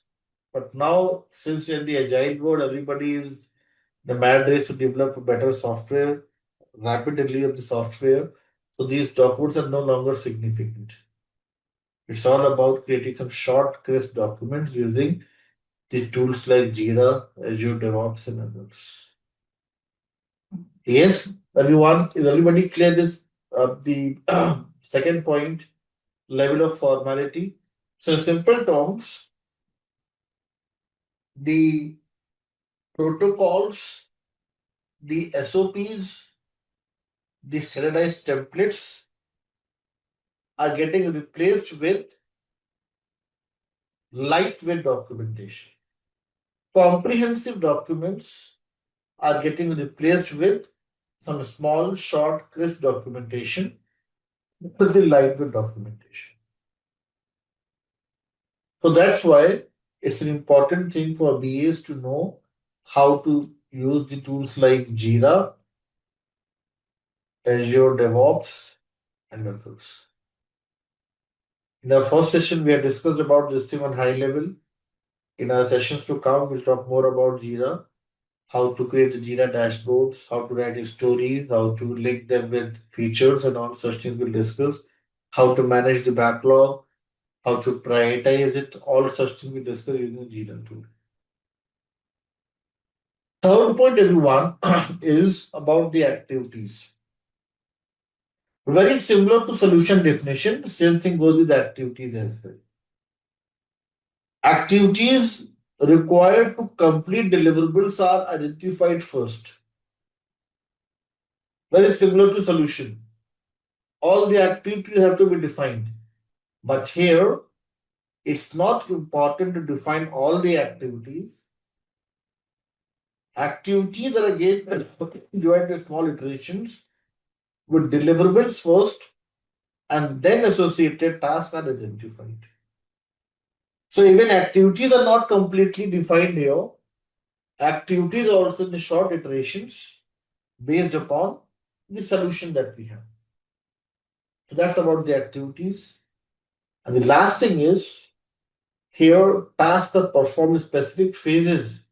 Phase can be of 3 months, 6 months, even 1 year. But here we have iterations. Those may be from 1 week to 4 weeks, something in between. Ideally, in most of the projects, we follow 2 weeks iteration. So this is a complete, you may say, set of differences on your screen. I request you all to read through all the 4 differences. Third point, okay, let us suppose I say, Isha, Nupur and others, we are talking about one activity, and one activity is, let us suppose I say, I'll make it very simple for you all. If I say your solution is canteen ordering system, this is what you have to create. Activity is to come up with the more simplified solution. And here, in the predictive approach, what you'll do is you'll come up with WBS, work breakdown structure, and decompose everything. Login page, email address, user ID, password, one-time password, department, and other details. First breakdown. Second breakdown of the food menu, all the food items.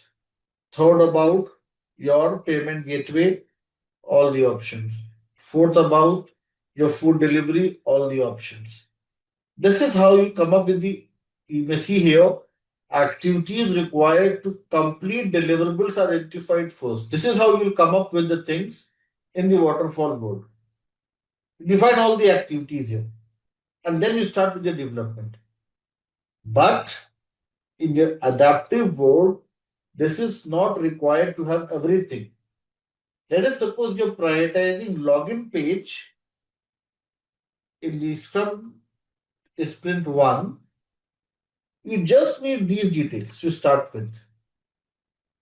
In the second sprint, you will need these details. So it's not required to have everything before you start with the development.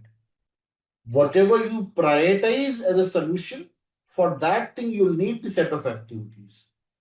Are you with me, everyone? You don't need the full activity. You don't need the complete list of activities. You only need the activities those are pertaining to, those are linked with the partial solution that you're going to implement.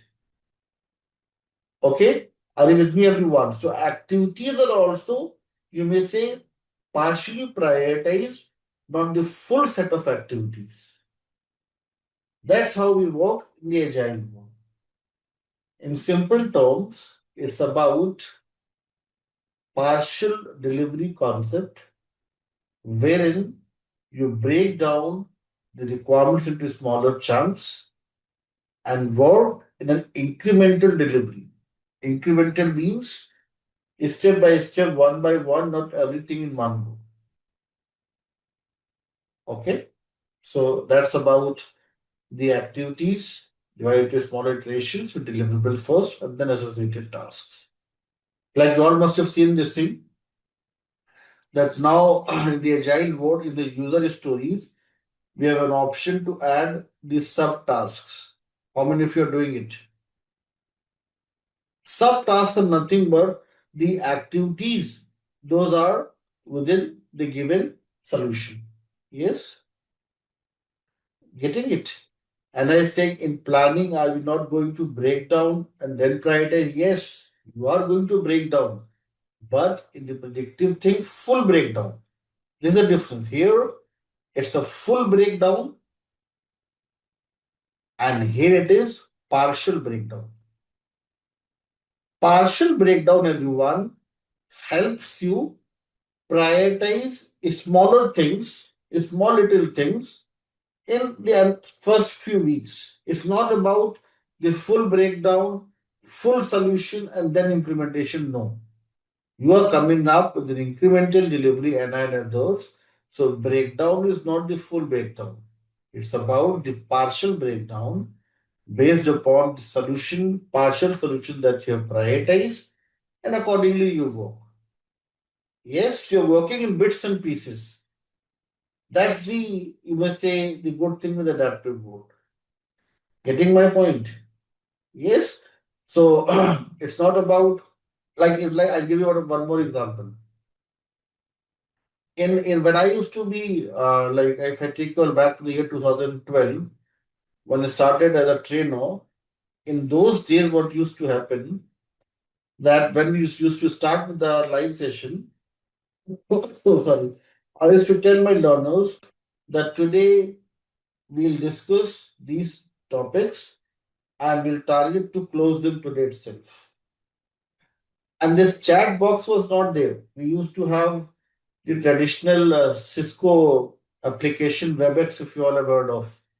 In WebEx, we have an option to of Q&A. And what used to happen, I used to continuously speak for 2 hours, and after 2 hours, I used to open that Q&A when all the questions were listed. And then I used to go through those questions one by one. But now you see the change. I haven't mentioned that which all topics I'll cover. I just mentioned this is the topic for today's discussion. And then you all are coming up with your questions parallelly. What is happening? This is the agile training as well. Yes, we are not focusing on the full thing. We are just focusing on one thing at a time. People gaining agreements, we are resolving conflicts, building consensus, and then moving forward. That's the good thing with agile, everyone. Yes, Shivangi said it may be difficult to decide on the timelines. No, let me make it very clear. Sprint planning, when we talk about the adaptive board, it's part of your planning that you decide before the start of the cycle what is going to be the duration. Like, for example, if I say release one, and we decide together as part of the management team that for this release we'll have 2 weeks iteration. This is going to be fixed throughout the 3 month cycle. If you're not able to deliver something within a sprint, it may be like pushed to the next sprint. So we have this flexibility. It's not like if you promise that we'll deliver something and we're not able to, then there will be penalties. No. You have come up with certain estimates, you'll try to complete it. If not, that's pushed to the next sprint. Yes, so it's not difficult. It's very planned approach. It totally depends upon how management decides how to size these sprints. Usually you'll find 2 weeks duration, but in a few projects, it may extend to 3 weeks, 2.5 weeks, based upon what management decides. Yes, but what agile community suggests, the ideal duration of 2 weeks duration. Okay. Yes, Anna, Isha, Shivangi, Pabni, and others. Are you all with me? Like we have SDLC of predictive, what do we have? As I mentioned, the same thing. It's not something different. You have to first, you have to, if you look at the differences in SDLC also, what you were doing, you're first gathering the requirements, then development. The same thing happening in agile mode as well. But the only difference is that it's not the complete solution, it's the partial solution. Same things there in agile as well. It's a release within a release. But the only difference is the the partial release, part of the solution, not the complete solution. Okay? Yes. More details we'll discuss today. But the first thing is, Shivangi and others, are you all clear with this table that you all see on your screen? Is everybody clear if they ask you this question that what are the activities, what is the timing, what is the level of formality? Would you be able to answer such questions? Yes, Shivangi and everyone else.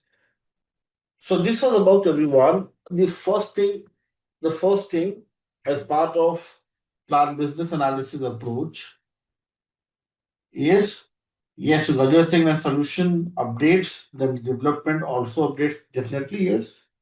So as we'll come up with a new solution, the development is also going to increase, and by the end of the release, you'll have the complete solution ready and the complete, you may say, development being done.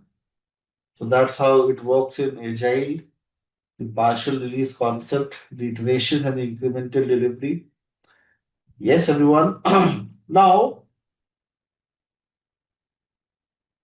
yes, correct. Now, everyone, I have one question for you all, Shivangi and everyone else. Let's dig deeper into this thing.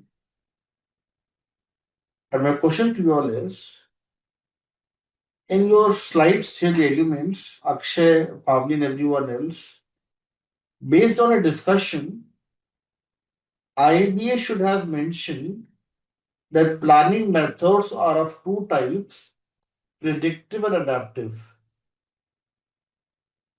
But to my surprise, but to your surprise, they have mentioned falls between Akshay, Pavni, Shivangi, Rajula, Isha, Ayush, and others. What do you all think, Hannah, Rafael? What do you all think is the significance, the importance of these two words falls between? They should have simply mentioned that planning methods are of two types, predictive or adaptive. Why they are saying planning methods fall between predictive and adaptive? Any guess, any idea? It's a very simple question to answer. What fall between signify, anyone?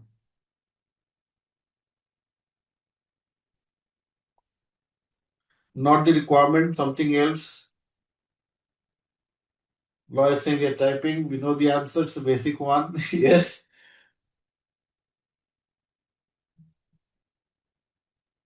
Vivian is coming up with a very good answer. This simply means it's not something in black and white. There may be few things in gray as well. Yes. Not simultaneously, but there can be a mix of the two. Law, you're still typing?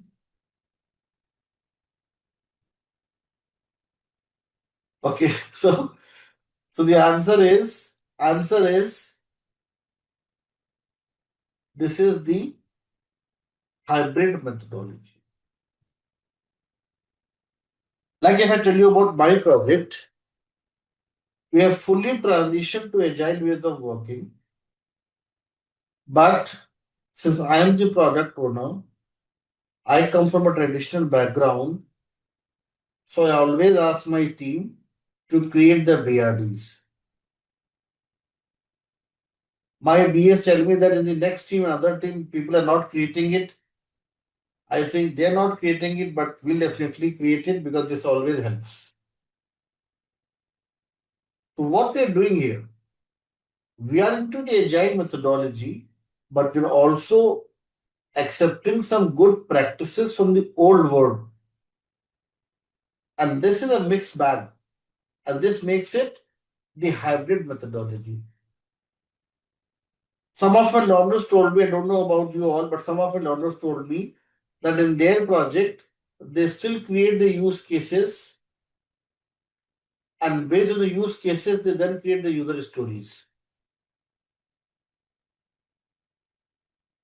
Although creation of use cases not at all required in the agile world, but they are doing it. Because there may be few people like me in the other projects as well who are from a traditional background and they prefer this thing. Yes. So this simply means, Shivangi and others, very basic thing, that it can be in any project that you're following the traditional ways of doing the things. It can be that you've completely switched to the new ways of doing the things. And it may be that in your projects, you have somebody like me, somebody like more experienced than me, and they are not able to forget, they're not able to absorb and accept all the new changes, and they're still going with some old traditional ways of doing the things. That makes your planning methods hybrid. Yes, law is saying you old people are not able to adopt the new things. Yes. So it's not about accepting the new things, it's about recognizing there was good things in the old world. Yes. You cannot simply say this is a old blood and replace it with young fellow like Isha. Yes. Old people have some good things as well. At least they're good in philosophy, good in giving you some good lectures. Yes. So so meaning to say planning methods can be of two types, predictive, adaptive. It may also be a mixed bag with a combination of good practices from both the methodology. And such methodology is known as hybrid. Yes, Shivangi, Isha, and everyone else, you all are with me, following the significance and meaning of false between. So, false between is, is a combination of the two.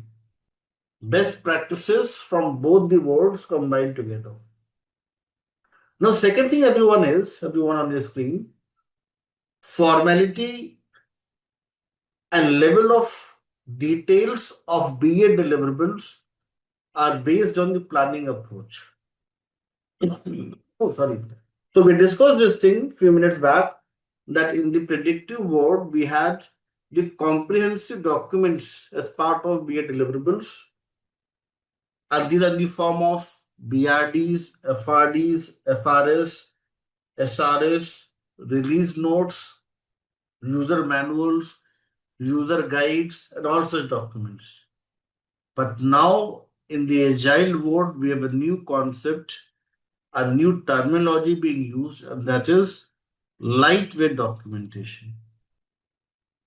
Using tools like Jira, Azure DevOps, and others. Yes, the Apex, the stories, and others.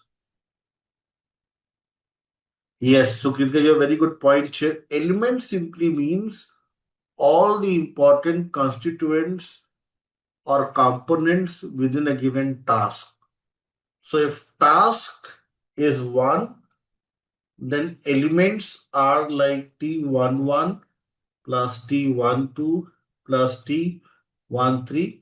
So it's something like one task may have several elements, and all these elements combined together tell you about what are you going to do as part of a particular task.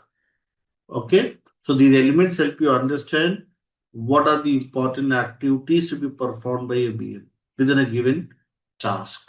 Okay, so in simple words, Kritika and others, elements are the subtasks within a given task. Okay, everyone. Now the third point, everyone, let's discuss this thing. Third point is,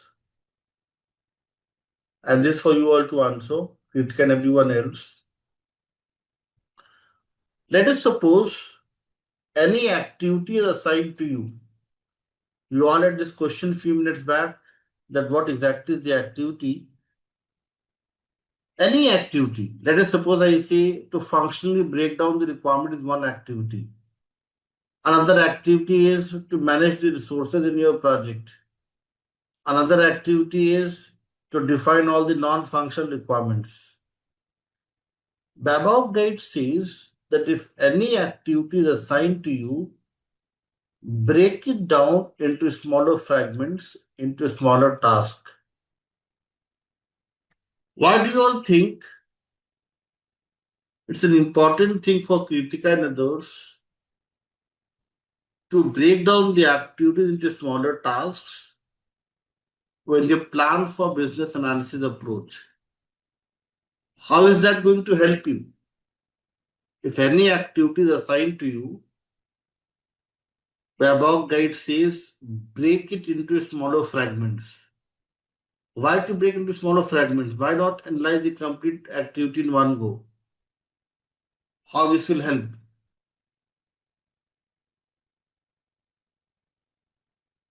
Kritika is saying it will give us more clarity. Akshay is saying we can complete task in parts. It will make it iterative. Gajal is saying it's more efficient. And all these answers, so wonderful answers. Yes, brilliant. Thank you so much, everyone, for your sponsors, Anurag and everyone else. Yes, it can be completed easily. Now, let me explain this thing. So, these all answers are wonderful answers. Thank you, Samrat. Now, I think it's easy to implement. Okay. So, it's correct. So, in your class notes, everyone, session number 3, page number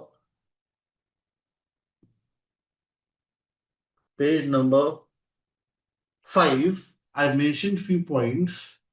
Let's see if you all agree with this thing or do you all differ and you have some questions for me. We are talking about, everyone, the work breakdown structure. Breaking down the activities into smaller tasks, and it has a few advantages as listed below. First thing is, everyone, it promotes granularity. That is analysis at the more fragment or atomic level. And what exactly happens, everyone, when we're able to decompose the things into smaller fragments, we're able to gain more information, more detailed view that makes the things simple to understand, and then your team is going to make less number of assumptions. Did we talk about the creativity tool in our live session? Did we discuss about this tool? Let me show you that tool once more. So what exactly happens is, like, everyone, when we create a work breakdown structure, this would help us come up with more fragment level information. That's the first thing. If we have some fragment level information, it will help us in task allocation. Let us suppose I say Kritika is a lead BA or the product owner, and she's getting some requirements to analyze. She's creating some smaller features, and those features can be distributed among several BAs, and they all are working on those features. So it also helps in task allocation, and in a way makes tracking, monitoring, and tracing easier.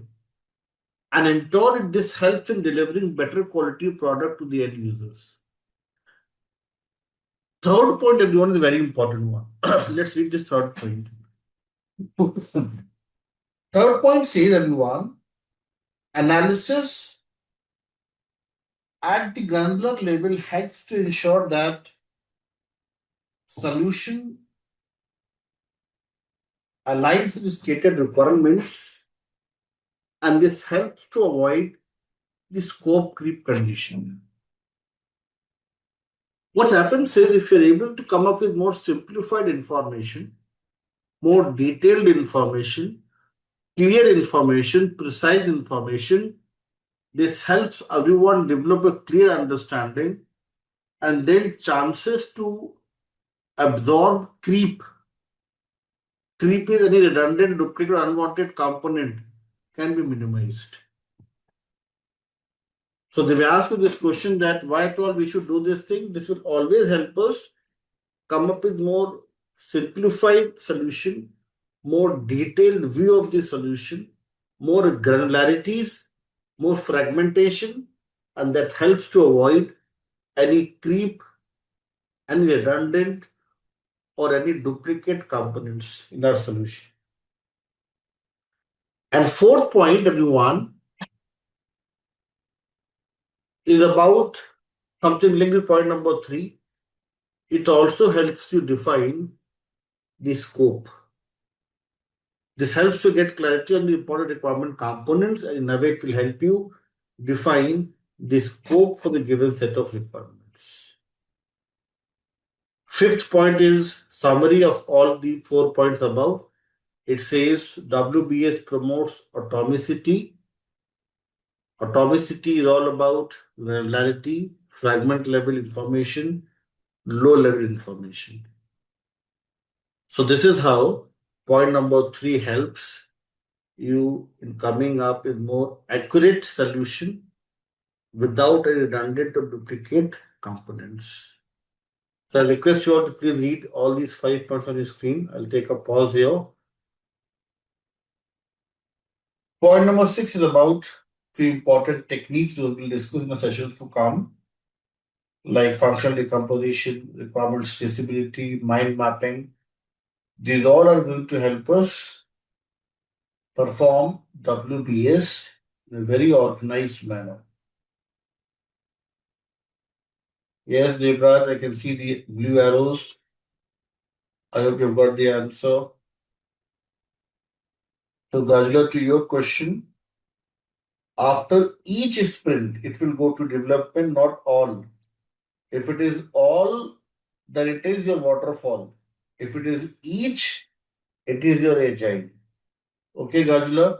So that's a good thing with agile, that after each, any one, you're done with sprint number 1, you're done with your development, you'll go to the next one. So every sprint you'll find the development as well as testing to come up with a partial solution, not wait for all the sprints to be done. Sprints are meant for development and testing. Scope creep, we had discussed in the previous session as well. Let's discuss this in one more time. Whenever you find everyone, whenever you find, and you have a good question, and the answer is it's not documented, it's visualized. And you can see here all these templates are here. So WBS is generally visualized, and you can see all these templates. Let me share this link once more. So WBS is generally in the form of a block diagram, a chain diagram, kind of an organizational model sometimes. So it is generally visualized, not you can document it for sure, but the better approach will be you create some block diagram like this. Yes, Anna. Coming to your question projector here, scope creep simply means when your solution has certain redundant or duplicate components. For example, let's take one example. In your hospital management system, you have one important feature: book an appointment with doctors. Projector is filling this form and she is getting an option to select the doctors from the list of doctors here. You select one doctor, book an appointment, but when you reach to the OPD, when you reach to the hospital, you find that this doctor is no longer impaneled. He resigned from this organization, from this Mayo Clinic, 2 months back. Now Prajakta is frustrated. She is not happy. She is saying that I have traveled 15 kilometers to consult this doctor and he is no longer impaneled. Why you have not shared this information with me before? So Prajakta, imagine if you are a BA, how you will correct this problem? What you will do then? As a BA, you will ask your development team that in the database add one flag as active or passive, and only active doctors should be displayed on the screen. Yes or no? If somebody has left, the flag should be P for him. If somebody is active, the flag should be A. And that way you will be able to ensure that there is no scope creep. And why this scope creep is happening? This scope creep is happening because you have not come up with the detailed information. Update the list, yes, update the list so that you have the active doctors in the list available here, and there's no one who is no longer impaneled appearing in this list. So a scope creep, everyone, is when unintentionally or intentionally you find there are few things added to this solution and that's causing noise. that's causing chaos and confusion. That's not required, but it's part of your solution. Yes, employees send notices when a doctor leaves to reschedule. Yes, and hide those things. As Shreya is mentioning, yes, hide those things.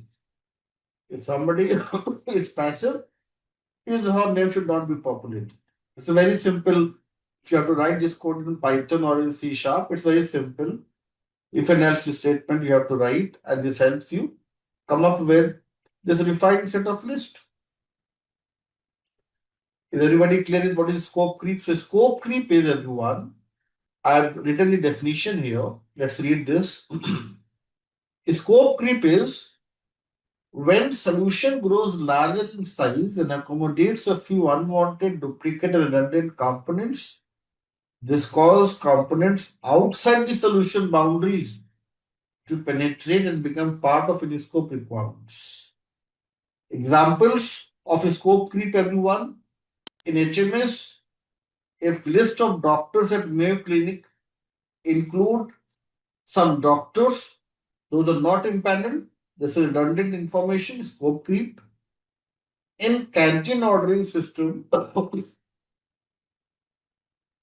yes, Veena is a very good answer here. Veena is saying that scope creep, to prevent scope creep, yes, I'll add just prevent. To prevent scope creep is about avoiding any redundant, duplicate, or unwanted information or any unwanted component. Yes, so it's all about wrong, unwanted. Sometimes information is correct, but it's not valuable. Then as well, we have to remove those things. So it's all about the requirements that add value to your solution. Yes, sometimes what happens is we add a lot of things and those are not adding any value. So those are also redundant.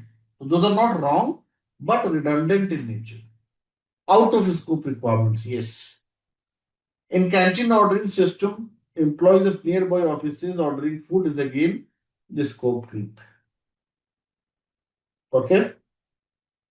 Is everybody clear with the scope creep? When I ask this question, Prajakta, are you clear with what is scope creep and how to avoid scope creep? You'll be able to avoid scope creep if you're coming up with more detailed analysis, you've done your proper research, you have factual evidences to, you may say, support your arguments. So this was about, everyone, the WBS. Very important thing. You all can use these templates to come up with the WBS. Now I have one homework for you all. I hope you all have got access to the projects in your LMS, canteen ordering system, library management, WhatsApp, pen, HMS. Yes. Now, NI and others, the homework for everyone is in your projects, there is one task here. Write down the main feature that needs to be developed. Please check and confirm, everyone. Is everybody able to find this task in your projects? Write down the main feature that needs to be developed. Now, you all have to use the WBS template. Something like this, you can use any tool of your own choice and then come up with a functional decomposition. And in tomorrow's session during Q&A, you all can share with me how you have worked on this task. And if you have any question, we can discuss. You just simply need to, let us suppose I say I'm talking about the HMS. So for the HMS, this is the first level. Next level decomposition can be patient registration, appointment with doctors, what else? Lab tests, medicines, what else? Your billing, and then decompose this one. So this way you all have to create one WBS for the task that you have in your projects. And it's a common thing in each and every project, everyone. In WhatsApp page, you'll find it as task number 7. In HMS, you'll find it as task number 5. Okay. So work on this thing, and then you can share your findings, your analysis, whatever you have documented in tomorrow's session. That's the homework for you all. Next thing, everyone, is the timing for the business analysis task to be performed. So timing, as we have discussed in that table, the timing is in the form of phases. This can be of 3 months. This can be of 6 months. Yes. And timing in the agile world is in the form of iterations. Now, everyone, let me make it very clear to you all one more thing here. Sometimes they ask you this question in your job interviews. They ask you, is iteration equivalent to sprint? Answer is no. Let me explain this thing. If iteration is of fixed duration, let us suppose I say, in this 3 months cycle, I divide this into 2-week cycles or 3-week cycles or 4-week cycle. If I have 4-week cycle, then I'll have just 3 sprints. If it is 2, then it will be around 6 sprints. If this remains constant throughout the cycle, this fixed iteration is known as a sprint. But let us suppose I say my iteration 1 is of 2 weeks duration. Iteration 2 is of just 5 days, or you can say simply 1 week. 1 week is equivalent to 5 working days. Then 1.5 weeks. Then 3 days. Then 2 days. This is not fixed. And when it is not fixed, these variable iterations are not sprints. Here we come up with the terminology as WIP, work in progress. And when we have such iterations, everyone, in any agile project, such agile project is known as Kanban. And this one is known as Scrum. And that's why, if you all remember, when we were creating the credentials on Jira, I requested you all to select Scrum and ignore Kanban. The reason is Kanban is more for defect fixing, production support, and short duration projects. Scrum is more popular agile approach. The reason is it helps you in coming up with very organized structured development, since we have fixed iterations in the form of sprints. So that's about the timing for the business analysis task to be performed. Now that brings us to the end of this session. If you found this course helpful, then do not forget to like, share and subscribe to Simplilearn for more business analysis and CBAP certification tutorials. Thank you guys for watching this video.